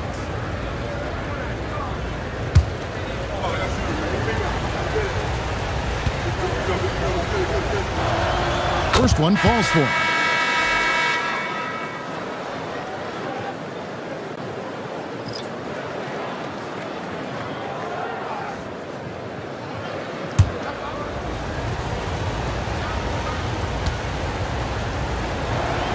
And Parker drops them both.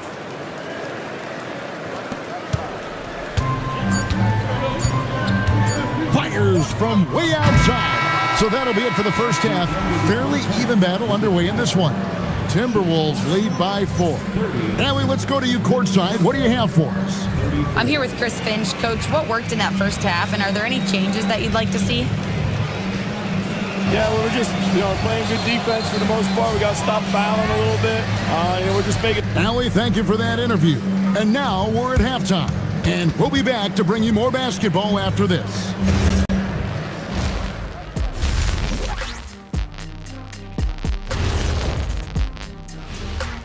Pleased to have you tune in. What better way to start than by checking out the contenders for the dunk contest on All-Star Weekend? Kenny, if I remember correctly, you participated in the dunk contest in back-to-back years. Oh, well, you know me well, Ernest. I was runner-up to Dominique Wilkins in 1990, which I think puts me right up there as one of the best dunkers ever in the entire world that ever competed. Stop playing, Kenny. Not even close. You know they wouldn't let me compete, right? They were afraid I'd tear down the basket. Again. Big fella. I would give you a 10 for that, Shaquille Cornelius. And guys, let's talk now about that first half of Minnesota there in a tight. This is why so many teams are trying to play with pace. The defense just couldn't match up with them in the space. It's much harder to score in the half court. Helps when you have the athletes they do as well.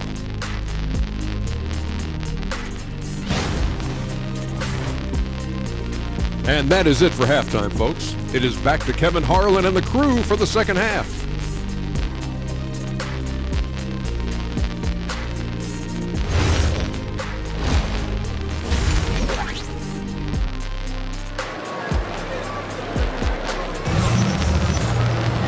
We've got second half action for you, and if the next couple of quarters are similar to the first, this one could go down to the last possession.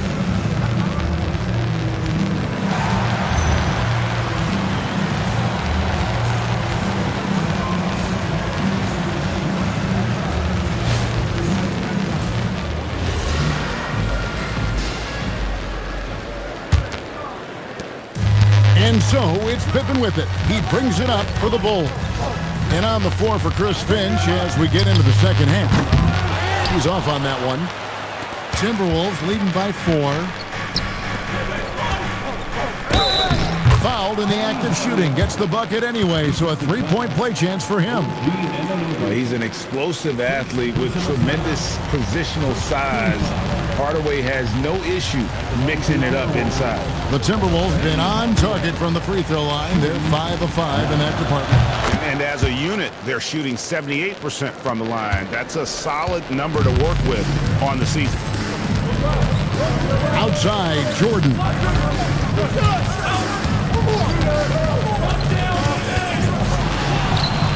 The rebound by the Timberwolves. Mullen for 3. Scottie Pippen grabs the miss. Bulls trail by 7. Anunoby outside. Jordan with the bounce pass. And he gets it to go, hitting off the back of the rim. Pippen's got 10. Practically automatic shot there by Pippen. He knows he just needs the ball, and then he is good to go. Mullen kicks to Hardaway. Off target with his 3. He hasn't had his best game, but they've gotten enough production elsewhere, so it hasn't really mattered. Pippen finds Rodman. And here is Jordan. Looking to get back on track here. And Jordan throws it down. And right there, you see how quickly MJ gets into the air. Yet another one of his natural gifts. Back to Hardaway. No good on the triple. Rough start to the second half for them. Only getting one of the past 4 shots to fall. Jordan outside. Pass to Rodman. Back to Jordan. With a tie. That one misses. Just an ugly show from him offensively. Yep, no way to describe it, just ugly, and that hasn't helped. Here's Cooper. Back to Mullen. And play stops. Whistle on what looks to be an illegal screen. While we're on a short break, we've got some time to break down the steal leaders at the shooting guard position over the last month. We'll take a look at Jordan. Always dangerous on the court. He leads the league. You know, he's often forced to guard the opposition's top player on the perimeter, and still he's made his way all the way up the steals list. He's the kind of elite defender that opponents just absolute dread going against him. Pippen, the pass to Anunoby. A 3-ball. He can't get it to go. Mullen with the defensive effort.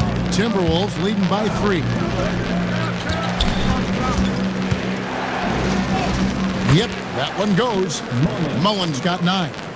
And with the height to see over people and the peripheral vision to do it quickly, Penny with the perfect setup. Here's Jordan. Great D that time from Hardaway. For Minnesota, they've gone 2 of 5 shooting here in the third quarter. Mullen against Jordan. Now here's Mullen. D right on him. Doesn't go for him. Bulls trail by 5. Outside Pippen. Anunoby outside. Kicks it out to Rodman. He's looking for Love and finds him. 4 on the shot clock. Anunoby finds Pippen. And Love throws it down. And how about the incredible timing on that alley-oop? He absolutely hammered it down.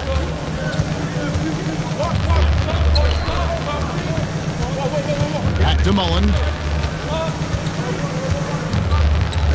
On the wing, Hardaway. He's got 7. Pass to Cooper. Timberwolves passing it around.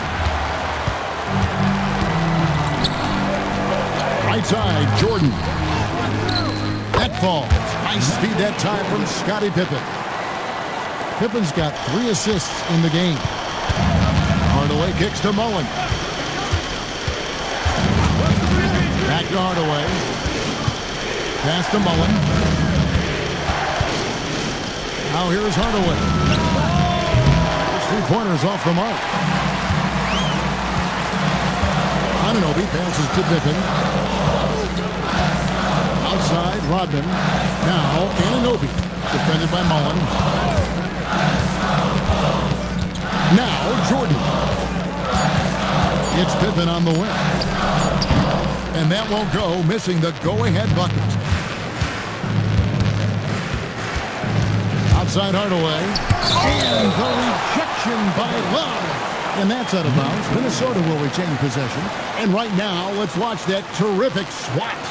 Yeah, quick thinking pays off big. What a block. The Bulls making a switch here. Harper's checked in. Cummings is checked in for Minnesota. Parker comes in for Hardaway.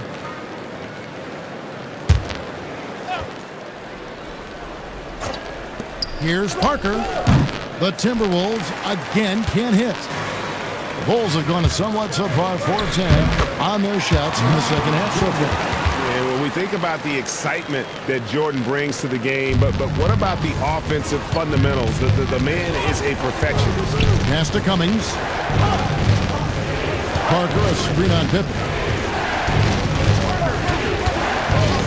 Pippen against Cummings to end the cold streak. Tried to bank it in, but he misses. That is not a bad decision to pull from there. It was just a little bit off with the execution. Here's Rodman. Count the basket and the foul. That one on Cummings. They're consistently finding ways to get the ball inside and taking full advantage. And guys, what do you think about the hustle stats for the Bulls? Great heads-up defensive play tonight, creating offensive opportunities for themselves by forcing deflections. And also, you've got to mention the block shots. Playing hard on defense, not allowing shooters to get comfortable.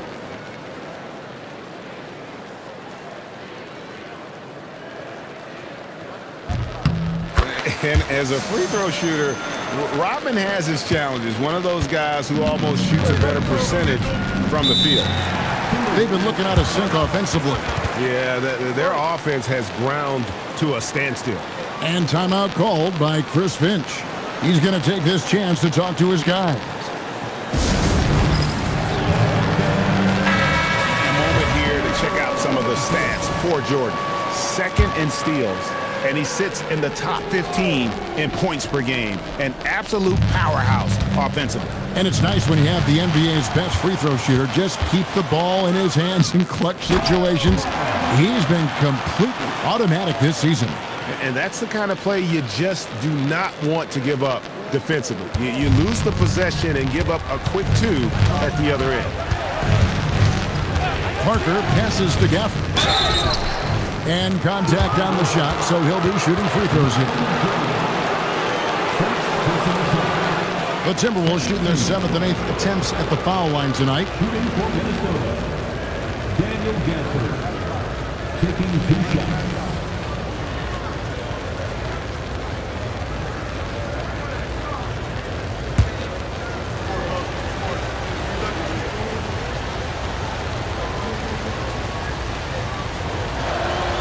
That free throw missing.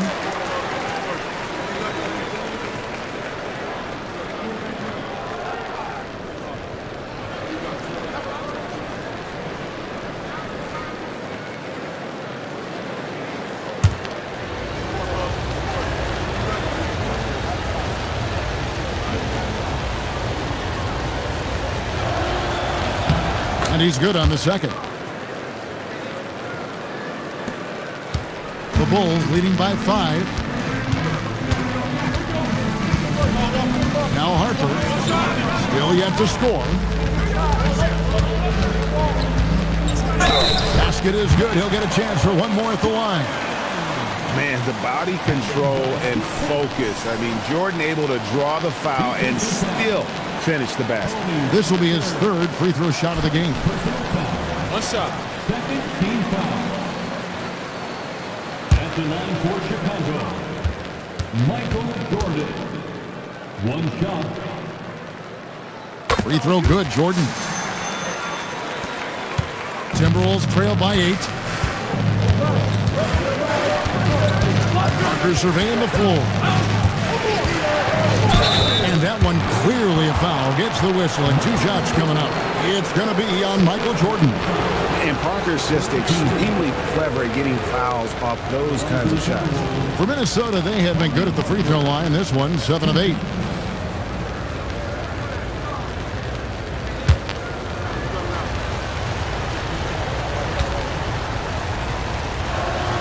Free throw drops in for Tony Parker.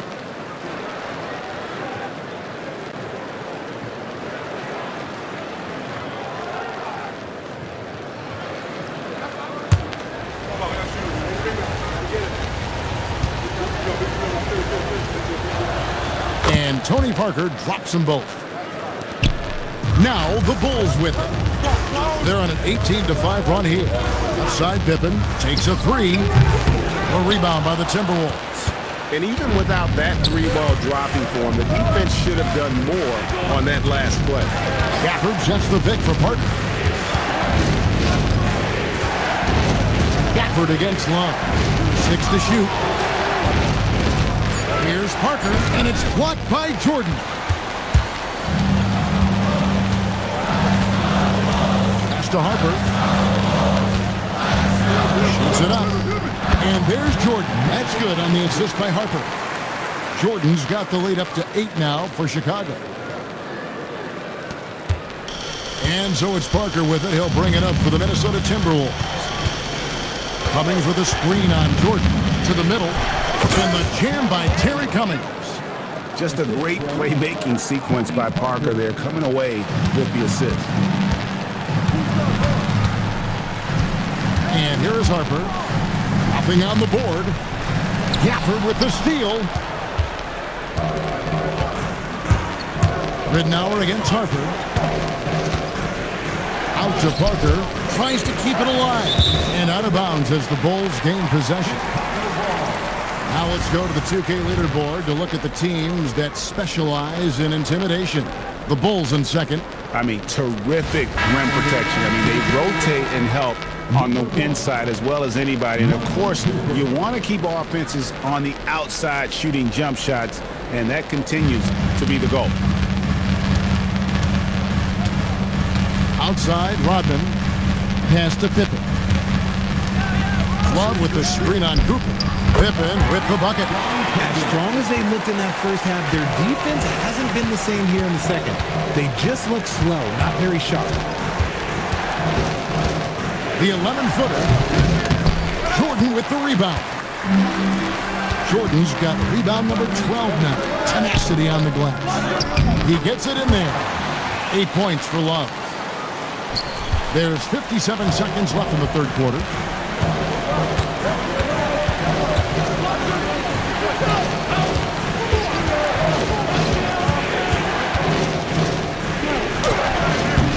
And it's Chicago with the rebound. Jordan's got rebound number 13 with that last one. A slight rebound advantage for them. One more column in their favor, and it's all adding up. Here's Rodman, and he battles for the ball and gets the second chance bucket. Rodman's got 5. Unwilling to let up, even for a moment. That's his killer instinct, just fanning the flame. Always plays hard until the final whistle, no matter what the situation is. Pass to Cooper. Harper with the steal. One-on-one here. 2 on the clock. Count it. And I think that play sort of sums up what we've seen tonight. Just simply being outplayed both sides of the ball. Smart basketball defensively turning into easy points. And so it's the Chicago Bulls with a 14-point lead as we bring the quarter to a close. And their ability to get points in the paint has made all the difference in this one. Back right after this.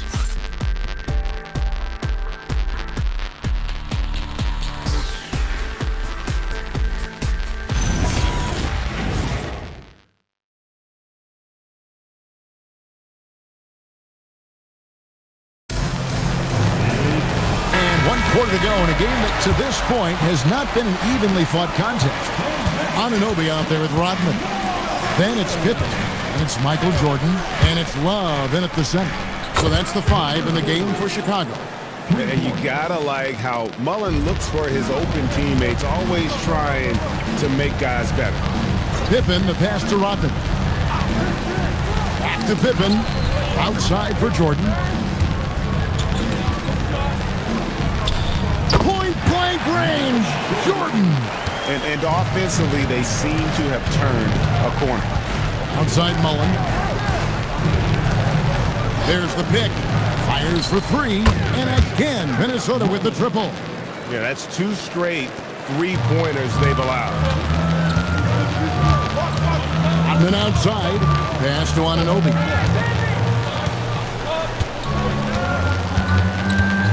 And here is Jordan, covered by Parker.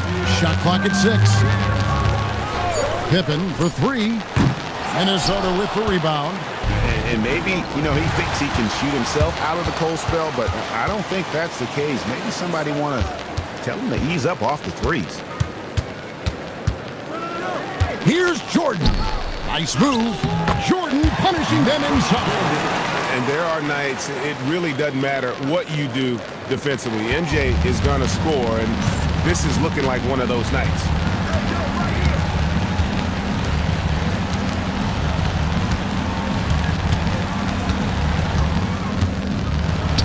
Lays it up off the glass. And how about the move he made there to come up and get himself clear in the lane for the deuce? Chicago leading by 10.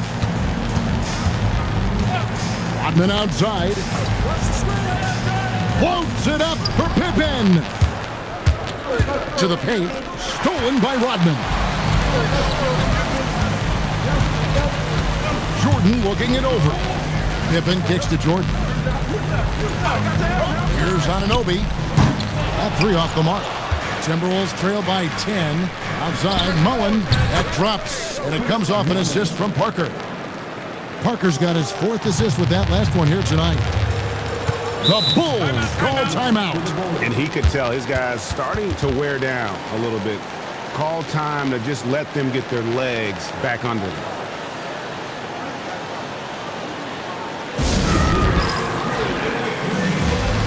Hardaway's checked in for the Timberwolves. And let's go to the sideline. Here's Allen. Over that last break, guys, I got a chance to hear what the head coach of the Bulls said to the team. And despite the lead, they are still coaching this team hard. In the huddle, they told their guys to stay alert. Do not give them anything easy. They want to protect this late lead, guys. All right, Allie, thank you for that. Rodman dishes to Love. Off on the layup. And hustle like that is why he leads his team in rebounds tonight. And let's be honest, guys, rebounding is about want, and he is playing with 110% effort. Well, they're getting stops, and they're attacking on the offensive end. All the momentum seems to be running in their favor. They're close to taking the lead. Anunoby passes to Rodman. Jordan outside. Back to Rodman. Outside for Pippen. Over Parker. And Pippen with the basket. The assist from Rodman. And the Bulls lead by 7. Textbook. Nice pass. Great catch. Even better finish. The Timberwolves working the ball around now. Mullen's shot is off. And so Jordan will bring it out for the Bulls. Pass to Pippen. Rodman outside. And now the Timberwolves on the break. Now Parker. Guarded by Pippen. Mullen with the 3. Sinks it. What range from outside. Wow. Mullen's got 11 points in the quarter. Parker against Pippen. Pass to Rodman. Here's Jordan. Kicks it out to Rodman. Here's Love. Rebounded by Hardaway. Minnesota with the ball. They're on a 16-6 run.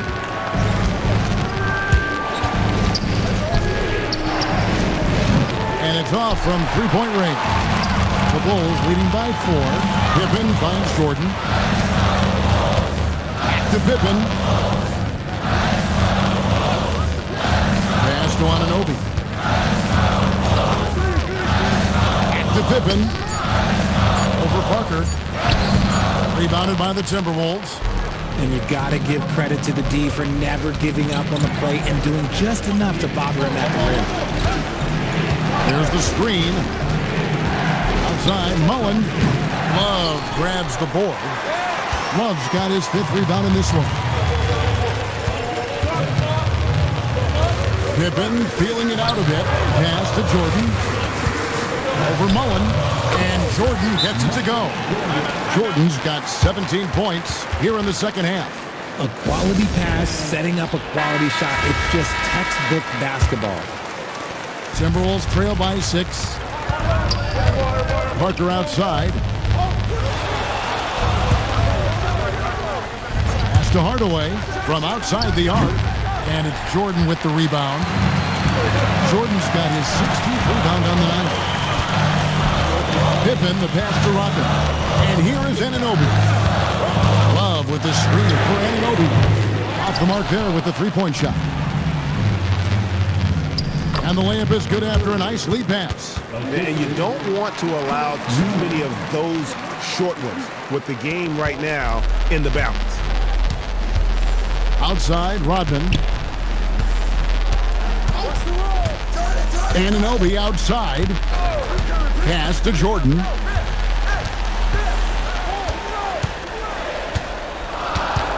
Fires the 3. Trying again. And he figures it out with the lay-in. And they're controlling the boards, Kevin. That's +5 in that category. And we've got a timeout called from Chris Finch. It's a chance for them to regroup and refocus. The Timberwolves making a switch here. Cooper's checked in. Hardaway against Pippen. Layup, no good. And give the defense credit. He was met at the rim. Right here. Rodman looking it over. Now Jordan. Launches it. Not gonna go. Timberwolves trail by 6. Hardaway with it. Doesn't get that one. There has been nothing for him this quarter. Ever since halftime, he's lost all of his touch. And the shot goes in. And that's how you lead a team, literally. They've been struggling here on offense. Yeah, a bit of a dry spell for sure. Jordan can't connect from long distance. Minnesota's gotten 8 shots off from three-point land and hit half of it. Jordan pulls it down. The Bulls leading by 8.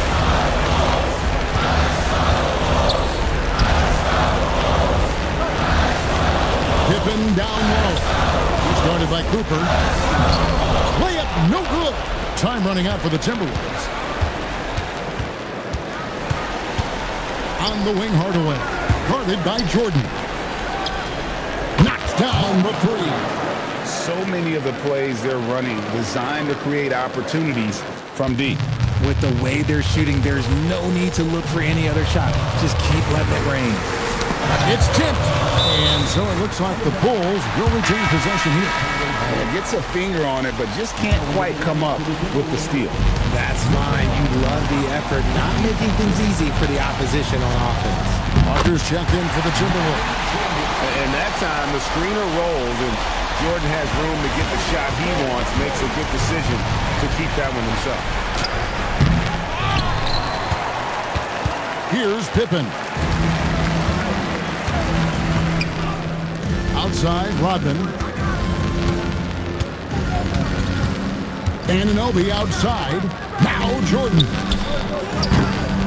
The three is off. Not enough ticks left on the clock to save them tonight. Yeah, they got to be disappointed with this result. And so it's Pippen with it. He brings it up for Chicago. They lead by 7.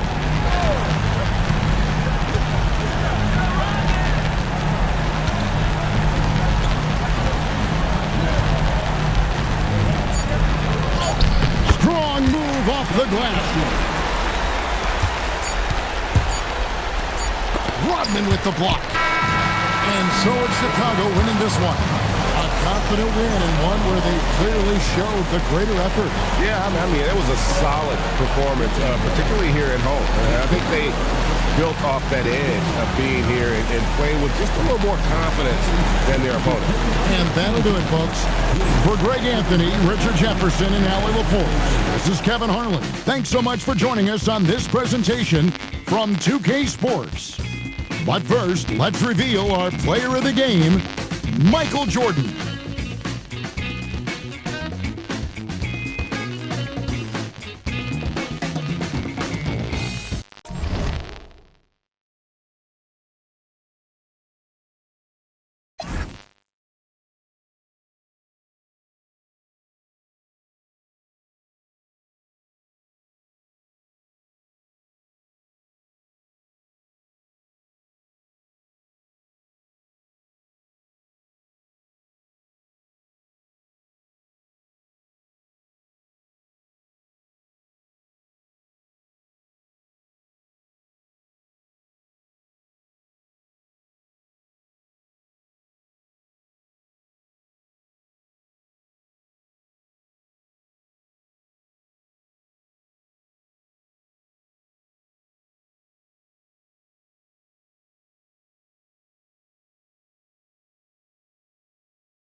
At the small forward position, at 6'6" number 18, Billy Cunningham.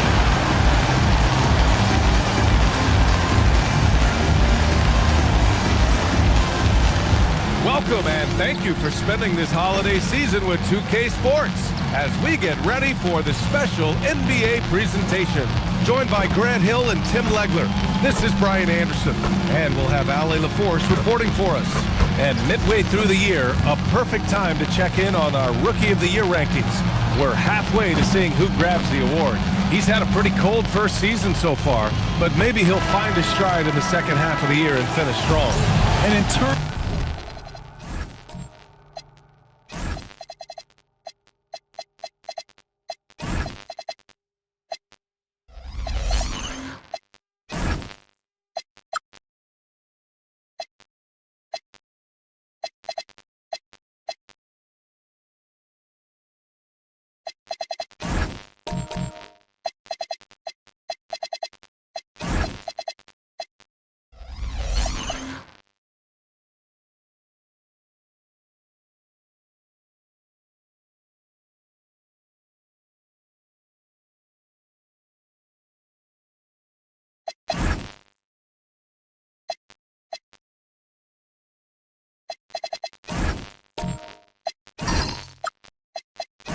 of his development, he was hoping to be a little bit farther along at this stage of the season.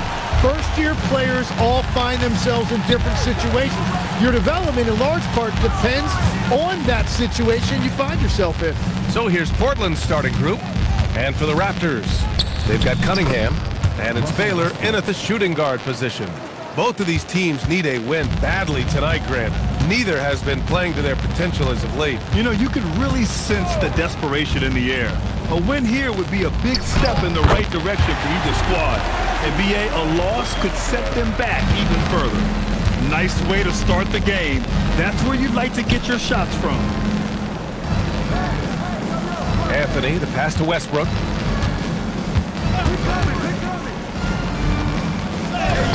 He's off on the layup. Here's Toronto with the ball. This, of course, their first opportunity to play Portland this season. And in a series of the have-nots last year, they came out on the losing end. Really looking for some improvement here. Here's Anthony. Toronto making their last shot.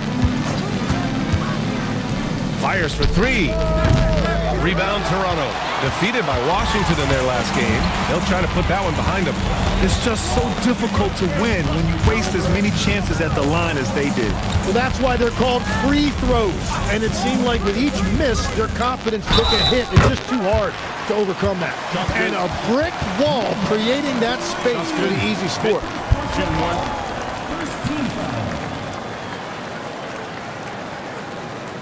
And this is his first trip to the line tonight.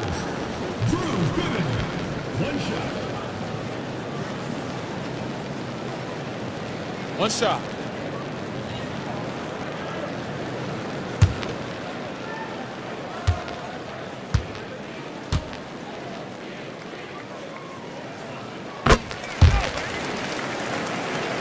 And in the first, a little over a minute and a half in.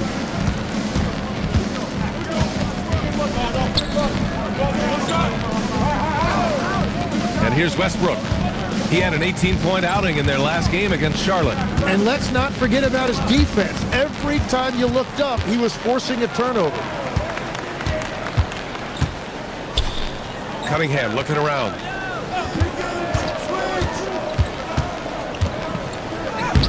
Uses the glass on the layup.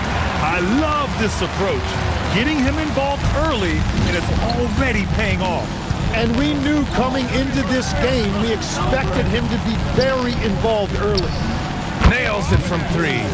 Defensively, you have to stay connected to him on the perimeter. The Raptors have gone 4 of 4 from the floor. Perfect start.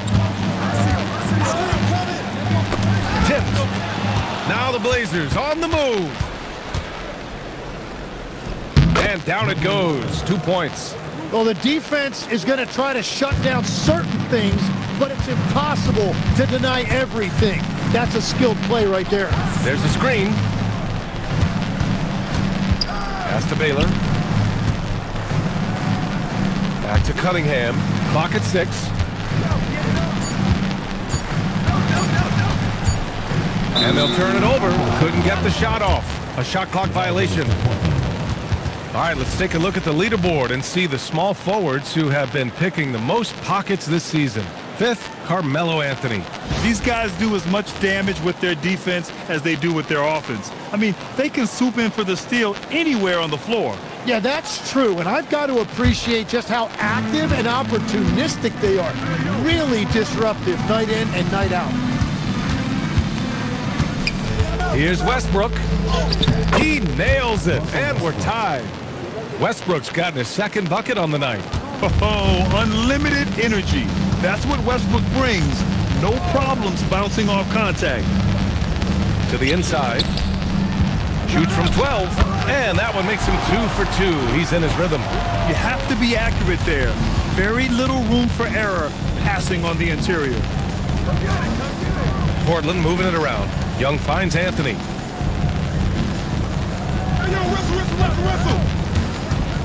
Lets the 3 fly. Gooden pulls it in. And so it's Pritchard who brings up the ball for Toronto. And there's the screen. Inside. Here's Baylor. And he converts the layup. Baylor's got 6 points. Defensively, they've got to get more bodies in the paint. That's 3 straight field goals from below the free throw line. Westbrook, the pass to Anthony. Back to Westbrook. And finished off by Westbrook. Wow. I'll tell you, such an advantage having a playmaker who can get up to the rim and finish. Now that is what every team wants. And you can see how it energizes the entire team. Now here's Cunningham. His offense has been solid, scoring around 11.5 points a game. They've come out hot. I mean, really hot. Perfect from the field thus far. Here's Anthony. Westbrook outside. The 3. It doesn't go for him. Toronto leading by 4. Now here's Pritchard. No made baskets yet. Cunningham passes to Baylor. Well, this is a tough choice here. You want to trust him as a coach, but that's his 2nd early foul. Both teams will make substitutions.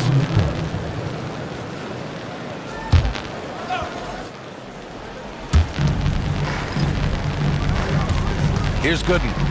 Right now averaging 6 a game. Shot clock at 6. Goes up from the top of the key. Can't hit. 1 for 2 now. Blazers trail by 4. Pass to Anthony. Westbrook outside.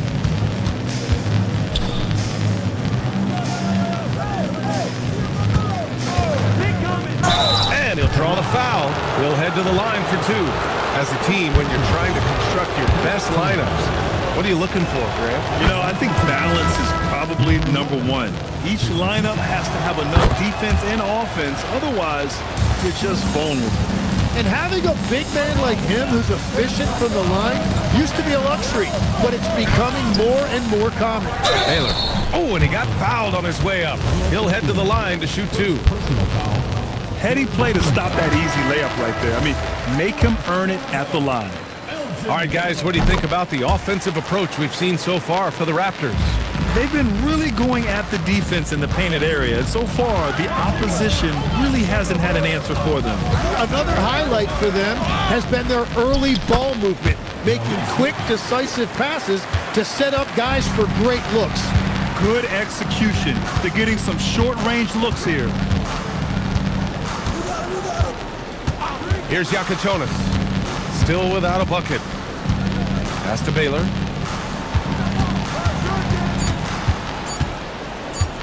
Puts it up from the high post. And it's Portland with a rebound. They're moving on after the tough loss they took at the hands of the Hornets. It seemed like they were forcing shots, and the shooting percentage reflected that. Well, they just never looked comfortable out there, and part of that is the defense they were facing. Here's Baylor. Last game for him, he picked up 10. To the left wing.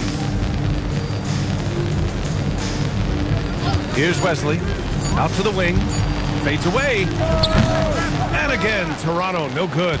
That's great shot selection, just poor execution. If you're going to take those mid-range shots, you've got to knock them down. down low. Hagen's shot is good. And that ties it up. And they keep trading punches. Both teams in a groove early.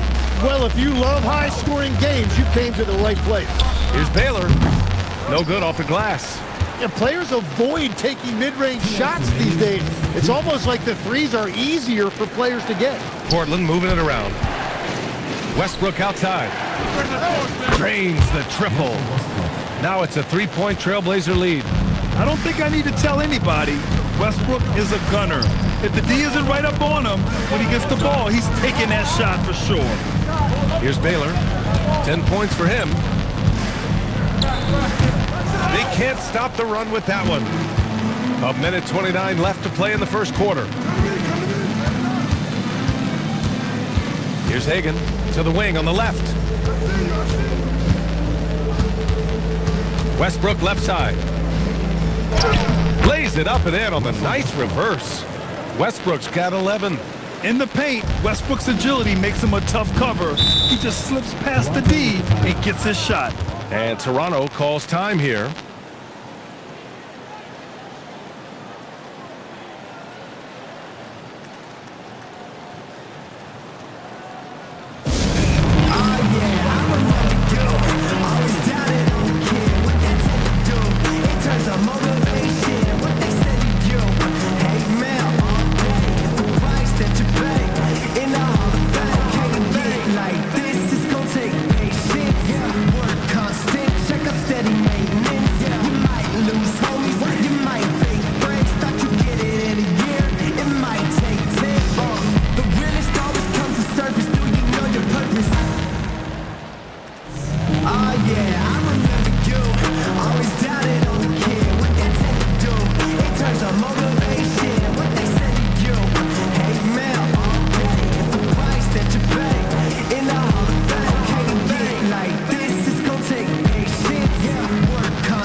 Trailblazers making a switch here. Simmons is checked in.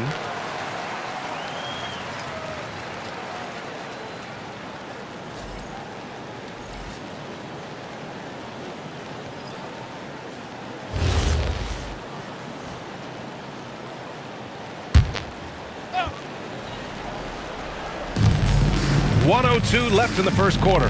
Pass to Wesley. Here's the pick. Shoots over Westbrook to end the drought, and the basket by Issel. Well, that's just a mistake on defense. No one got a body on him. Trailblazers lead by 3. Here's Hagen. Right now contributing around 10.5 points a game. Really left him alone that time. Westbrook's got 14. And what's working here? Each guy is willing to make the next pass. His playmaking is something to watch. Threading that pass right in there. There's 25 seconds left in the first quarter. To the middle. Intercepted! Here's Yakuchonis. No points yet. Pass to Bletch. Laid it in with a nice touch off the window. Now just a 2-point Portland lead. And once more this half, they find a way to get great position inside. Russell Westbrook, he's been the guy making things happen for the Trailblazers. Absolutely carrying the offense. He ends the quarter with 14. We'll be right back with you shortly.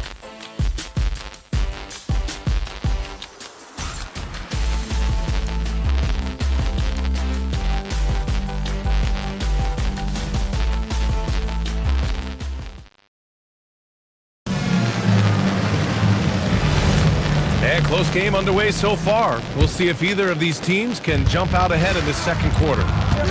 And let's quickly check out the scoring breakdown here for the Trailblazers. So guys, early on they're driving the lane constantly, using their quickness to gain an advantage. Look at their points off penetration.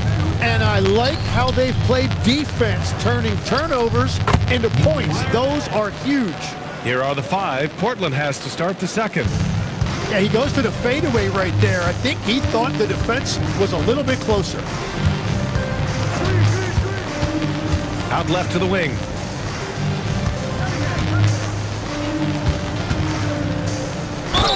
And so he draws the foul, headed to the line to shoot a pair. You know, it seems like players today have more freedom with their shot selection than ever before, Tim. Yeah, B.A., there's no question about it. I think you could actually make the argument coaches are particular in a different way. They're looking more for threes, layups, and dunks, not as much from the mid-range, and if you can add that shot, really makes you stand out. So interesting. I've seen coaches take players out for not shooting open shots. Oh, I wish I had that coaching when I played. And he sinks the second. And here's Anthony. He'll bring it up for the Trailblazers. It's a 3-point game. Westbrook outside. They set the pick to the paint. And he dunks it. What a pass to set him up. Yeah, few guys drop dimes like Westbrook. He has an innate talent for setting up shooters. Pritchard against Westbrook. Pass to Yakichonis. 6 on the shot clock. Lets it go from 14. That won't go for him. Now 0 for 2. Portland leading by 5. Westbrook outside. Now Anthony. Portland moving it around. Westbrook can't hit. Cunningham outside. And we're about 2 minutes into the second quarter here. No good with a layup. Anthony with it. Pritchard picks him up. To the inside. Pass to Hagan.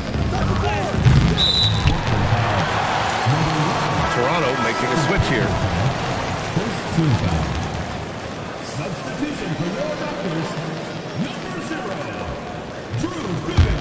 0, Toronto trails by 5.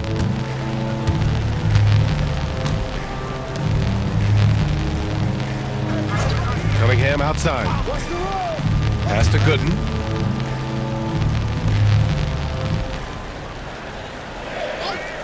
Cunningham outside. Over Anthony. And again, Toronto, no good. Portland leading by 5. Inside. Hagan's shot is good. Hagan's got his second basket. That's 3 buckets in a row off assist. Pritchard with it. Hasn't gotten one to fall yet. Pass to Yakichonis.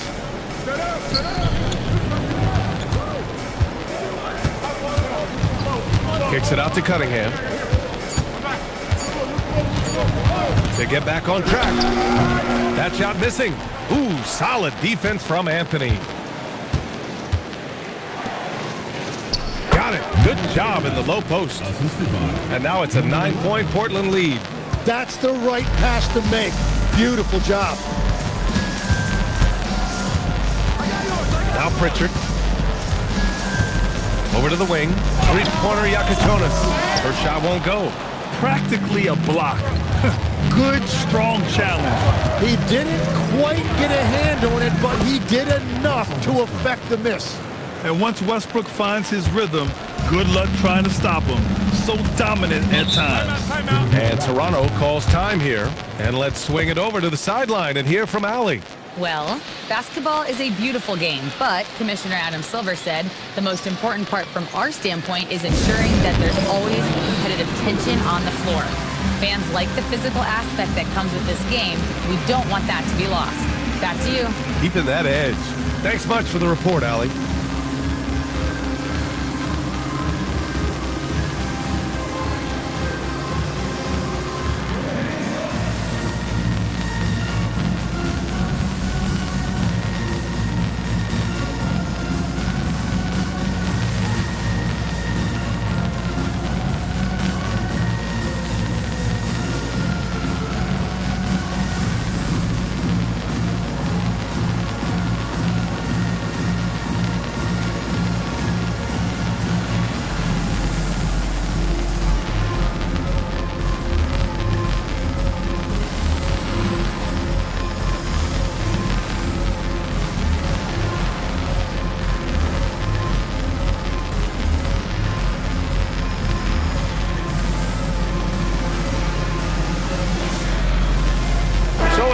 teams making substitutions here.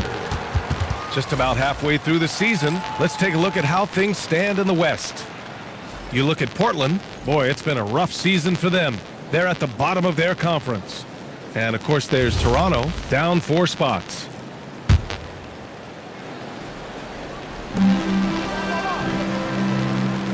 Here's Gooden. Pass to Yakichonis. Down low. And it's thrown down hard with both hands. Oh, yeah, that'll do it. Wow, an emphatic two-handed slam. Anthony, the pass to Westbrook. And jams it home. Westbrook. Yeah, this is how powerful Westbrook is at the rim. Looking like he wants to tear the basket down. And thanks to AT&T for a great look at that dunk on their connected cam. Here's Pritchard. He's scoreless.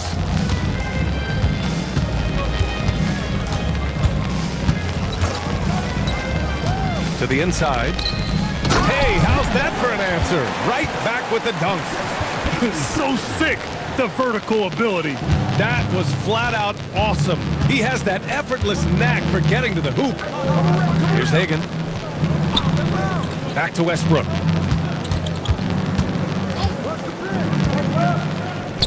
And he banks in the layup. Westbrook's got 6 here in the quarter. Boy, absolutely no rim protection, leading to a lot of easy buckets here.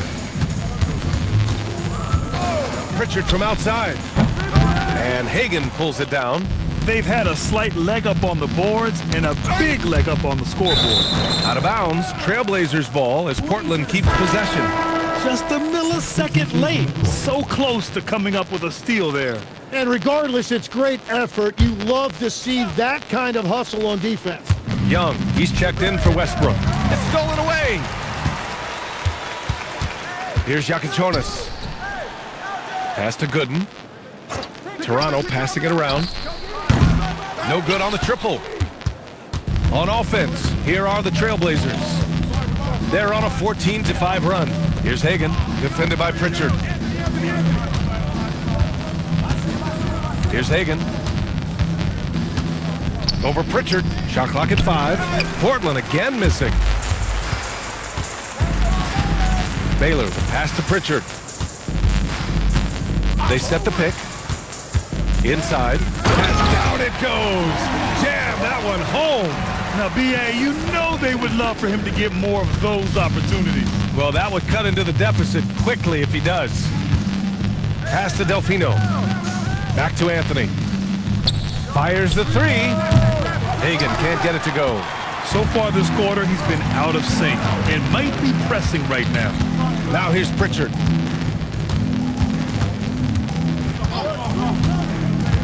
Here's Yakichonis. Here's Baylor. That won't go. 5 for 10 from the floor.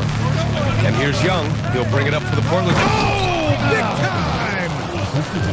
Wow, that type of finish is just deflating right now for a team that's trying to make a comeback. Ouch. That's certainly a big-time finish right there. It was one big exclamation point, or maybe even a question mark. Flying in with the one-hand slam. That right there was a statement finish.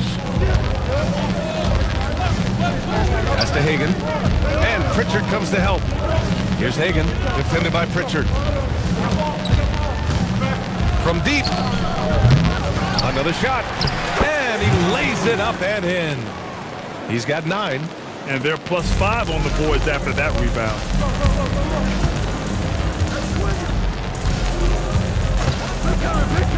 To the middle. Here's Baylor. Powered down after the assist led him to the lane. What a great pass. It was on time and on target. Portland leading by 9. And so now a timeout called by Jamal Mosley. He'll take the opportunity to regroup. Well, every team is looking for wings who can defend multiple positions. Who's at the top of your list, Tim? Yeah, I look at a guy like Lou Dort. Look at a guy like Jaden McDaniels. They've got length, a whole lot of want-to, and they've got the ability to guard multiple positions.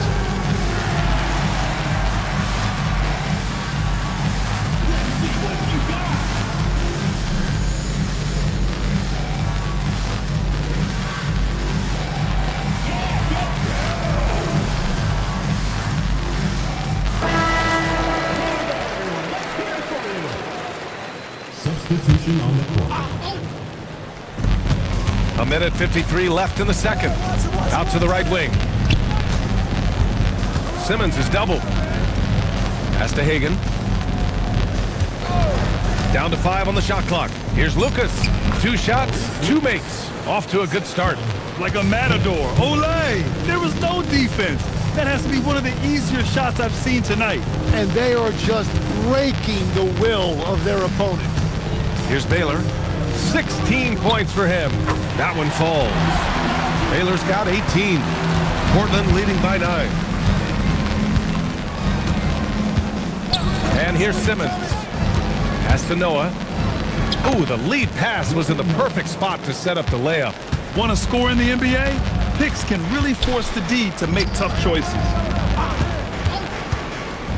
Here's Baylor.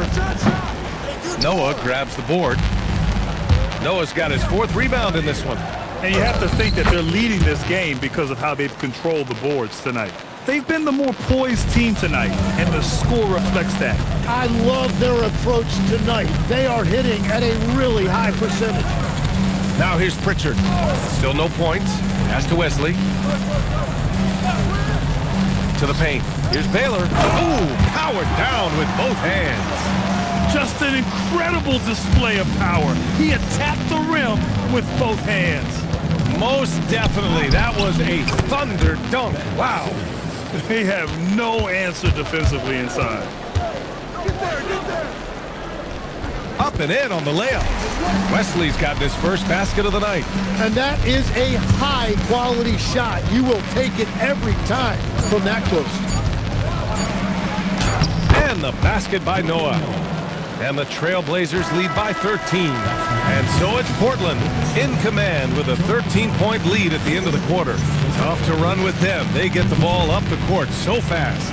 We'll be right back after this word.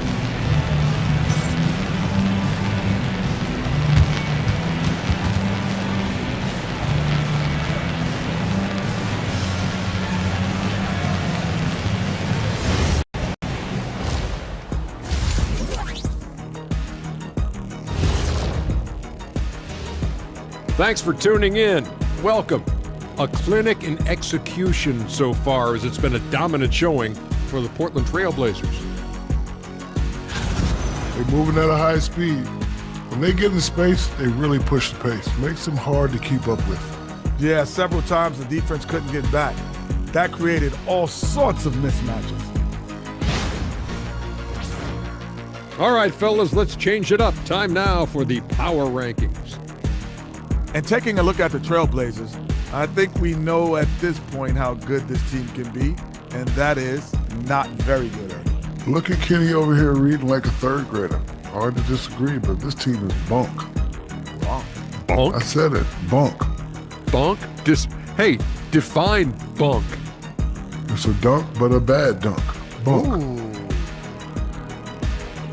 And that is going to do it for us. Let's get back to some second half action with Brian Anderson and company.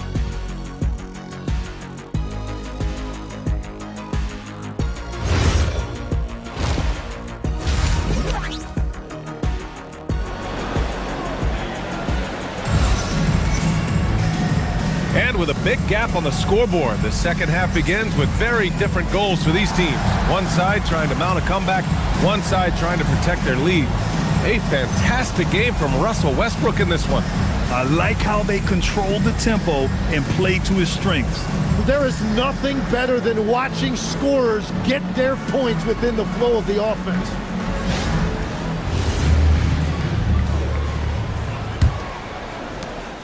Toronto trails by 13. They've got Peyton Pritchard, and it's Cunningham in at the 3. Cunningham on the wing. Here's Baylor. He's guarded by Anthony. Just 5 to shoot. The baseline J is on the way. Not enough on that one as it misses. They really have a commanding lead, not just in points, but in rebounds as well. And for the Trailblazers.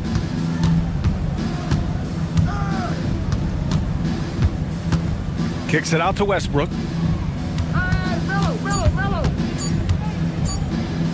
And it's Portland with another. On defense, you have to worry about Westbrook in every part of the floor. I mean, he'll just punish you from the mid-range just as much as anywhere else. Now here's Cunningham. From outside the arc. Not going to go that time. Now here's Anthony. Tight defense on him. Anthony with a screen on Pritchard. Westbrook into the lane. And Westbrook slams it home. Now, you didn't expect Westbrook to back down, did you? I mean, he brings so much heart and hustle. First trip to the free throw line for him tonight. Russell Westbrook. One shot.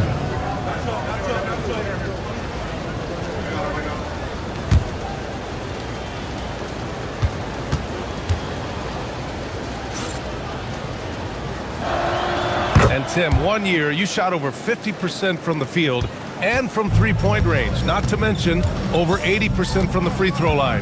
You think we'll ever see that again?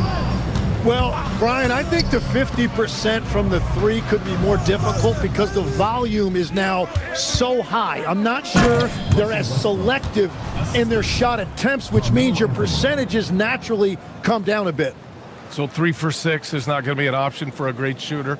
Don't think so. 3 for 6 is usually the first quarter for a lot of these guys. And so it's Pritchard who brings up the ball for Toronto. Still looking for their first bucket of the second half. Pass to Baylor. And here's Pritchard. Ooh, stolen by Westbrook. Right there! Down low. Can't get it to fall. Well, after nailing the first three out of the break, you can give him a pass for not making that one as well. Now here's Cunningham. Here's Baylor. He's guarded by Anthony. Just 5 on the clock. And it's Baylor missing. They started out this half ice cold, 0 for their first three. Westbrook. That one drops for him. Westbrook's got 9 points here in the second half. And just executing at a high level. I mean, taking what the defense allows and putting in the work. Well, they're making something very difficult look simple right now. And Toronto calls time here.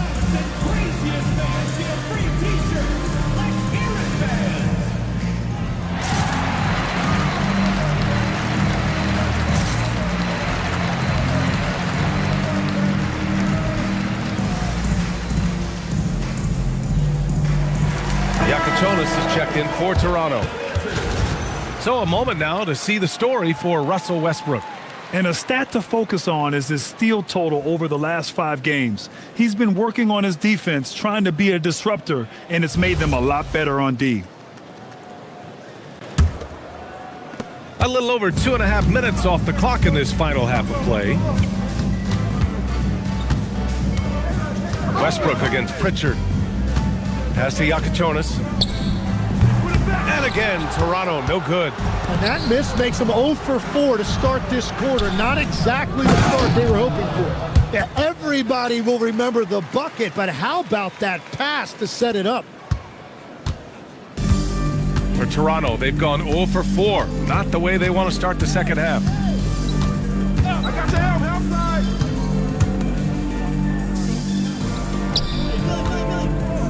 They need this, and misses it off the right side of the rim. Things have been a little bumpy coming into the second half. 5 straight misses. There's Young with the 3. That's good. And so Westbrook with the assist. Westbrook's got 4 assists in the game. Watch for Cunningham. Cunningham on the wing, guarded by Young. Pass to Jonas. 6 to shoot, launches it, and it's Portland with a rebound. They've shown the power inside. Their rebounding effort has been sensational. Westbrook, the pass to Young. Shot from inside, and there it is for him. 10 points for him. The assist numbers certainly stand out. They've really emphasized ball movement here today. And Toronto calls time here. Oh my, their coach does not look happy, and I can guess why. Their interior defense has been struggling. Yeah, physically they are being overwhelmed in the paint right now. That can be hard to fix because it's a personnel issue.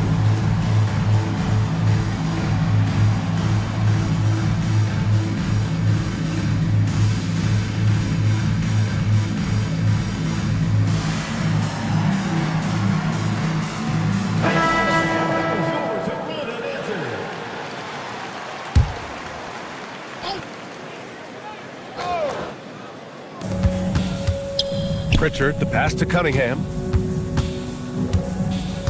They set a pick to win the cold spell, and he takes it up and lays it in. Cunningham's got his third basket on the night right there. Well, to stop him, you have to get better rim protection than that. Westbrook into the lane, and finished off by Westbrook. And look at Westbrook lifting off, taking flight off the drive for a big dunk. Pass to Yakichonis. Let's go with a three. Ooh, solid defense from Anthony.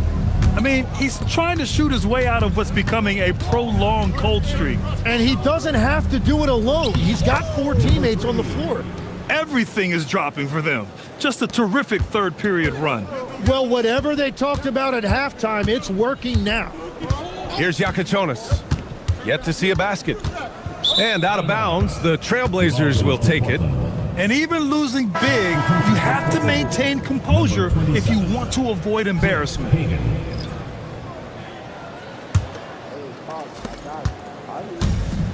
Portland's shooting has been ridiculous. 75% in this game. It's picked off. Pass to Pritchard. To the inside. Ooh, stolen by Westbrook. Here's Hagan. And Cunningham pulls it down. Well, that is a nice challenge at the rim. Really altered that shot. And stolen by Anthony. Here's Hagan. 2-on-1 as they jump out on the break. Count it. And now we get a little perspective here on how the hustle game has been for the Trailblazers. Their defensive intensity has served them well. It kept the offense scrambling and resulted in several steals. I really like their effort in transition tonight, constantly pushing the pace and then turning that into points.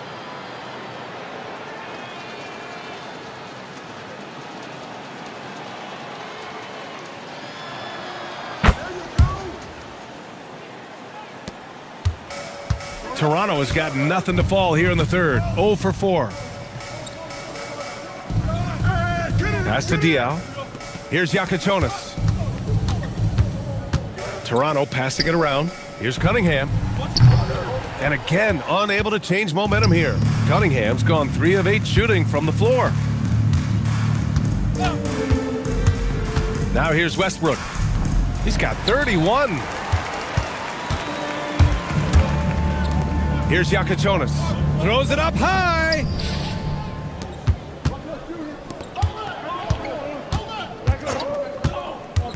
Pass to Lucas. And here's Westbrook.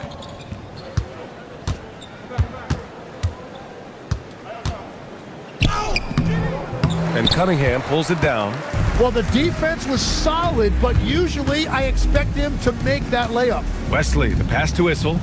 Perfect pass to set up the lay-in. Issel's gotten his second bucket. Yeah, he just needs more shots. He has to get more involved.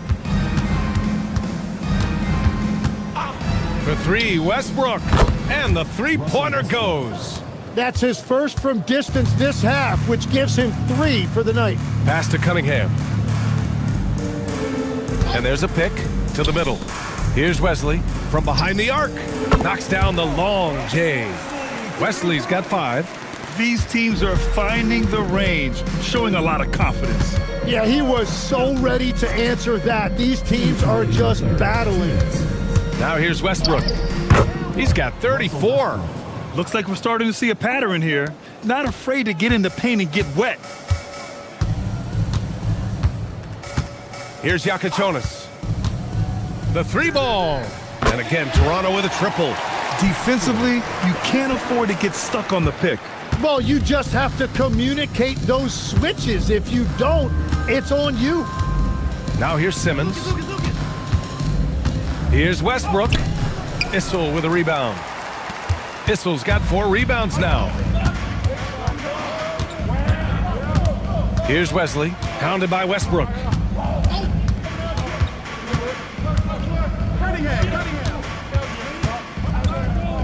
Here's Wesley, 4 on the clock. The shot from 20 feet out, and it's Cunningham missing. Oh, and he's a very good mid-range shooter, but the defense was all over him there, making that a very difficult shot. They've toned down their three-point attack in the second half, looking to protect the lead with higher percentage shots. Pass to Cunningham. Here's Issel. The shot's good on the assist by Cunningham. Cunningham's got 4 assists now tonight. And he gives up some size inside, but makes a great adjustment on the finish. Yeah, he took that up with great confidence. Tremendous finish. Westbrook can't hit. Toronto's gone 2 of 6 from downtown here in the second half. Here's Wesley. He's got 5. Cunningham, left side. Shoots over Westbrook. That misses. Would have counted had it gone. Russell Westbrook. He's been the guy making things happen for the Trailblazers. He's nearing the 40-point mark, just getting whatever shot he wants. Time for a quick break, then back to the action.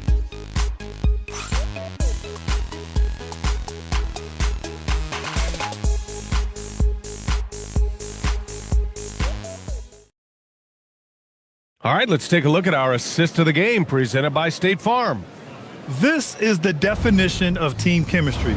I love to see this kind of communication and connection between teammates leading to the perfect pass. Well, coaches love unselfishness, and this is exactly what they're referring to. Well, there may not be a lot of drama down the stretch as we head into the fourth quarter, but stranger things have happened. We've got Jeremy Grant, and it's Baylor in a 2-guard. You're not going to get stops against him unless you give an effort. Grant outside. And the NBA is certainly responsive to the fans, Tim, but some say they just want to complain. Well, the social media era has given fans more of a voice than ever before, but it also breeds shorter attention spans, so the league is right to be proactive. Now here's Quickly. Outside Simmons. There's a screen. Here's the 3.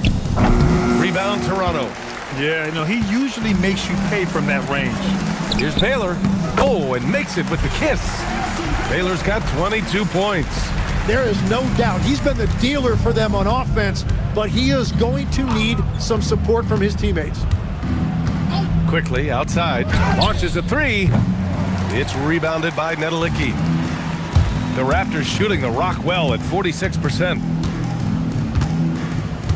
Inside, deflects the pass. Quickly with the ball, down low. Simmons with the bucket.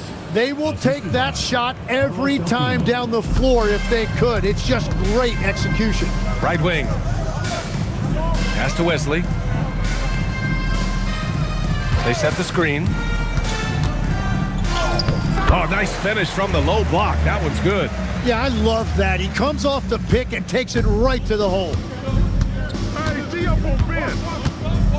Simmons looking around. Well, a lot of eyes focused on NBA officiating, but where their eyes are focused is also a topic. Yeah, the league's able to track officials' position on the court and even tell where they're looking.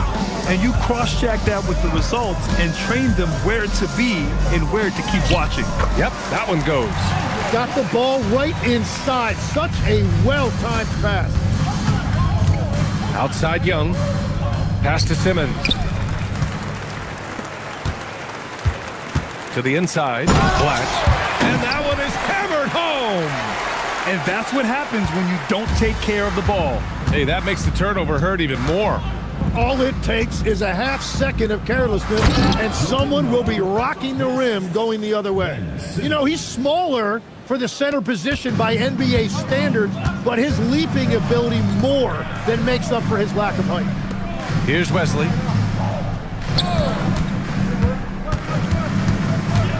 Over Quickly, and there's Toronto with another bucket. Well, if he's going to be covered like that, he has to continue to take that shot. For Portland, they've gotten 4 shots out of 6 attempts to drop so far in the fourth. Pass to Simmons. Here's Baylor. Simmons defending.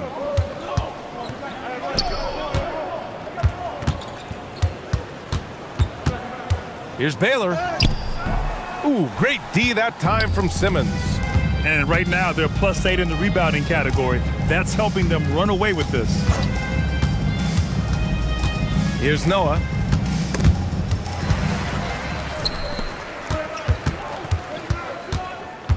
Grant, the pass to Wesley.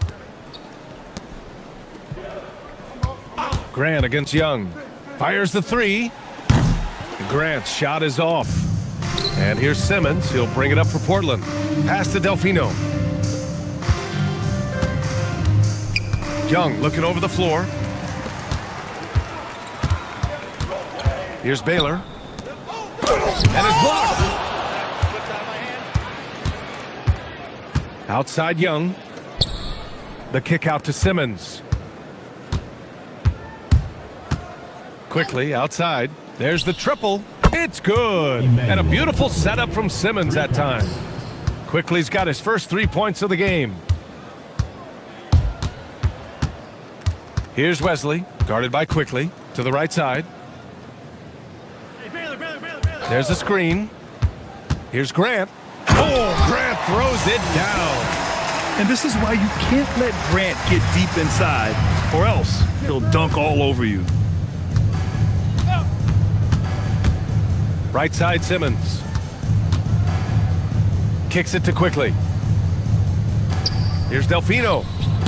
Off target with the three. For Toronto, they've gotten 6 of 10 attempts to drop in the fourth quarter. To the paint. Here's Blatt. Oh, a big finish with a one-handed jam.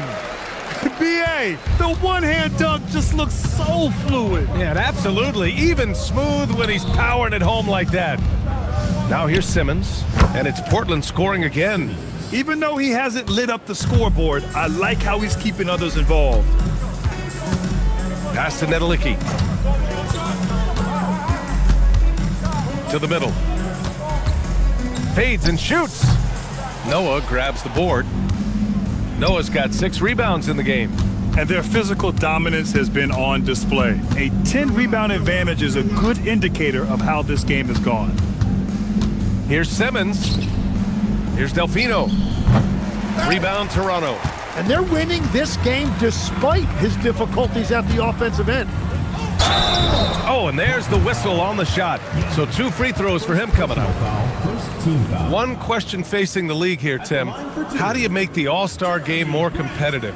Well, B.A., the tournament structure seemed to help a bit, but until just a competitive mentality around the game changes, I think the only thing you can do is maybe up the ante as far as prize money. I do think that did seem to matter for the NBA Cup.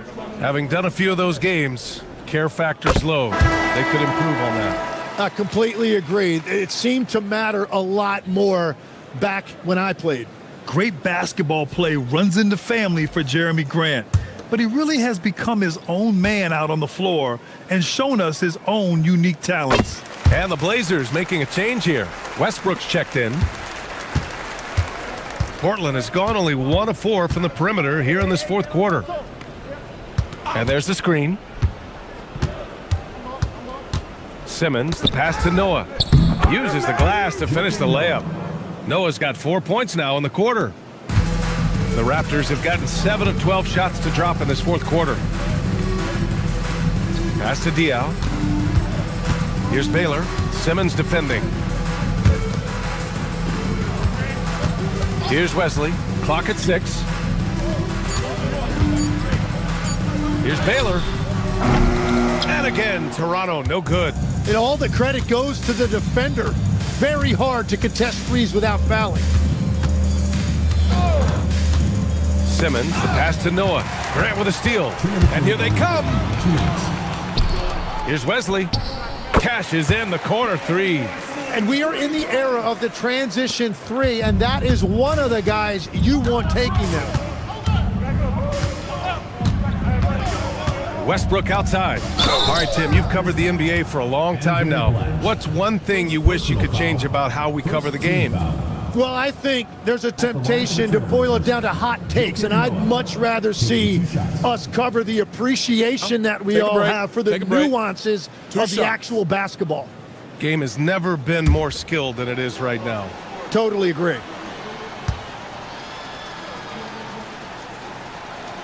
That one's off.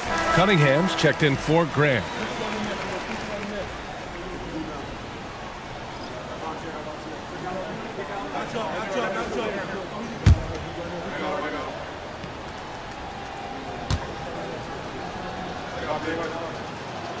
He's off on the second. And so Cunningham will bring it up for the Raptors.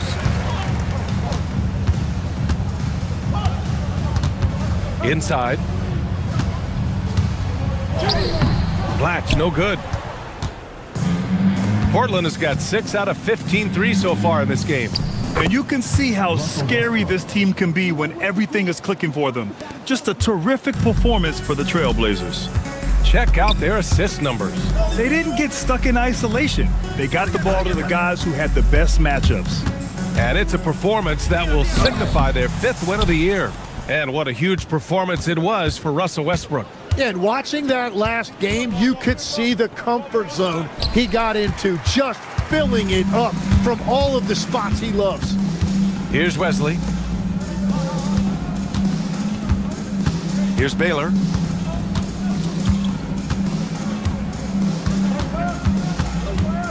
Into the lane. Noah grabs the board. Something's off about him this quarter.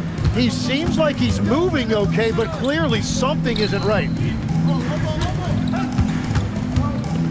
Now here's Westbrook, tightly guarded, and that one drops. Westbrook's got 40 points. You got to give them respect. They're doing everything they can to close this out. And this run should seal this win. What a timely burst. And you can count it. He'll go to the line with a chance at a three-point play. Team foul. At the line for one, Andre Blatch.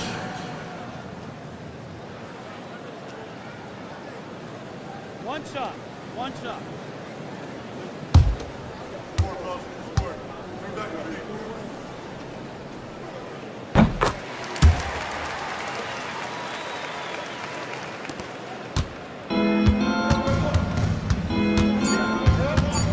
Now Westbrook. So it's the Trailblazers winning this one easily. To walk into enemy territory and deliver a performance like that, that says a lot about this squad. They really came in looking confident and didn't let anything shake them. This is what a dominant team looks like. And that'll wrap it up, folks. For Grant Hill, Tim Legler, and Allie LaForce, this is Brian Anderson, thanking you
It's that time of the year. Happy holidays, everyone, from 2K Sports as we get set to bring you some mid-season NBA action. With Stan Van Gundy and Greg Anthony and Allie LaForce on our sideline, I'm Kevin Harlan. Now we get a chance to check out the standings out east. Already we are in December. Taking a look at Philadelphia. Season well underway, and they've been solid in third right now. And, of course, there's the Heat, a game and a half out. Right now for Philadelphia, it's been the kind of start to their season that a lot of experts were predicting. And by that, I mean a very strong start. Yeah, this is the start they wanted to have, but their goals are much bigger. They're focused on playing into June and bringing home a championship. Now a look at Philadelphia's starting.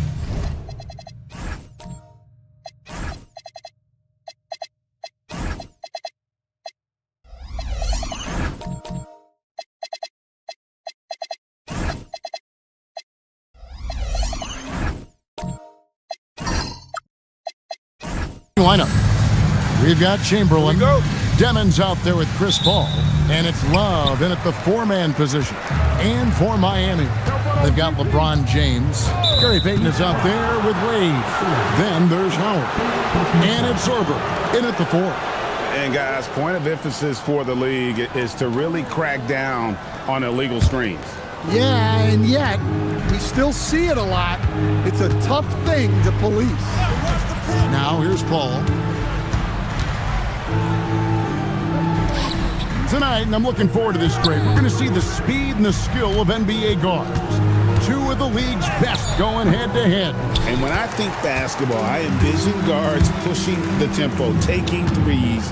The modern NBA has a lot of talent. The pace has never been higher. The three from LeBron. Love grabs the board.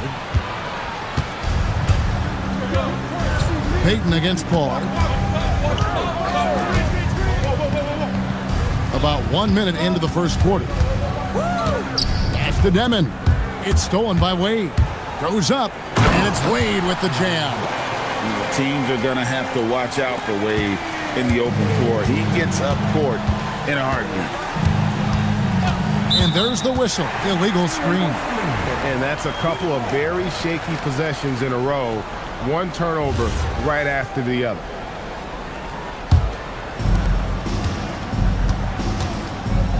Here's James.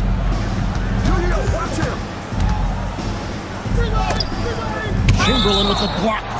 And the quickness off the floor, the insane reach. Wilt, one of the greatest shot blockers you'll ever see. First quarter of play with about a minute and a half gone. LeBron passes to Wade, and he comes up with the deuce. Good way to start this game. You want to get him rolling as early as possible. Yeah, and I'll tell you what, if he gets into a good rhythm early, watch out. Now, here is Chamberlain. 76ers moving the ball around. Set it up. Goes up on the wing. Again, Dwayne Wade. Wade's got 6. I tell you what, it's almost like stealing to watch how he plays the game from this seat. Pass to Chamberlain. Back to Paul.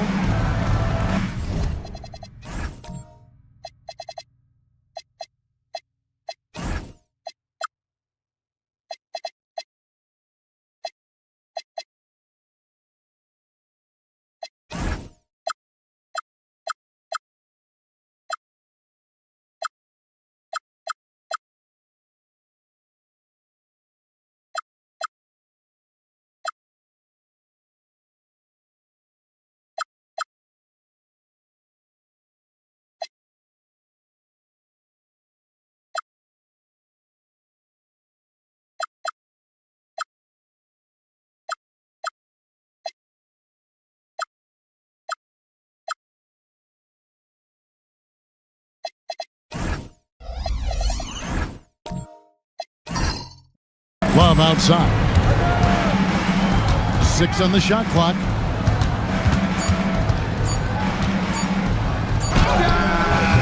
Rebound by the Heat. And guys, this is the first they're seeing of the 76ers this year. Yeah, and they took care of business against this group last year, winning the season series. Pass to Howard. And stolen by Chamberlain. Paul outside. And here's Chamberlain. Over Howard. And it's off the back rim. No good. Wade surveying the D. LeBron outside. The shot that time, not on target. Some solid defense from Chamberlain. Paul passes to Chamberlain, and it's sent back by Howard. And the whistle stops gameplay. It's not a clean block shot, instead a shooting foul, and we'll see free throws coming up right here. The 76ers shooting their first free throws of the evening. And the season numbers for them at the line thus far are really poor. Something I'm sure they are making a point of emphasis. Now here's Payton. Still scoreless. Good on the triple. Look, if I'm one of his teammates, I just keep getting him the ball. He has been lights out. The 76ers trail by 8. Here's Demon. Last game he had 10 points. Pass to Paul. Come on, man, take that. And stolen by LeBron. LeBron James on the wing. And the Heat, another 3. Let's look at the energy stats, how the hustle game has been going for the Heat. Well, so far they've done a great job of reading the offense and repeatedly putting themselves in the right place to interrupt the play and force turnovers. And they've also done a great job turning defense into offense tonight, creating turnovers and capitalizing on the other end. Al Paul, after the missed 3 from Gary Payton. Here's Chamberlain. Good, and Paul gets the assist.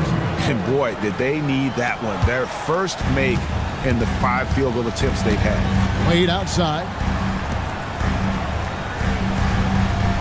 LeBron outside. Here's Sorber. Still without a basket. Clock at 4. The shot by Wade, no good. Pass to Paul. Here's Chamberlain. He's guarded by Howard.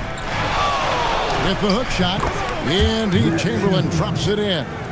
Chamberlain got 5 points so far. What a great play. Totally schooled the defender on that one. LeBron outside.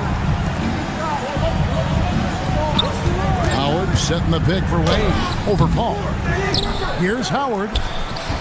The rebound by Demon. The 76ers trail by 7. Shoots. Again, Philadelphia. And so it's Wade. He'll bring it up for the Miami Heat.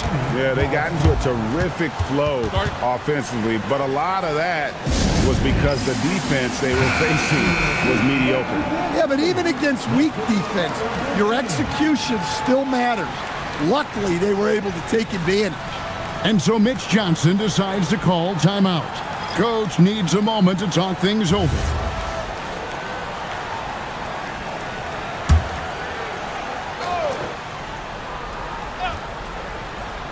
Here's Peyton. Scoreless thus far. Here's Fall. Drilled from 11 feet out. And look at how quick he was to bite on the pump fake. Left his feet way too soon. Here's Demon. Defended by Bridges. And they call an illegal screen here. And not the most common call you'll see in the NBA, but hard to argue that pick wasn't illegal. Yeah, and that's maybe something that should be called more. We see a lot of moving screens in today's NBA. Here's Peyton. A three. It's hauled in by the 76ers. Here's Vandeweghe. Pass to Hardaway. Here's Vandeweghe. Good ball movement here by the 76ers. Hits it from three-point range. He's got 5. And he's not going to miss that sort of an opportunity from deep. There's a good screen. Peyton against Hardaway. Jordan the screen. 5 to shoot. Now let's go to the 2K leaderboard. These teams have been training everything they've put up this month. In 4th, the Heat. And really, the basketball IQ has just evolved. Just the way they move the ball and share it. They always find good looks. And the first one drops. So, Coach, here we are in the heart of the NBA season. We can only hope that the second half is as good as the first half of the season. Well, you're right. We saw some incredible moments in those first few months. But that's what you love about this game. Players these days, Kevin, are capable of doing the spectacular on a nightly basis. And they had some botched coverage that turned into no coverage. Here's Fall. That one falls. Coming off Iguodala's feet. Fall's got his second bucket of the night. And their post play has been really solid right off the bat. They set the pick. And foul on the shot. He'll shoot 2 at the free throw line.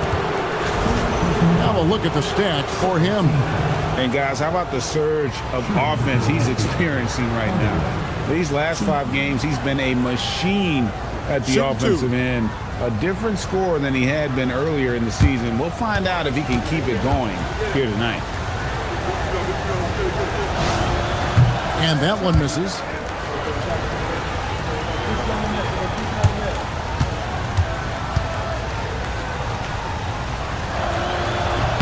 And the second free throw, good. The Heat leading by 7. Pass to Fall. A fader. Kept alive. Kicks it out to Iguodala. From outside, off the mark. The 76ers have gone 4 for 9 from the field to start this game off. 1:41 left here in the first quarter. And good that time. He's got 7. Heat shooting the ball to the tune of 41% from the field so far. Here's Harrison. This is his first trip to the line tonight. Second team foul. And he knocks down the first one. Jaren Jackson. He's checked in for Ed Misi. And that's good as he hits both of his shots. 1:20 left to play in the first quarter. Hardaway passes to Jackson. Back to Hardaway. Terrific assist. A nice finish. Solid play all around. Nice read. Sets his teammate up. You like how they're sharing the ball. Pass to Bridges. Jordan with the screen on Hardaway. And the call is going to be, yes, it is, an illegal screen. Beyond the leaning, you could see his feet more set on that screen. Easy call. Look, you can get away with a lot in terms of screens today, but you can't make it that obvious.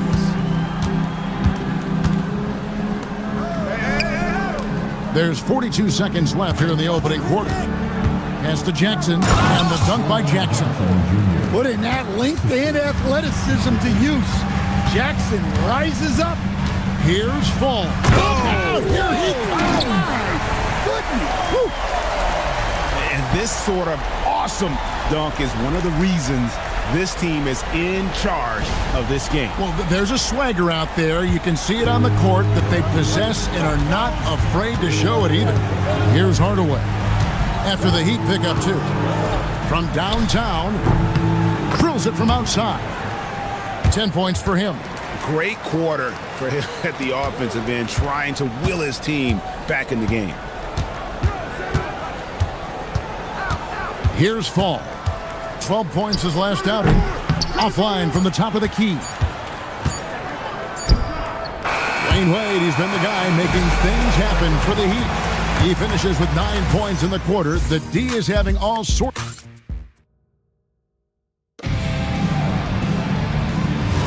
And some good action in the books as we get back to the game that's been pretty close here so far. And let's quickly break down the game we've been seeing from the Heat, guys. Well, they used the fast break to generate some easy buckets before the defense could get set. Yeah, they've dictated the pace to this point, looking to run at every opportunity. Falls out there with LeBron James. Then there's Dwayne Wade. Then there's Peyton. And it's Harrison in at the 3. So that's who Miami starts the second with. 76ers trailing. Here's Demon. Hasn't made one yet. Chamberlain with a screen on Wade. Demon, no good. That would have tied it. Well, I'm surprised that didn't fall for him. We know that's a shot he can hit, and there wasn't much resistance either. Wade getting it done in transition. Love the concentration from Wade. Totally committed to finding a high percentage shot. On the wing, Jackson. And we've played just over a minute of basketball here in the second quarter. Just 5 to shoot. And Paul puts up a deep 3. That 3 off target. Had some space there after the little pump fake. Into the lane. Shooting foul as the whistle blows. He'll shoot 2 free throws. You know, Greg, a lot of the best scorers do what's called hunting. Looking to create contact with the defender that they've zeroed in on.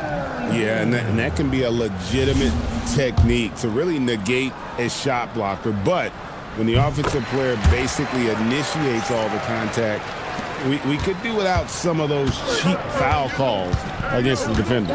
Howard's checked in for James. Yves Missi, he's checked in for Philadelphia.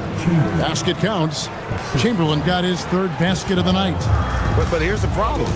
No one's got the strength to move Wilt off his spot, and no one has the height to challenge the shot at its point of release. Peyton surveying the floor.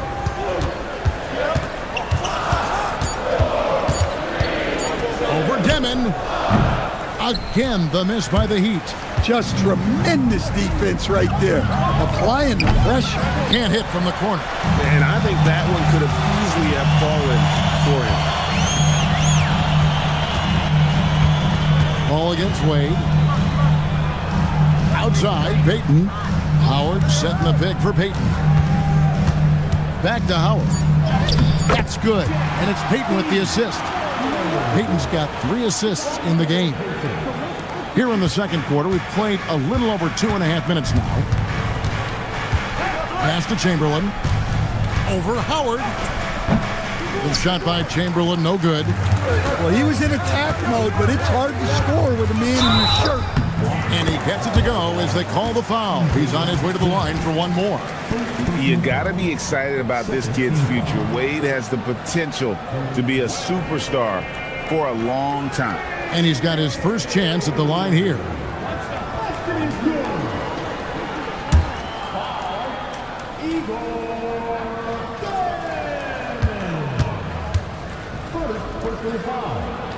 Second team foul.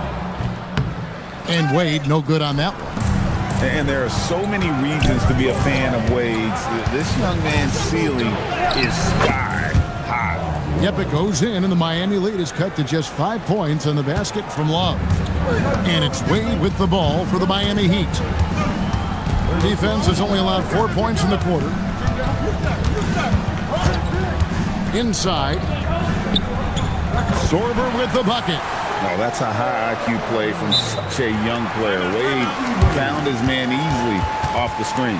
And the 76ers decide to take their first time out here. And let's take a peek at the players contending for a spot in the dunk contest this year. Each and every one of these guys can do amazing things around the bucket. And they will. I guarantee you that we're going to see things in this year's contest that we've never seen before. Those fellas have some tricks up their sleeve for sure. You look at James. Some might say he's a long shot at this point, but you never know. Hey, stranger things have happened, and we'll just have to wait and see. And as always, we'll keep the updates coming in as we get closer to All-Star Weekend. One thing we already know, there are some great players pulling in boats so far. Yeah, and I think it's safe to say that this is going to be one of those dunk contests that everybody's going to be tuning into. Howard with the screen on Paul. Pass to Sorber.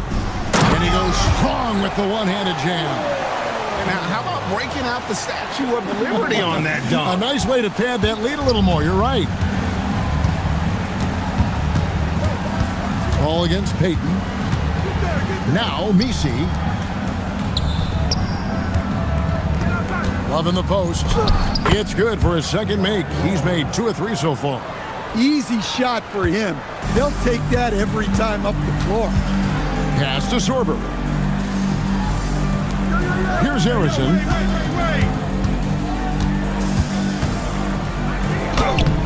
Chamberlain with the rebound.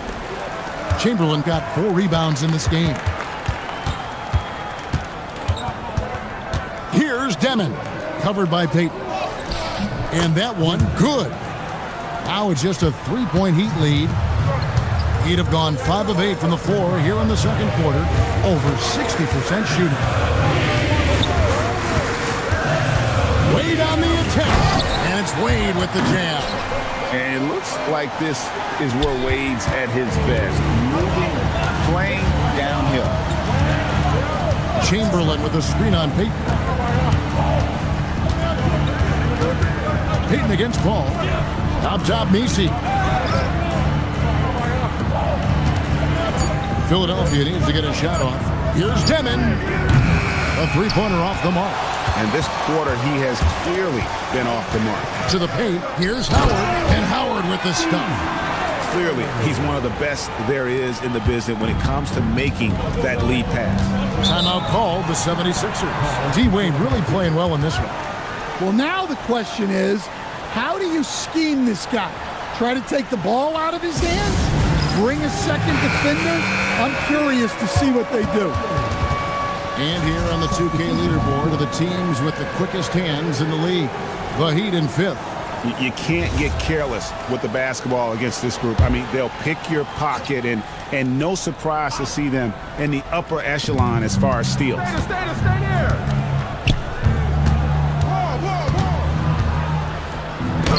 Gets in, and he's a very efficient 5 for 6 on the game. Yeah, he's in such a great rhythm right now. Makes sense to get him the ball any way you can. Yeah, when you have a guy playing like he has been recently, he's got to be the first option on every possession. The 76ers trail by 5. Drives to the... It's a great finish! Oh, my. And talk about putting some extra on it. That dunk was way over the top. Close game or not, he's going to finish firm when he gets the space. Now Wade, he's got 15. And Bridges is a crafty player, knows how to draw whistles and get to that line. The Heat have had 7 opportunities at the free throw line and made good on 5 of them. The Heat making a switch here. James is checked in. The 76ers also with a sub. Jackson's checked in. I'm sure they don't want to send him to the line. That has to be in their scouting report. pass from Paul. And looks like the illegal pick was set. Yep, that's right. That'll get their attention. And not the most common call you'll see in the NBA, but hard to argue that pick wasn't illegal. Yeah, and that's maybe something that should be called more. We see a lot of moving screens in today's NBA.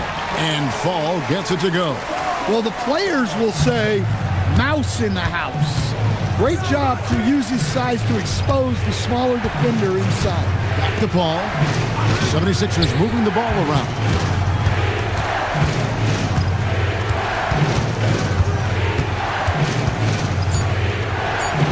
Lets it go with a three. The shot, no good. Bridges with some nice defense. The Heat leading by 7. Iguodala kicks to James. Here's Fall. And that'll be 2 free throws coming up. Officials on the call with the foul. The Heat have gone 7 of 9 from the free throw line tonight. The first free throw is good. And good on the second, so he makes them both. And he's shown a great touch at the line. They've tested the big guy, but he's come through. Pass to Vanderway.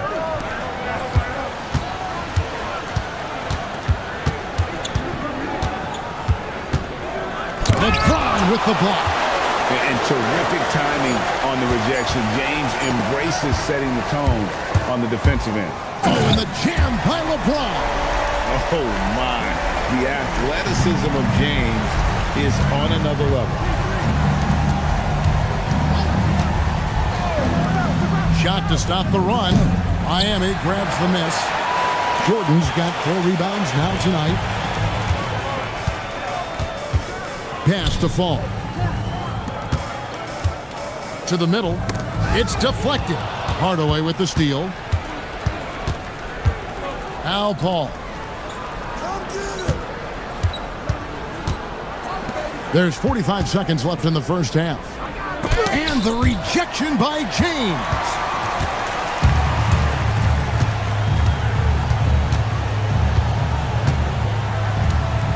Down low. And the officials calling for a 3-second violation. And we have to take another glance at that powerful rejection.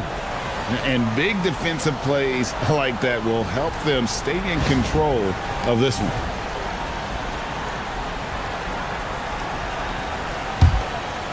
So for the 76ers, the last game, a win against Las Vegas. Yeah, facing that hostile crowd, they just found a way to kind of tune out the noise and focus on the game. Give a lot of credit to this coaching staff for preparing them for that kind of environment. They went in and just executed their game plan. Pass to Iguodala. There's the triple. And no luck with that time on the buzzer beater. And so it's the Miami Heat. Their lead at 11 points to end the quarter. They've dictated the pace, pushed the ball at every chance, and it's paying off for them. We'll get right back to the action when we return.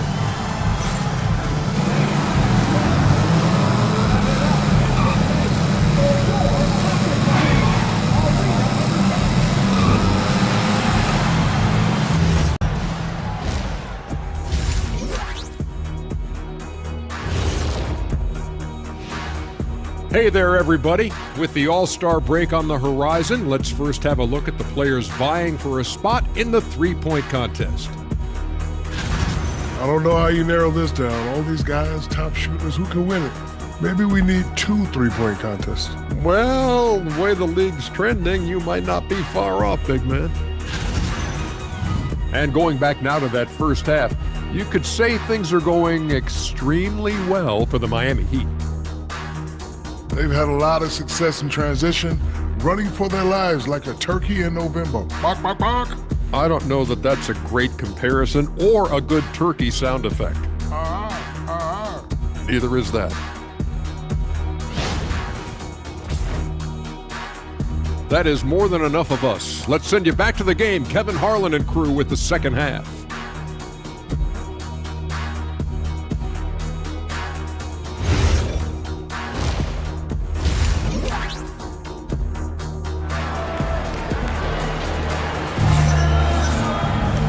Wasn't too much drama in the first half, but maybe things will tighten up here in the second.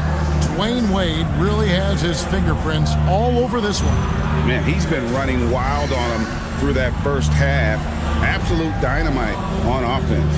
Yeah, and in terms of slowing him down, I think they're going to have to change things up. Give him some different looks. And so here is Philadelphia. 11-point game. So on the floor for Philadelphia. Chris Paul is out there with Demon. Then there's Chamberlain, and it's Love in at the 4 spot. Chamberlain's shot is off.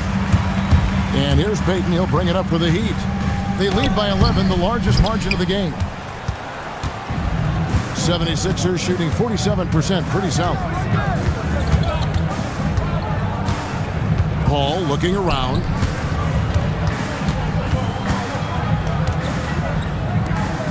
Down to 5 on the shot clock.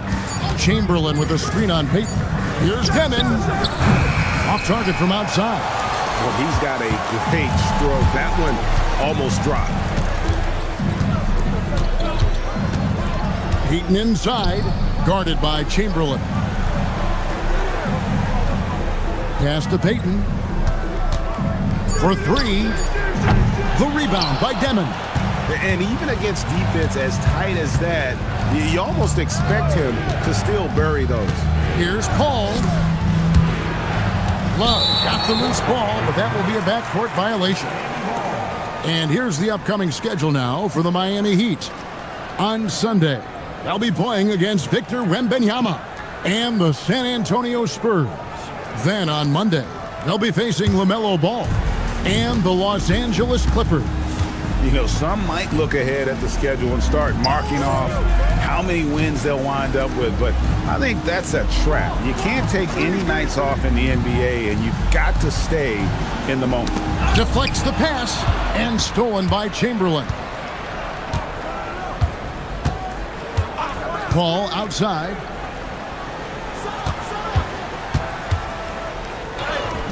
And a miss there with a chance to cut the lead to single digits. Well, this is not what they envisioned coming out of the break. Missing their first 3 shots.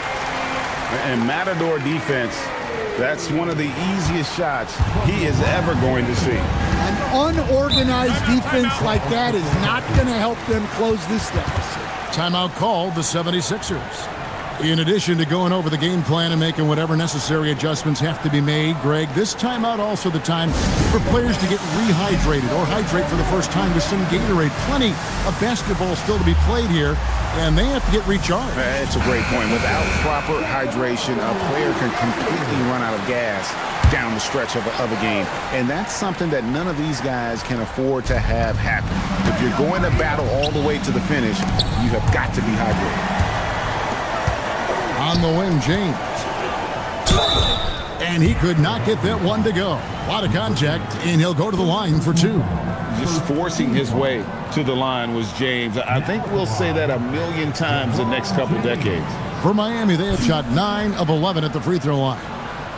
And 74% has been the mark for them on the season thus far.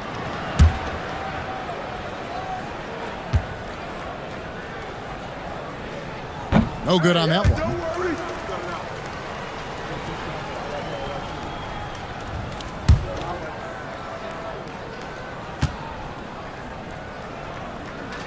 He hits the second from the line. Not quite 2.5 minutes played here in the second half.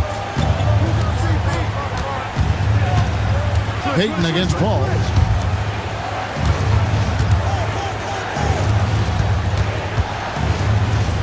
Pass to Chamberlain. 6 to shoot. Here's Love.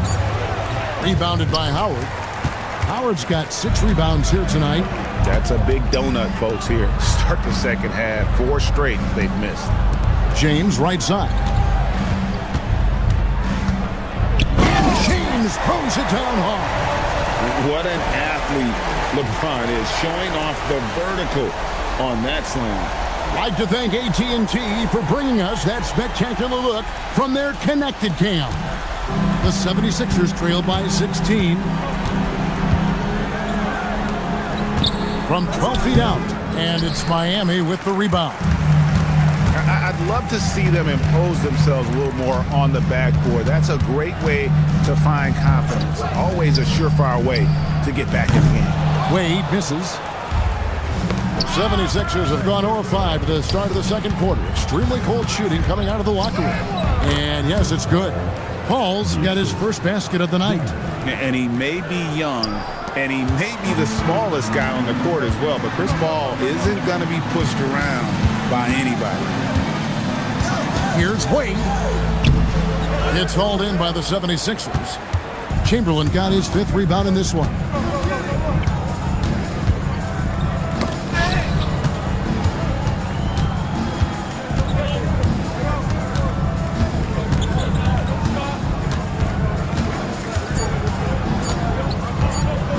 Feet out.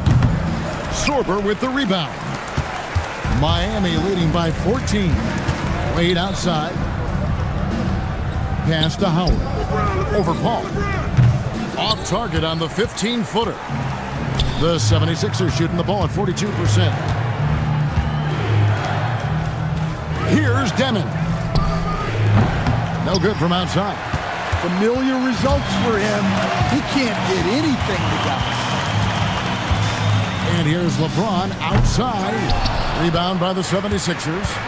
Let's check in now with our Allie LaForce, who's got a story for us. Allie? Thank you, Kevin. Commissioner Silver talked about health, and he said that some of the injuries that our young players are experiencing are overuse injuries. In earlier eras, players at school participated in different sports depending on the season. He said perhaps a return to that approach is warranted. Kevin, back to you. Interesting thought. Okay, Allie, we thank you. Paul dishes to Chamberlain. Here's Demon. Offensive rebound. Oh, and he misses the dunk. And you're just not going to see him do that very often. Usually when he rises up, there's a guarantee it's going down. An all-around talent. Wade is outstanding at involving his guys. They need a bucket in a big way here to regain some confidence. Timeout called the 76ers.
A whole new group on the floor.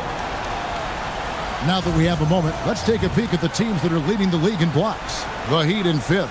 I mean, terrific rim protection. I mean, they rotate and help on the inside as well as anybody. And, of course, you want to keep offenses on the outside shooting jump shots, and that continues to be the goal. Outside Hardaway. Here's Deming. Shot clock at 5. The 76ers again can't hit it. A slight rebound advantage for them. One more column in their favor, and it's all adding up. Out of bounds, it'll be 76ers ball. What a great look here at this tremendous move from our AT&T Connected Cam point of view. Gary Payton, he's checked in for the Heat. Gary Payton.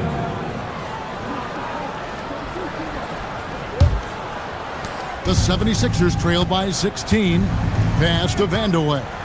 It's tipped. It's taken away by Payton. Here's Fall.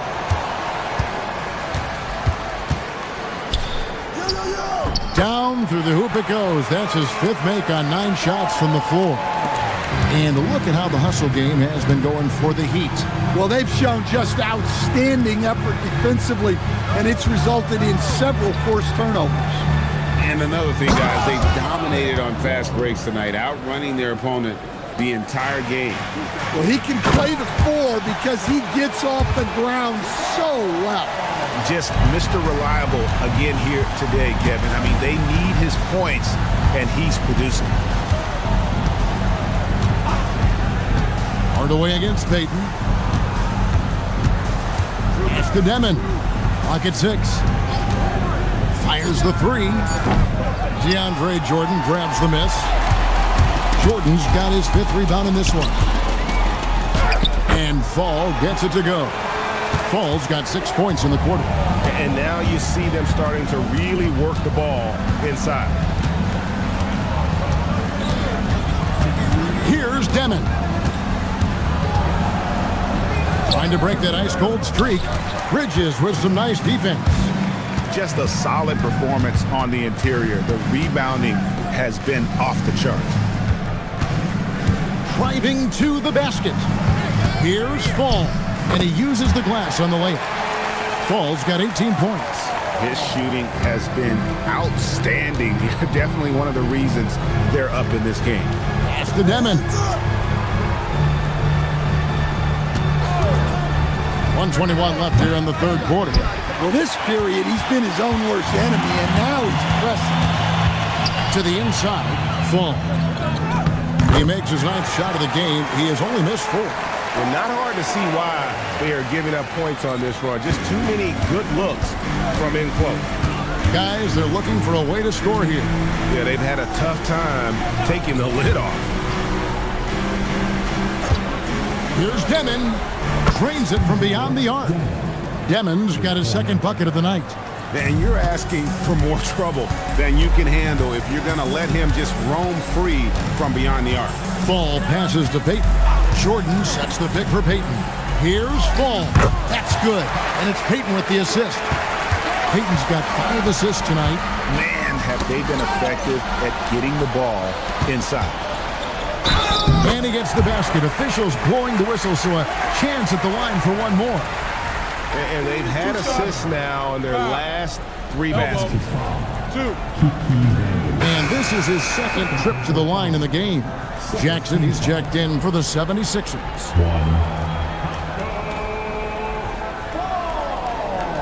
1 shot.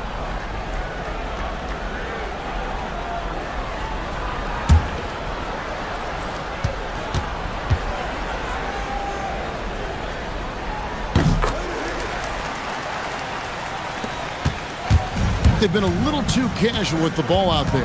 Yeah, but you can't force that square peg into the round hole. Oftentimes, you just got to make that first simple pass and get a rhythm from that.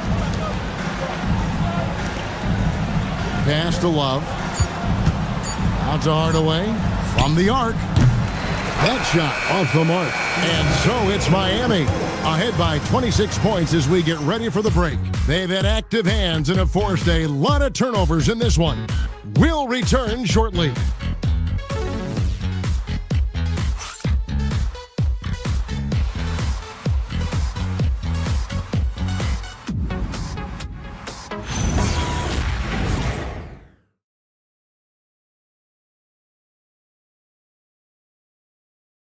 And let's go back to a terrific pass that we're calling tonight our State Farm assist of the game. Just true artistry right there. I mean, great decision on where to go with the ball, and how about the perfect delivery? Wow, that was an absolute masterpiece of an assist. He knew exactly when to deliver the ball, and it made for a beautiful score. And there have been 2 very different performances from these teams today as we get going in quarter number 4. They've got Fall, also Ilgauskas out there, and it's Bridges in at the point guard position. That's the group on the floor for Miami. Inside to the wing right side. And a miss there on the triple. The edge on the glass is the difference. It's allowed them to build this lead. And the jam by Ilgauskas. And not a long trip to the rim for Ilgauskas, using that reach to just hammer it down. Pass to Gaines. Here's Vandeweghe. English outside. Shoots over Bridges, and English gets it to go. English has got his first 2 points of the night. And Miami shooting it really well. 54% from the floor. Here's Fall. Ilgauskas a screen on English. Bridges misses. 76ers shooting has been wayward so far. Only 37% from the floor. Pass to English. Lays it up and banks it in. Well, you want to shoot a high percentage from the floor? That's where you go with the ball. Here's Fall. They get it back. Second chance shot. And that's 2 points on the layup. Fall's got 27 points. They should continue to get the ball inside. The defense struggling to contain them. To the middle. Here's Jackson, and the 76ers tack on 2 more. Well, usually a guy who's more inside or out beyond the arc, but the mid-range isn't an area that Jackson Jr. needs to avoid. And so it's Mitch Johnson calling timeout. He has decided it's the right time to talk.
It's a completely new group here for Philadelphia.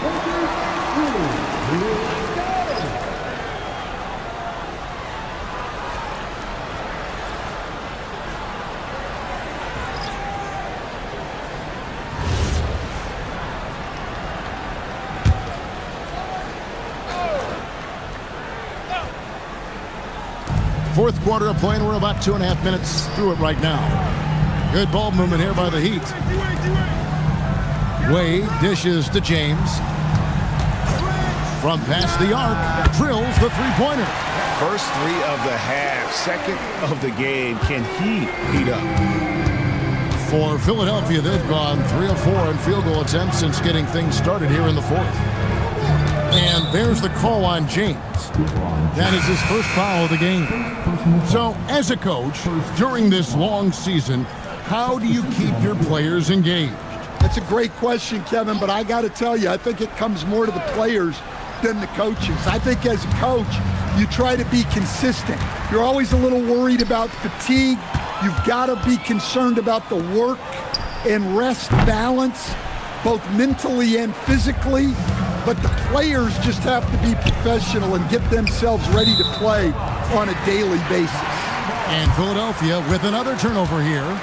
No clue where that pass was going. That is a brutal turnover. Miami's gone 1 of 3 from outside the arc since we've reached the fourth quarter. They set the pick. Pass to Parks. And stolen by Chamberlain.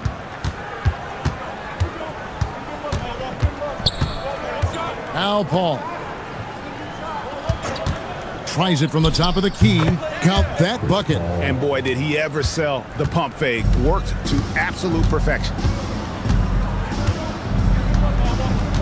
And here is LeBron. Pass to Parks. And here's Wade, defended by Paul. 5 to shoot. Wade kicks to Bridges. Here's the three. Rebound by the 76ers. And close to making the defense pay for the lax coverage that time. And teams take more threes now than ever before. More than double the average attempts we saw in the 90s. Well, I think what's happened, Kevin, is we just have more guys who can shoot the ball.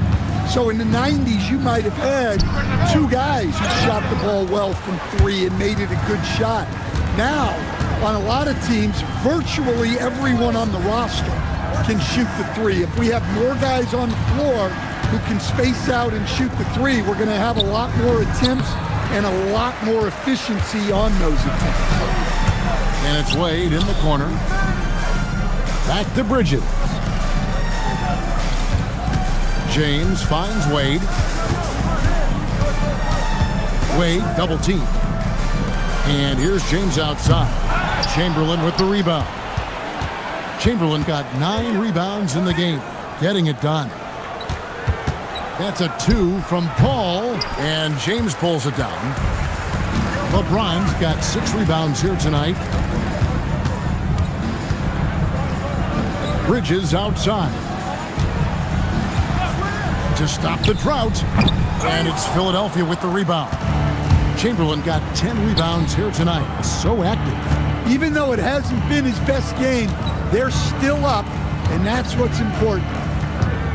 Poke loose, and stolen by James. From 10 feet out, he squares up and sinks it. And when LeBron gets moving downhill, then pulls that string, the defense has no answer. Pass to Misi. Will stand one expression you hear, foul baited. Players using sneaky tricks to draw a foul. Yeah, look, Kevin, I'm not a huge fan of that, of guys developing that as a skill. But I will say this. It only works against undisciplined defense. If defense has the discipline to stay solid and fundamental, then you're not going to get baited into those things. And a lot of times, those foul baiters end up taking bad shots. A different look for Miami. Howard's checked in for Parks. And it's Peyton in for Bridges. And then for Philadelphia, Love's checked in for Yves Misi. And Demon subbed in for Thompson.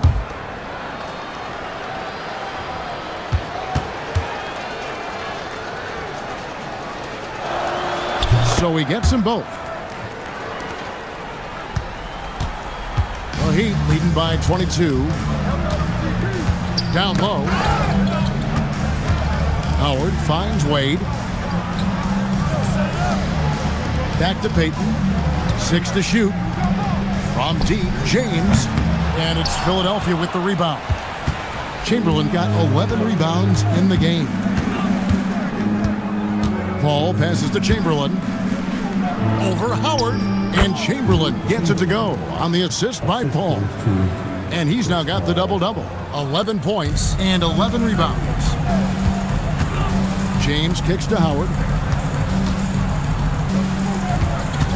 James looking around. And there's the call. It's going to be an illegal screen. Yeah, I guess when you're up this big, you can afford to get a little sloppy. And not the most common call you'll see in the NBA, but hard to argue that pick wasn't illegal. Yeah, and that's maybe something that should be called more. We see a lot of moving screens in today's NBA. And in 2023, the NBA implementing a new player participation policy, Coach, trying to minimize unexcused absences for star players. Kevin, I think it's huge for our game. Fans pay and watch TV to see the great players.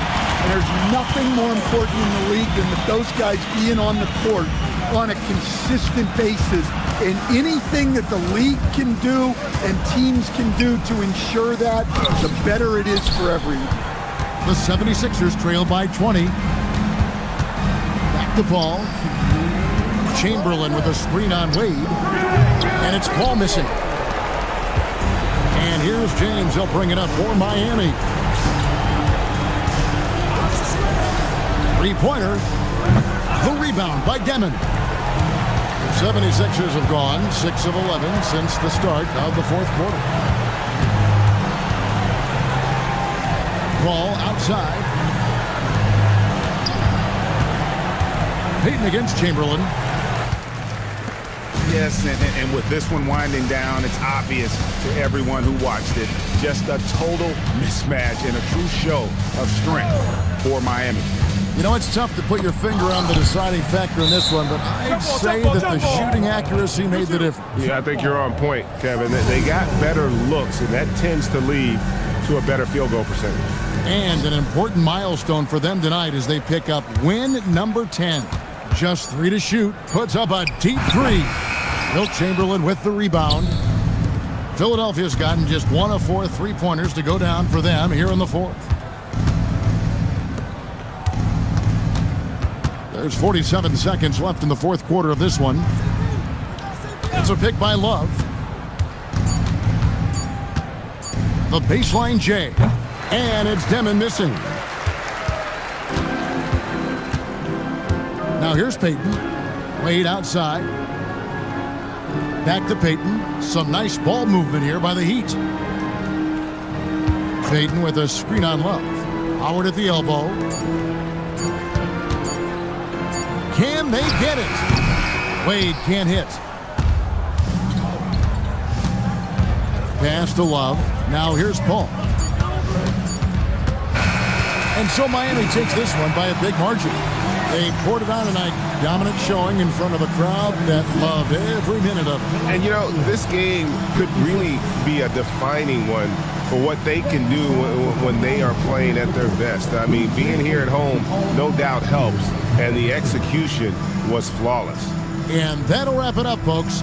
Here with Stan Van Gundy, Greg Anthony, and Allie LaForce, I'm Kevin Harlan, signing off for this presentation of NBA basketball. Now it's time for our player of the game.